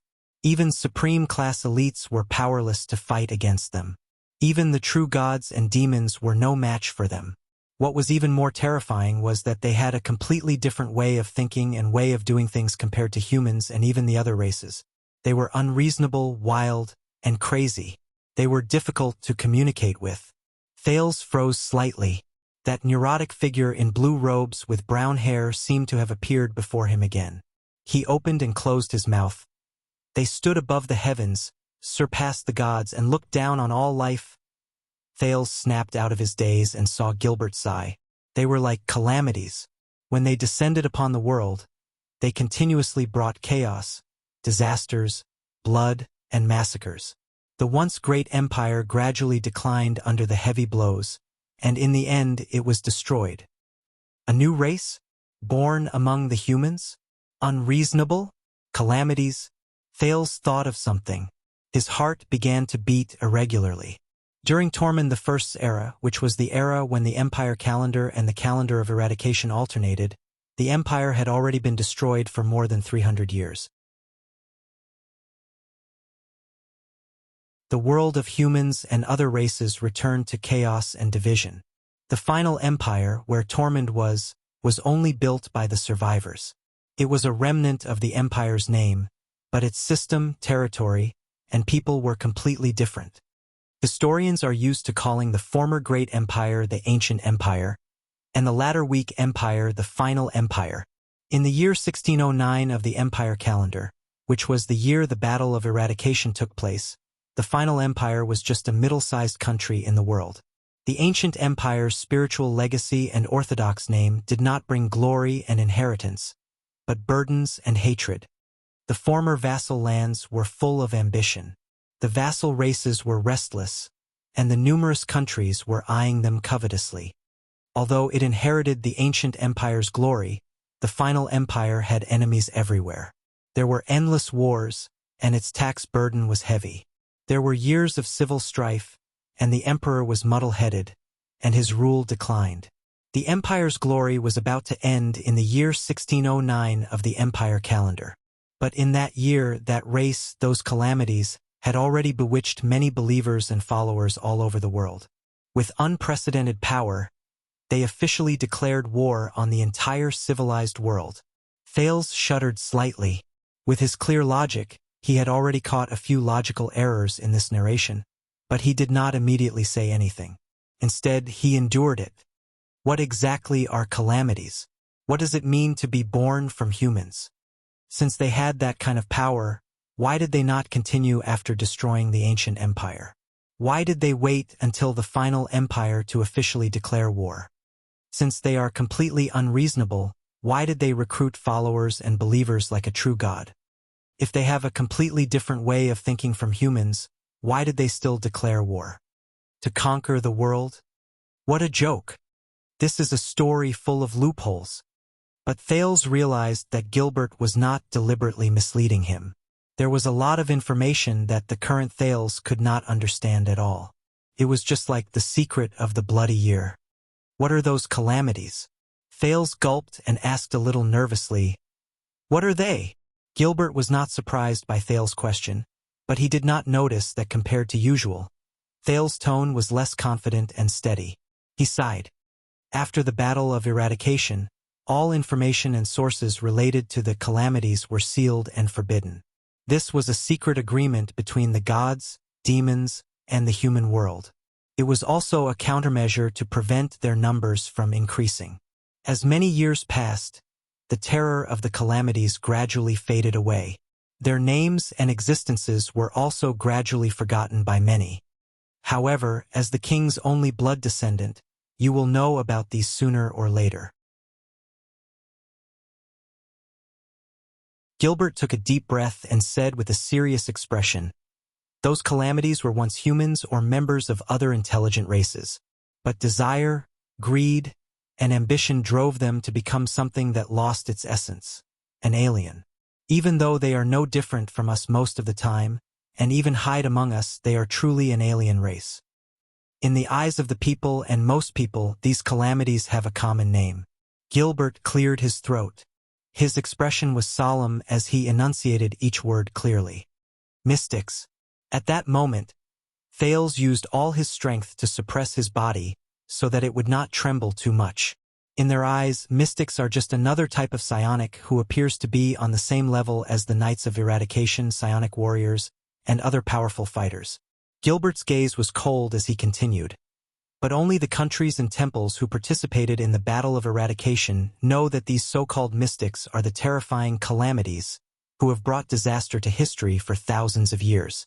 They have accumulated blood debts, ended 2 generations of empires, and almost destroyed the entire world. Only when they try to kill a mystic will they realize that something is wrong. Only then will they realize that something is wrong.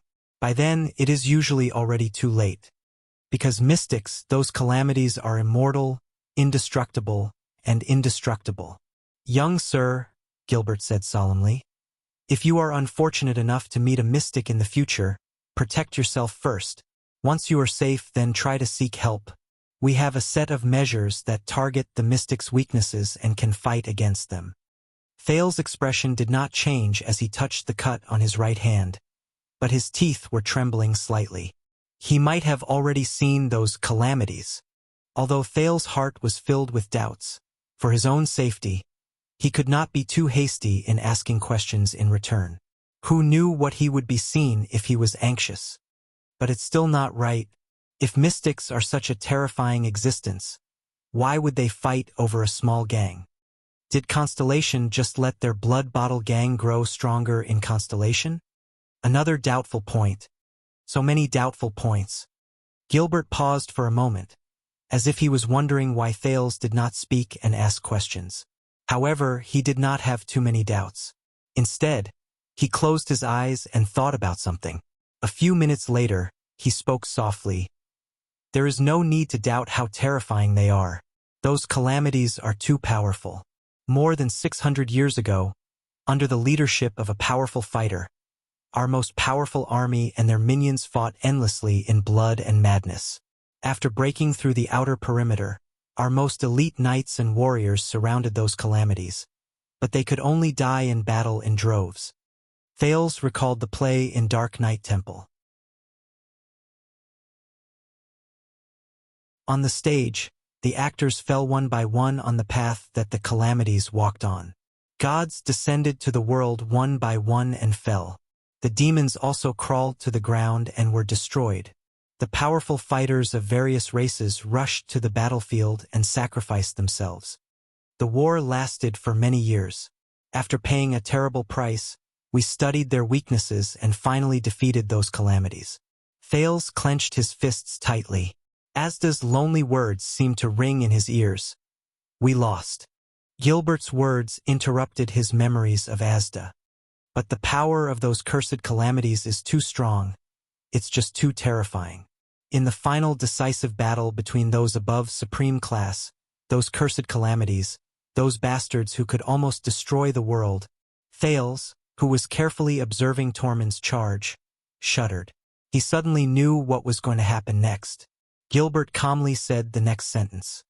They sank the weakest piece of land in the center of the continent, which was connected by 4 directions. All living beings and matter on it were destroyed. After the land sank, the aftermath of the energy spread and pushed the entire continent in 2 directions. In a short 5 years, the ocean that was formed was so deep that the bottom could not be seen. The known land was forcefully split into 2 continents and countless islands. This is the Great Fission, from more than 600 years ago. The battle of eradication has come to an end. Gilbert exhaled a long breath. His next words made Thales dazed for a moment.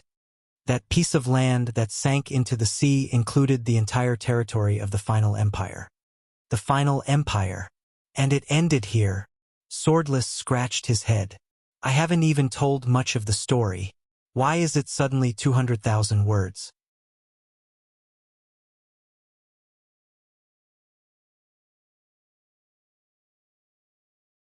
Chapter 41. The empire sank, the heavens fell, and the earth cracked. The capital of triumph, the capital of the empire with more than 2,500 years of history since the Age of Kings, witnessed the rise and fall of 2 generations of empires.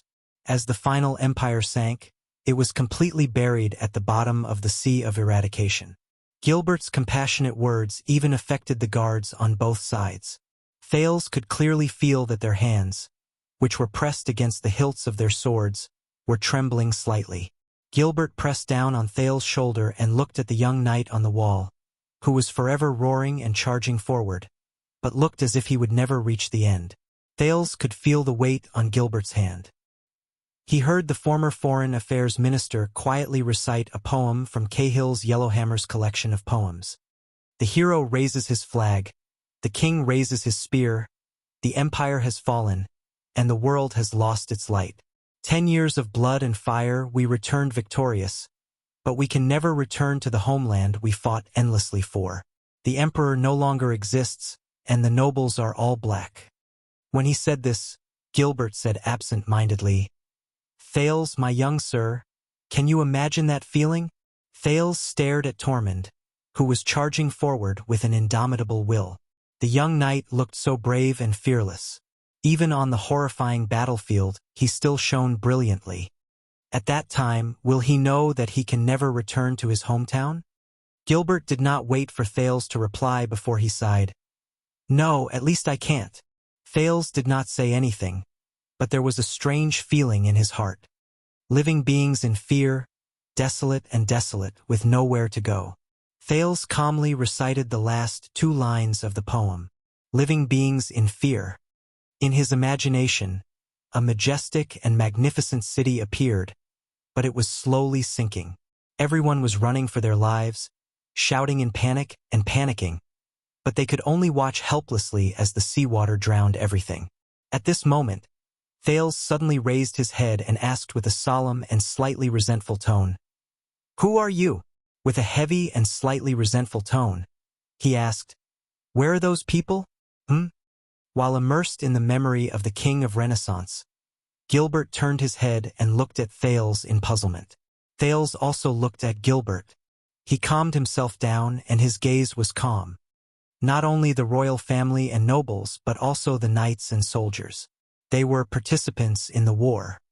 But there are also countless people who live in that land, farmers, merchants, the elderly and children, the boy said calmly. Regardless of whether they are rich or poor, whether they are high or low, and whether they are of different races, they are involuntarily involved in this war. Everyone. During the war, when the continent sank, they were more innocent than the calamities, the emperors, the nobles, and everyone else. but they are the reason for the empire's existence. Did none of them manage to escape?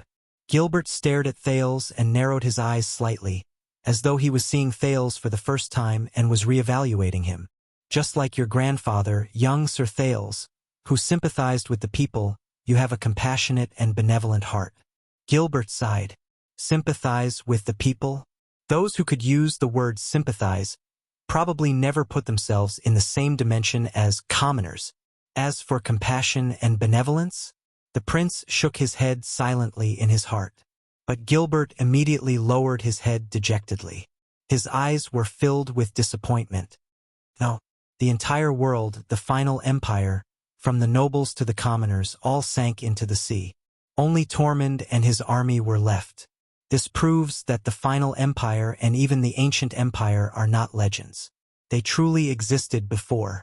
Thales lowered his head, closed his eyes, and exhaled softly. At this moment, Gilbert's hand, which was on Thales' shoulder, suddenly exerted more force. He spat out the following words, one word at a time. He enunciated each word clearly. And at that time, Prince Tormund was just the most unfavored illegitimate child in the final empire's royal family. Thales shuddered. Thales turned his head abruptly and looked at Gilbert in disbelief. He knew why Gilbert said all this. Forget about titles, territories, and assets. He did not even have the right to inherit his family name. Even the title of prince was just a form of courtesy. Gilbert looked at Thales with a firm gaze. Compared to you right now, he had nothing. The situation he faced was 100 times more dangerous than yours. Thales looked at Gilbert in a daze, then looked at the illegitimate king on the wall. Gilbert shook his head and put down the hand on Thales' shoulder. He continued to speak. The battle of eradication was won. Humans and the entire civilized world celebrated the great victory. The world's politics also changed. In the east, the King of Peaks brought the hopes of the Far Easterners and overthrew the old dynasty to establish the main Nox dynasty. Amar Maimo Hanbol raised his banner and began to spread the great name of the Hanbol dynasty among his countless believers.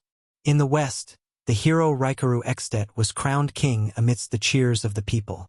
The powerful and proud Extet kingdom was born. But compared to this, Gilbert looked at Master Calvin's painting with a stern and pitiful gaze.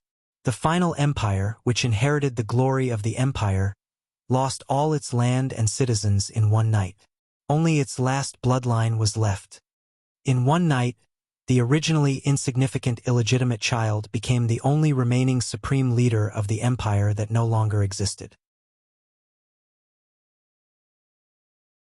Regardless of whether it was land, people, supplies, or wealth, Tormund had nothing. Other than the 6 knights by his side, he only had 2,000 soldiers left. They moved in fear in an unfamiliar land. Their hopes were cut off, and their future was bleak. At the age of 24, he moved between many forces of power and suzerains. For the sake of even a little bit of food, a little bit of supplies, a station, or a batch of weapons, he used everything he had, from groveling to arguing for what was right, from sweet words to seizing by force, to maintaining the independent survival of his subordinates and the last dignity of the empire. The lonely Prince Tormund struggled daily between wars, conspiracies, ambitions, and power. He worked hard to survive amidst mockery, exploitation, and malice. He was only 26 years old, but his hair had already turned white. Gilbert placed his hands behind his back. His eyes were filled with reverence. The final prince of the final empire. This was how the people of the 2 peninsulas mocked and ridiculed him at that time. Thales stared fixedly at the valiant prince and did not say a word. 10 years passed. Their numbers dwindled, and their hopes dwindled. Finally, after a battle with heavy casualties, the despairing subordinates carried the corpses of their comrades and surrounded the haggard Prince Tormund. They wept and interrogated him. What was the point of continuing to fight like this? The empire was destroyed, and not a single inch of its land remained. They were like rootless duckweeds, the ashes of history. They would eventually disappear without leaving a trace. Why did they still fight? Why did they not give up? Thales was slightly shaken. He looked at the prince. The ancestor's gaze was no longer the same. When you have nothing, when everything no longer exists, what are you fighting for? Gilbert looked at Thales' expression and sighed in pity. However, he immediately put on a determined look and expression. Thales. For the first time, he called Thales' name in a serious and unceremonious manner. You must listen carefully to what I am going to say next. That night, in the face of his subordinate's reproach, Tormund shed tears. He removed his battered armor, pointed at the stars in the sky, and recited his oath. At that moment, Thales saw the guards on both sides stand up straight with their heads held high. The sound of armor clashing against each other instantly came from the spacious hall. Gilbert's expression was firm, and his tone was solemn as he spat out a few words. As long as the stars exist, so long as the stars exist. The Empress stars. Thales took a deep breath. Stars, as long as the stars exist. The Empire. Thales pondered over the meaning of this sentence.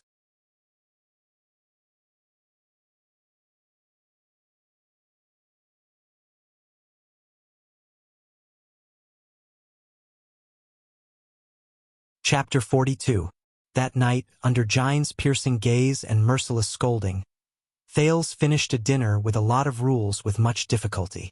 He also had a boring etiquette class that he had to attend. After all, etiquette was a code of conduct, and also one of the standards to distinguish social classes. At least he could use the table knife and fork in accordance with the rules with his trembling hands. However, Thales could feel the anger and dissatisfaction hidden in Gine's beautiful eyes.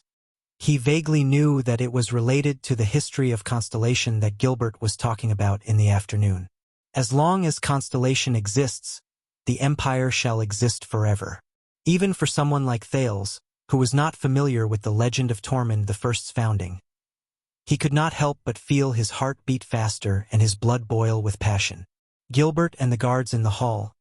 Thales only found out later that they were all descendants of the final Empire's remnant army, were such representatives. However, Thales could keenly sense that Gines hated this sentence, and even the meaning behind it. However, he did not dare to ask. He did not know what attitude this female official, who claimed to be his father's lover, had towards him. When Gines looked at him, Thales saw a flash of disgust in her eyes. He also saw her forcing herself to endure it, as well as her repeated hesitation when she approached him. However, he did not see a sincere smile on her face. So, the entire etiquette class was unusually dull. That was until Gines, with a burning gaze, broke the silence, contrary to Thales' expectations. You don't like these rules and etiquette, do you? As she watched Thales bend his wrists with all his might to avoid exceeding the standard arm swings during a meal, Gines suddenly said coldly, "Your expression is even uglier than a horse that has just been shaved." Thales was shocked by the sudden question. In a flurry, he tried his best to answer appropriately. Madam Gines, I know that these are necessary. I am still trying my best to get used to." However, his words were interrupted by Gines again. "Of course you must learn these etiquette," she said coldly, but her voice was filled with mockery and disdain. "But it is best not to become their captive. Walking, sitting, or lying down in a so-called noble manner does not mean that you are really noble. Similarly, bearing those glorious and proud histories does not mean that you are really—" Gines did not continue. She subconsciously bit on the second half of her sentence. Thales felt a chill in his heart. It seems like this lady has a different opinion about Gilbert's teaching method. "Madam Gines," he cautiously probed, "Gilbert's history lesson in the afternoon. You don't seem to be, not. Humph, what kind of joke is this? That is their great and ancient kingdom. How would I dare to have any opinions?" Gines snorted and denied Thales' words. However, the latter could clearly see the mockery and sarcasm in the female official's eyes. Thales fixed his gaze on Gines, his father's lover. "Madam Gines," Thales said carefully and softly, "you were not father's female official from the beginning, right?" Gines raised her eyebrows, and the beauty mole beside her lips trembled slightly. And you don't like these etiquettes and rules either. You don't even like them. Thales hesitated for a moment, but when he looked at the knife and fork in his hand, he still asked, "You don't like this country?" His voice fell. Gines stared at Thales in a daze. This child. How sensitive. Gines turned her head and looked at the gold and silver 9-pointed star symbol above the fireplace in the study room. She did not speak for a long time. Just when Thales stuck out his tongue, thinking that he had asked the wrong question, and was about to lower his head and continue fighting with his knife and fork as if nothing had happened, Gines sighed. She stared at the knife and fork in Thales' hands in a daze. She said softly, "I was born in Bajkovic City in Sud County. It is a small city near the sea in the eastern part of the kingdom. It is not a prosperous trading port, but it is self-sufficient by fishing. It is considered a good place in Constellation. The city master is my father. He is quite famous in the eastern counties. All this while, he has strictly trained us to obey the rules, conform to etiquettes, and become ladies. He hoped that one day, our family could also become a famous family with a long legacy." Thales' gaze became solemn. He quickly exercised his already stiff wrist while Gines was not paying attention. "But I just had to be a rebellious daughter. I hated these rules and etiquettes since I was young. As a result, when I was 16 years old and about to become an adult, I was a wild girl who did not even know how to dance in court.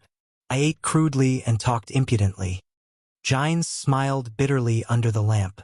She looked at the moon outside the window, but her tone was filled with nostalgia. "Of course, my father would not let me do whatever I wanted. In short, those memories were not very pleasant. Things became a little awkward. My family wanted to take away my identity and right of inheritance, and sent me to the temple to be a priest." Thales stuck out his tongue at a place where he could not see. He knew that the priests in the temple usually swore to remain unmarried and serve the gods for life. At this stage, it was probably not as simple as a little awkward. Gines lowered her head slightly. Her gaze dimmed, but she immediately raised her head and flashed a happy smile. "But at this time, a prince came to our castle as a guest." "What?" When he heard this, Thales, who was exercising his wrist, stopped. "Prince? Can't be that melodramatic plot that I think it is, right?" Gines continued. "He heard my story, but he just laughed. His Highness publicly pardoned me of my crimes and promised me that I would not have to follow the rules and etiquettes that normal noble girls must follow. But the prerequisite was that, after I became an adult, I had to find a way to earn a living on my own outside of my identity as a noble girl." This is indeed melodramatic. However, Thales also had some doubts in his heart. Doesn't that prince's way of doing things and thinking, how should I put it, a little too advanced? However, Gines seemed to be talking to herself. The corners of her lips curled up slightly without her realizing it. She did not pay any attention to Thales' reaction. "So, I walked out of my family's castle and followed the prince to the capital. From reading the court newspaper for His Highness every day, to being a laborious clerk in a warehouse, to being a scribe who earned 1 copper coin per page, to being a police station secretary, and finally to becoming a level 5 police officer, my life completely changed because of him." Thales was stunned for a moment. In his impression, Gines was a standard noble. He never thought that she had such a colorful past. However, after moving around for many years, I still became a female official in the end. Gines shook her head in a self-deprecating manner. "Look at me, a disgrace to nobles who hated etiquettes and rules. But now, here I am, teaching the heir of the kingdom, teaching him the etiquettes that I hated the most in the past." After Gines finished speaking, her gaze returned to the dining table and she stared at Thales. His knife fell to the ground again. Thales let out an awkward chuckle. He asked a question that even he found to be a little melodramatic. "That kind prince is Kai? Is my father? Your father?" Gines' gaze became a little blurry in that instant. However, Thales did not get the answer he expected. The female official turned her head around gently. There was a complicated and indecipherable look on her face. "No, it's not him," Gines said softly. "Even now, I still remember the smile on His Highness' face when he pardoned me. A girl who was shackled, dirty, crying and throwing a tantrum. That warm, accepting, and sunny smile.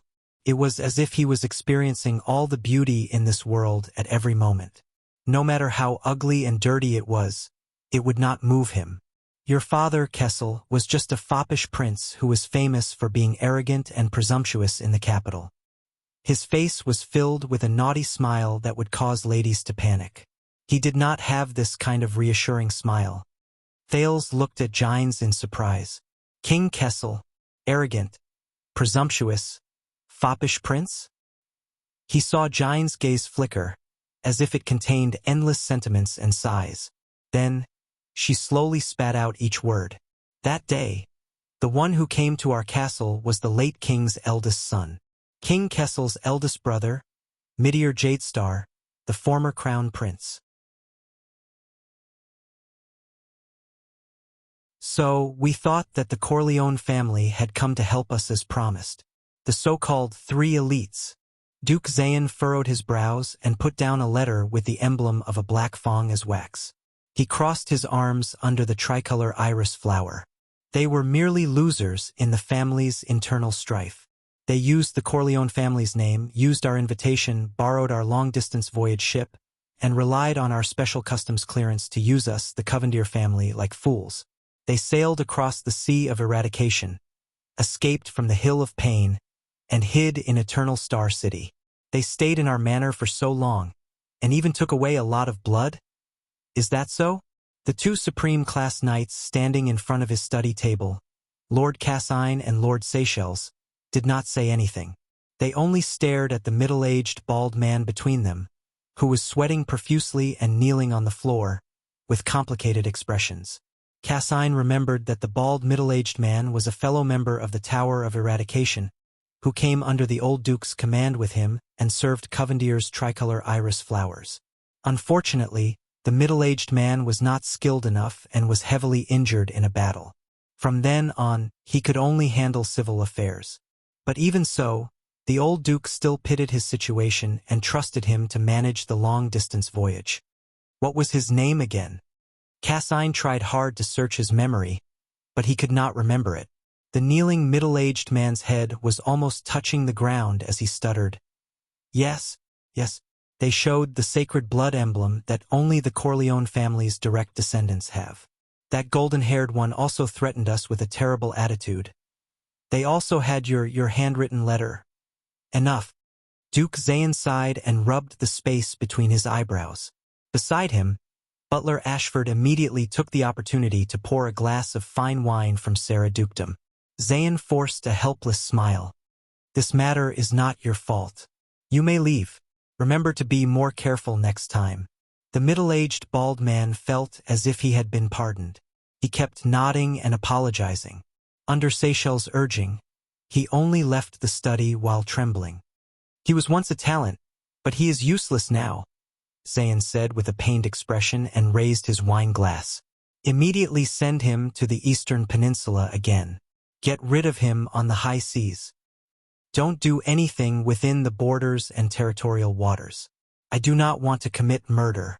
Hearing this, Cassin's heart skipped a beat. "Your Grace," he could not help but say, "if you let him stay, I'm sure he will only be more dedicated in the future." Cassine did not notice the secret signal that Seychelles gave him. "Forget about the usual matters, but I do not want to make any mistakes when it comes to such a crucial secret matter." Duke Zayn sighed. He made a mistake once. There is already a grudge and a shadow in his heart. Especially, his doubts about his future will only deepen with time. And he knows about our contact with the Corleone family. This is related to that plan. All of you know how important that plan is. Cassine finally noticed Seychelles' secret signal. So, he lowered his head and did not speak again. "The next time we set sail, get someone new." Duke Zayn took a sip of wine in disappointment. When father was still around, they were far less lax in their work. Ashford replied calmly. Loyalty and caution both require time to settle. Zayn shook his head and sighed. Unfortunately, what we lack the most is time. That matter is within a month, and our men cannot participate in it. It's best that nothing goes wrong. Seychelles nodded slightly. Sir, please do not worry. The mercenaries we hired at such a high price will have enough chances to assassinate His Majesty. Lord Cassine trembled slightly. He did not know why his colleague was so bold and reckless. Zayn paused for a moment. After a while, he shifted his gaze to Seychelles. Do not speak nonsense, the young duke said coldly. Seychelles lowered his head and apologized, but he was secretly sneering. It seems like the duke is not dissatisfied. All of you should depart. The Cullen family and Nanchester family will send people over. Do not clash with them at this juncture. Zayn's gaze was cold as he cautiously said to Cassine and Seychelles, when those mercenaries succeed, get rid of the people who did it. Cassine was shocked. He raised his head in disbelief.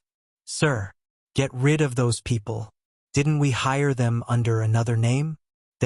Some of them are from the Tower of Eradication. Zayn suddenly looked at him. His gaze was as sharp as a sword. Cassine's throat trembled. This supreme-class knight could not say the rest of his words. Then persuade your friend to go back, Zayn said calmly. But Ashford knew that this was a sign of his dissatisfaction. Send someone who is not your friend. Seychelles abruptly tugged at the back of Cassine's clothes, causing the latter's words to be stuck in his throat. As you wish, sir. The astute Seychelles nodded. He pulled the ashen-faced Cassine and left after receiving the order. Zayn slowly exhaled and calmed himself down. He looked at the portrait of the old duke in the distance. Cassine is old, he said plainly.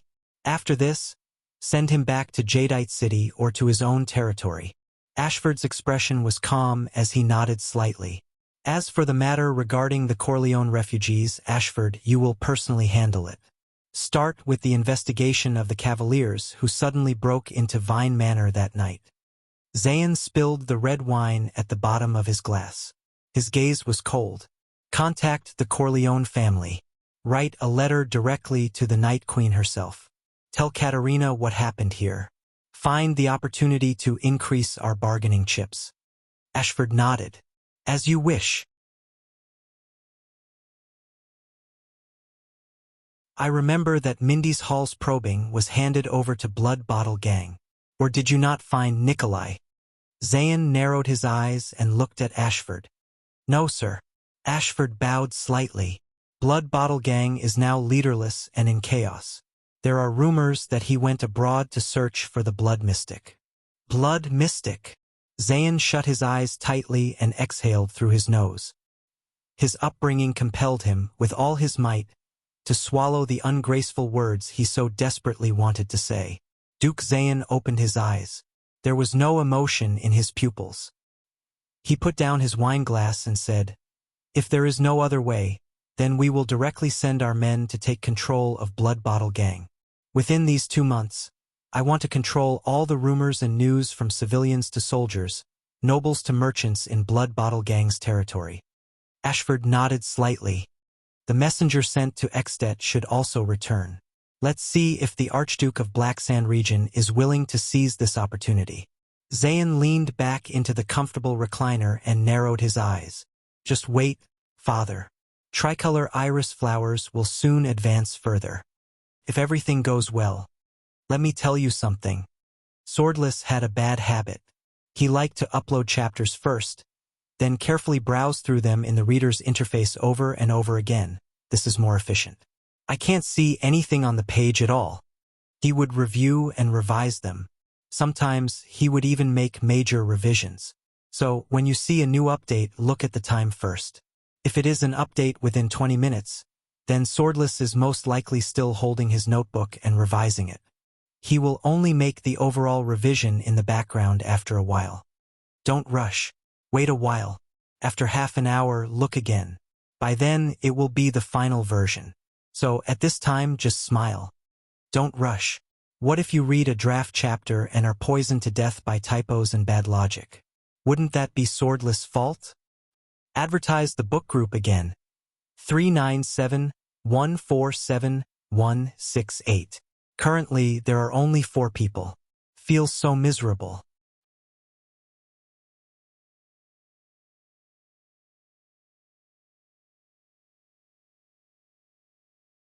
Chapter 43. In the next 20 days, the weather in the capital city turned cold, and winter arrived.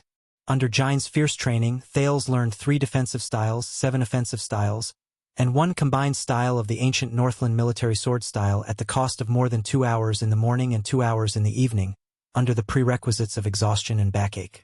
Only when his arm began to get used to the shape and weight of the shield and sword did he finally change to a larger sword and shield. Listening to Jine's words, he began the process of passively getting beaten up to learning to get beaten up, which was still what Jine said. In the past, you were the one getting beaten up. Now, you need to know why you are the one getting beaten up. This was the extremely strict Jines. Isn't I still getting beaten up? Hey, madam, you haven't shouted to start yet. Hiss. This was the flustered Thales. Under Gilbert's strict supervision, Thales basically learned the advanced grammar of the common language and the basic usage of the ancient empire's language during his culture classes in the afternoon and evening. He began to come into contact with the rhetoric of Constellation's nobles and some necessary foreign languages, such as Far Eastern proverbs and elven warnings. He also learned some basic knowledge of Errol from his tireless history classes. In Constellation, a noble who does not know how to use the ancient empire's alphabet and ancient grammar as rhetoric is not qualified. And Mr. Thales, I believe you will need some time to familiarize yourself with the complicated and ever-changing ancient empire's alphabet. In the next second, as he watched Thales casually write down the ancient empire's alphabet, Gilbert sighed gloomily and threw away his dignity as a teacher into the sea of eradication. All right. Let us enter the next chapter, the basic rhetoric of the ancient empire's language. In Thales' eyes, other than the pony that enjoyed throwing him around and the various strange noblemen's etiquettes, there seemed to be nothing else that did not go his way. Even the Corleone blood clan trio and the lowly archduchess did not bother him.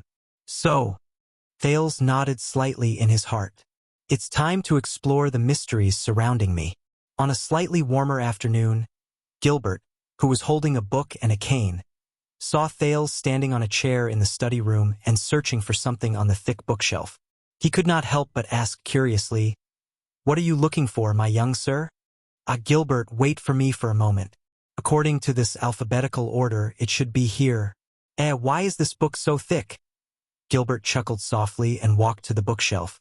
He helped Thales, who had just finished training with his sword in the morning and was physically weak, pull out the thick book from between the books on both sides. Thank you, Gilbert.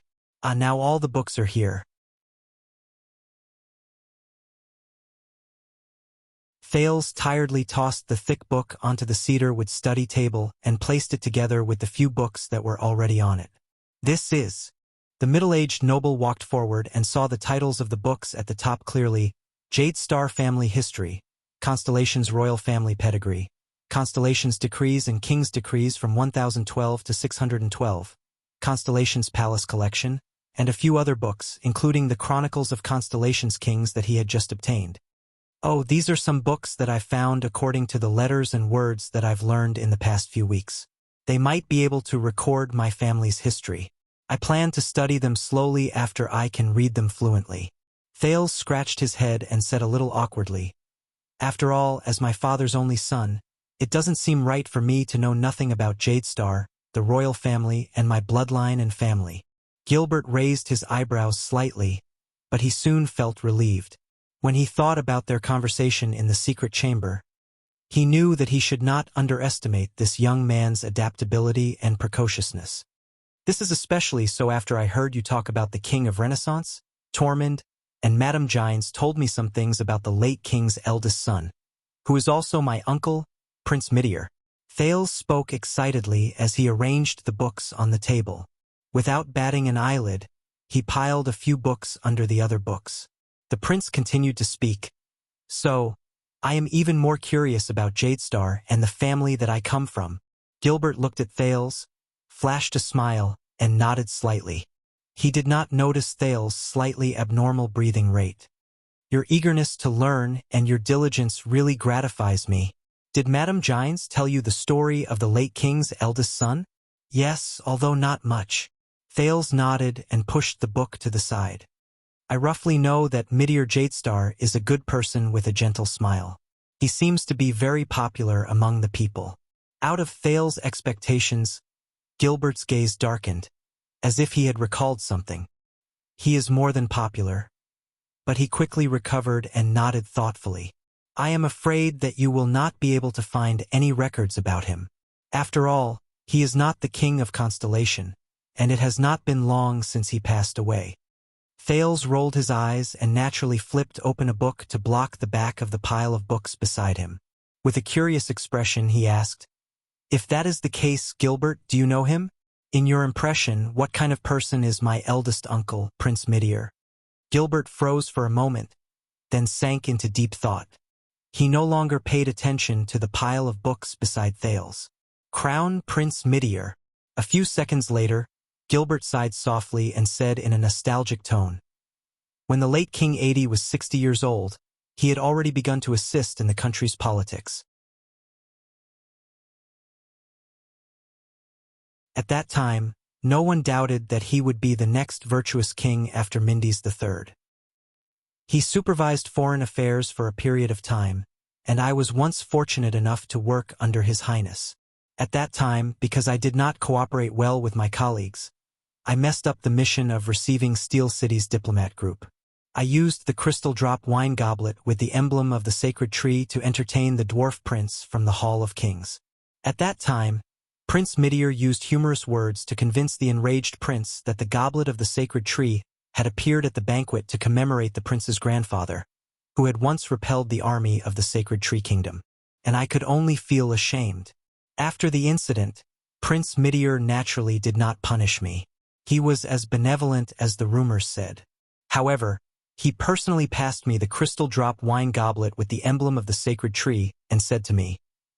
When he said this, Thales looked at Gilbert in astonishment as he repeated the former crown prince's words with an emotional tone. "Yes, Your Highness. Keel, the current value of this crystal drop wine goblet is equivalent to the friendship between Renaissance Palace and the Hall of Kings Chronicles. This is the debt you owe to the kingdom. When you have performed enough meritorious deeds to repay this value, return this goblet to me to clear your debt." Gilbert stared into the distance and did not speak for a long time. Thales was the only one left. Based on the story told by Gines and Gilbert, he tried his best to paint the image of his uncle in his mind. He was a prince who was skillful and had a noble character. A few minutes later, Gilbert muttered to himself before he continued. "Everyone in the world says that he is kind-hearted and treats people gently, but to us officials, His Highness' talent and wisdom are actually not inferior to his character and temperament. It is difficult to imagine how a person can be benevolent and dignified, gentle and decisive. But Prince Meteor is such a person." Gilbert put down his book and placed his hands behind his back. His eyes were filled with admiration. "It is a little exaggerated to say this, but until now, I still feel that the citizens of Constellation are not worthy of such a good prince. It is a little too early to say this." Gilbert seemed to have recovered from his daze. With a burning gaze, he looked at Thales and said, "But if it is possible, young Sir Thales, I hope that you can also use Prince Meteor as a role model. Constellation needs an heir like this." Gilbert's stern and serious gaze made Thales tremble slightly. At this moment, Thales suddenly remembered something. "Gilbert, my uncle?" Thales lowered his head and hesitated for a moment. Then, he immediately raised his head and asked, "How did he die?" "You only said that he wielded a sword alone and died together with his guards in front of the palace gate." There was silence. "Hey!" Gilbert closed his eyes and heaved a heavy sigh. He then said, "During the Bloody Year, he ordered his guards and soldiers to retreat and walked into the crowd alone. Without wasting a single soldier, without harming a single person, he quelled the crisis of the mob charging at the palace gate. Unfortunately, even though his guards reacted in time, the assassins hidden among the mob had planned for a long time and prepared 6 hidden swords and knives smeared with poison. At that time, I was busy with my diplomatic work, which was going from bad to worse, when I found out that the royal family had been assassinated. Hey. Thales looked into Gilbert's eyes and did not speak for a long time. The boy then recalled the story of Prince Midier that Gines had told him a few weeks ago in an abnormal manner. Especially the last two sentences she said. Thales, I know what Gilbert said to you today, but I do not know what you think. However, I still remember that Prince Midier gave me a letter in the past. I only wish to pass it to you in its original form. Madam, I forgive you out of admiration, not out of pity. I admire your courage to break free from your shackles and break through your shackles. But since you have made your choice, please do not hesitate. Do not weakly return to the birdcage that once suffocated you. Do not let the birdcage of your spirit shackle your wings of freedom. Do not sacrifice your true self for an illusory rule. I sincerely hope and bless you. I hope that your life will only belong to you from now on. I wish that you will pass the police qualification test smoothly. Thales was engrossed in thinking about the meaning of these words. What kind of state of mind did a crown prince, who was born in the birdcage that he spoke of, say these words? Then, Gilbert called him back from his reminiscence and absent-mindedness to begin their afternoon lesson. As Thales listened to Gilbert explain the 4 different voices of the common human language using ancient proverbs and poems as examples, he glanced at the pile of books beside him. He did not tell Gilbert the truth just now. He was not looking for the Jadestar family's history, nor did he want to understand his uncle, who was like a saint. What Thales wanted was information about mystics. From the first day he arrived at Mindy's Hall, Thales had been planning to explore mystic energy. After experiencing the unstable but effective explosion in Vine Manor, his desire to explore his own secrets became even more urgent. Gilbert's narration of the history of the Battle of Eradication, as well as his attitude towards the calamities, the so-called mystics like Asda, made him even more apprehensive. Even though, Thales whispered to himself, Yodel might have heard my conversation with Asda.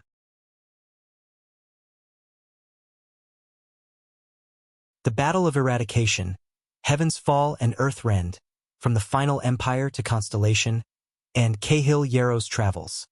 Supplemental collection of past events of the Great Rift and Sink, were his real goals hidden among the many deceptive history books. They were the truth about the Battle of Eradication and the Calamity Mystics.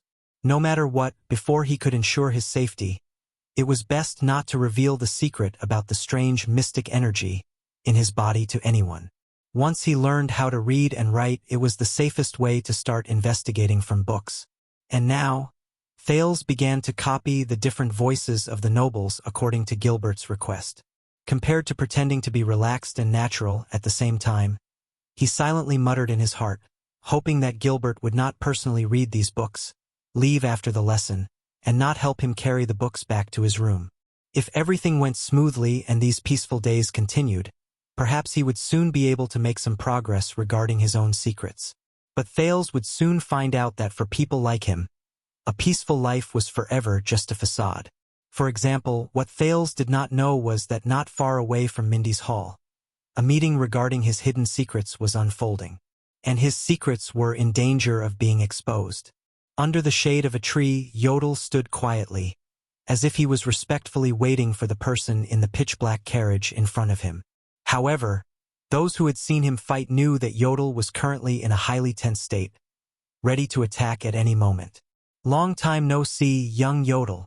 As an old and hoarse voice rose, an old figure walked down from the carriage door that the king had pushed open. Even though Yodel's senses in supreme class had already allowed him to know who the other person in the carriage was. But when he saw the person himself, Yodel could not help but furrow his brows behind the mask. This was an old man dressed in a plain black robe. He held a black wooden walking stick. His hair was sparse and white, and his face was full of wrinkles. However, his face was ordinary and inconspicuous. Could not even leave an impression on the sharpest person. "Won't you say hello to your father?" An old and hoarse voice slowly rose from the old man's throat, as if it had been nurtured in the darkness all year round and was completely emotionless. Yodel answered the old man's question in silence. The old man grinned, revealing his gums with only a few teeth left. Well, I almost forgot. Even though my blood flows in your veins, your surname is Kato, not Hansen. Yodel still did not move. I just came back not long ago. The old man seemed to be used to Yodel's attitude. He did not mind it at all and continued speaking. My children brought me the results of their investigation into Red Street Market, as well as something interesting. Yodel still did not answer. The old man chuckled softly and said slowly, "You're right. The air mystic, Asda Sakern, who the Secret Intelligence Department has been searching for 12 years without any leads, has been confirmed to have returned to the capital and appeared in Red Street Market." The gears behind Yodel's mask began to turn without anyone noticing. Although Blood Bottle Gang was founded by him and that homicidal maniac, the famous air mystic obviously did not come here just to exterminate the Brotherhood and cut off Black Sword's wings. Yodel did not say a word, but the gears behind his mask turned faster and faster. "Don't be nervous, Mr. Kato." With an aged and hoarse voice, the old man let out an unpleasant laugh. "I'm just following His Majesty's orders to investigate how you managed to seal mystics while carrying the royal family's bloodline." Yodel raised his head abruptly. The pair of crystal drop lenses on the mask instantly turned from dark to bright yellow. They stared fixedly at the old man in black. "This mask is still so annoying. I've long since advised His Majesty to throw it away as soon as possible." The old man in black leaned on his walking stick, as if he did not notice the gaze directed at him from behind the lenses. He walked in front of Yodel shakily and let out two unpleasant laughs. Then, as one of the bearers of the legendary anti-mystic equipment, the Supreme Sword and Shield, Mr. Yodel Kato.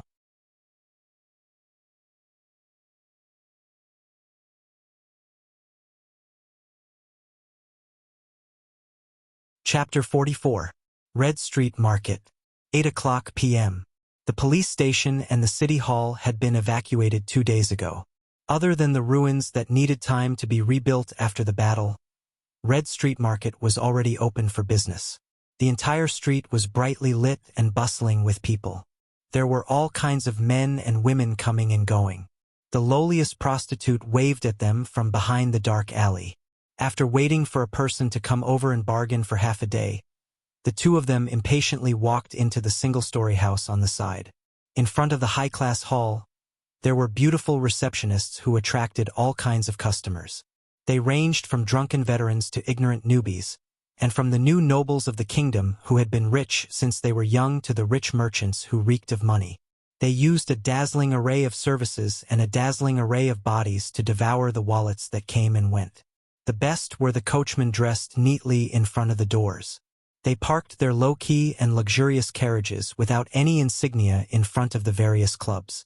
A few servants respectfully welcomed the ladies who came down from the clubs into the carriages and then drove far away. They did not return until the next day.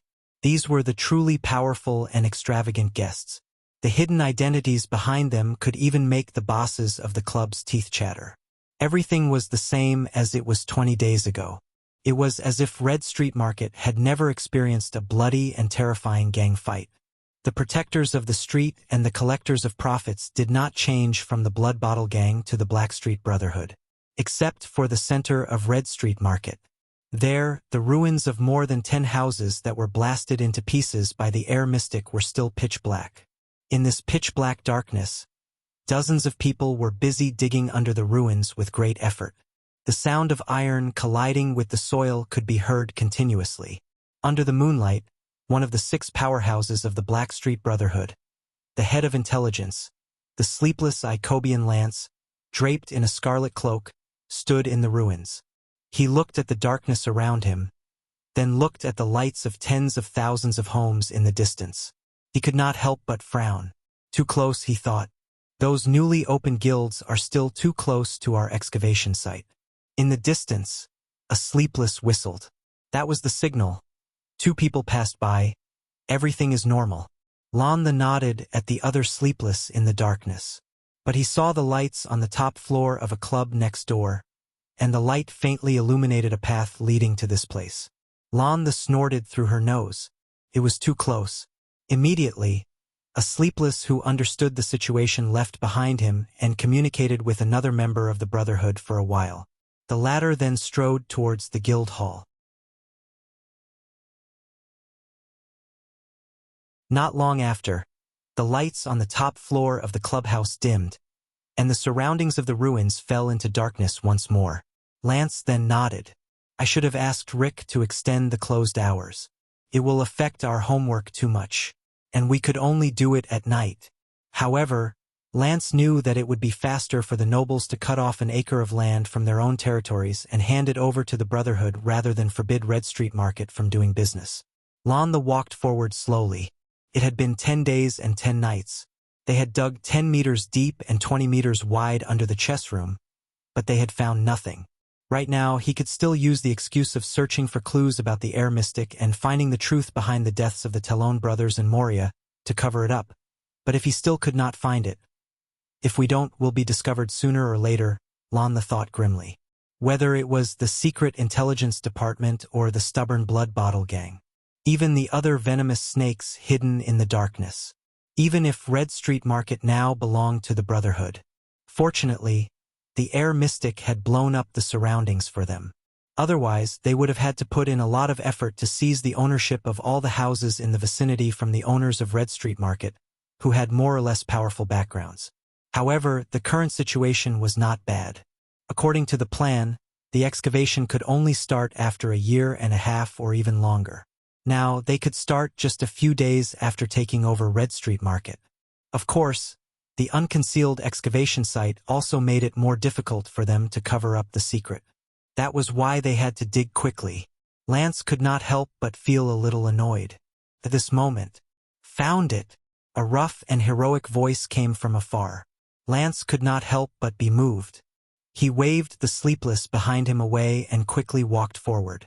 Found it, Corbian! A tall and thin figure walked forward while tightly hugging a long object wrapped in cloth. It was a man with a long and narrow face. His dark blonde curly hair draped over his shoulders. He wore a black leather sling, and 3 short knives were inserted under his ribs and waist. Both of his arms were wrapped in thick bandages. He was so tall that he was second only to Senza, who was 2 meters tall. Unfortunately, his thin figure affected his appearance. Ripper Anton Levinovsky, one of the 6 powerhouses of the Brotherhood. He was in charge of the smuggling of strategic resources such as eternal oil and crystal drop ores. He excitedly hugged the long object covered in mud and walked towards Lance.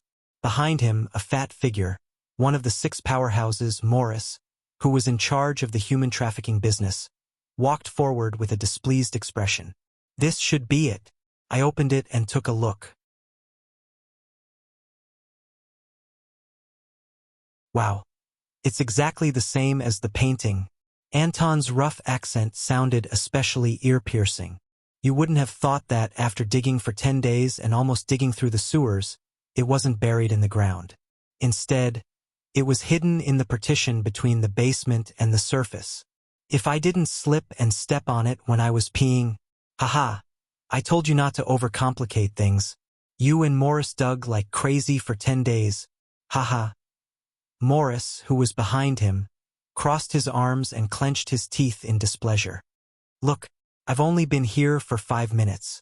I wanted to pee before I left. After holding it in for 10 seconds, Lance finally could not take it anymore.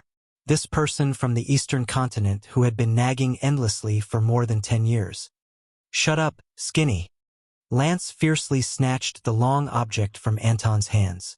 Ignoring the mud on it, he opened a corner with trembling hands. Anton still wanted to say something, but Morris, who was behind him, nudged him maliciously, causing him to stumble. Damn fatty, aren't you just jealous that I'm... Shut up, Anton. This time it was the fierce Morris. Lance gently covered the object with the cloth. That's right, he said softly, but he could not hide the unusual excitement in his voice. It's this. Lance stroked the long object with his trembling hand, as if he was caressing a lover. After all the hard work, and under the premise that we could not alert the mystics or the secret intelligence department, we took down Red Street Market. Finally, there is a reward. Hey, Anton spread his hands in displeasure. Who said we didn't alert the mystic? Who do you think blew up these ruins? The air mystic's appearance was an accident. Black Sword couldn't lure him away, but he really didn't know about this thing, Morris said calmly. But I'm thinking that Asda must know something. That's why he gave up the chance to kill Black Sword and took the risk to rush back to the capital to intervene in a small territorial dispute. He might even know that we're looking for a weapon that can defeat him. But we still found it under his nose, under the air mystic's nose, Lance said darkly as he observed the outline of the object. At the mention of the air mystic, the three of them fell silent for a moment. When I received the news, I thought you and Senza were going to die in Red Street Market. Lance broke the silence and sighed softly. We were lucky. Morris hung his head and his eyes were shrouded in shadows. You should see Moria and the Talon brothers. He still loves to make human balls. What happened to him? Anton's eyes shone with a strange color. Maybe he met his nemesis. Lance clenched the parcel in his hand tightly and closed his eyes gently. But he definitely didn't die. Come to think of it, it's been 12 years. I still can't believe it. Anton gritted his teeth and recalled with a mixture of fear and hatred. I saw it with my own eyes. Black Sword clearly killed him 3 times. 3 times? Then he resurrected. Morris' face was gloomy. He gritted his teeth and said, in 2 hours he resurrected 3 times. For times, Lance added quietly. Outside the palace, after the crown prince was poisoned, Great Charlton killed that monster once. In an instant, the air between the 3 of them seemed to sink. Anton looked at the long object in front of him. With lingering fear and doubt, he asked, we've been looking for 10 years. But this thing, is it really useful? After all, the entire continent is filled with anti-mystic equipment. The things on those guards can only slightly weaken the influence of mystic energy, Lance said without hesitation. Only the legendary anti-mystic equipment bestowed by the Empire can truly deal with mystics. This is what Murat told me when I was still in the Secret Intelligence Department.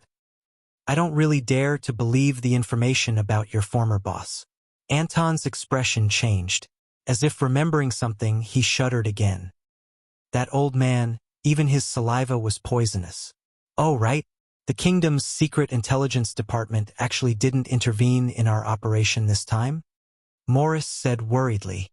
After all, according to what you said, this is a legendary anti-mystic equipment that isn't on the books.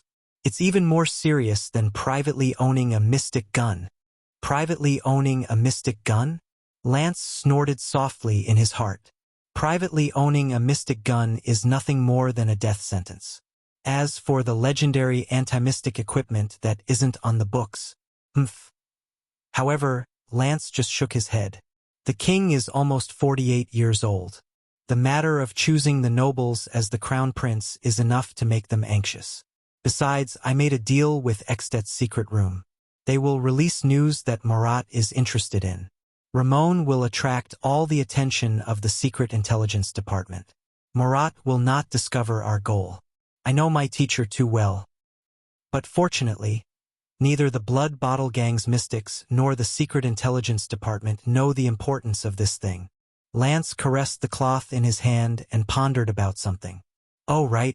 Are we really not going to tell Senza, Faiso, and Rhoda about the truth of this matter? As he said the names of the other 3 powerhouses, Anton also frowned like the other 2. Anyway, the air mystic has also disappeared. Lance shook his head solemnly and passed the bag in his hand to Morris. Nikolai and Catherine have set off to look for the blood mystic. Believe me, I have seen the records of the Secret Intelligence Department. Compared to the blood mystic, Asda is even kinder than Prince Midir. The Brotherhood's 3 powerhouses and Black Sword will be enough to face the mystics. The less the others know, the safer they will be. Morris nodded and tied the long object in his hand tightly.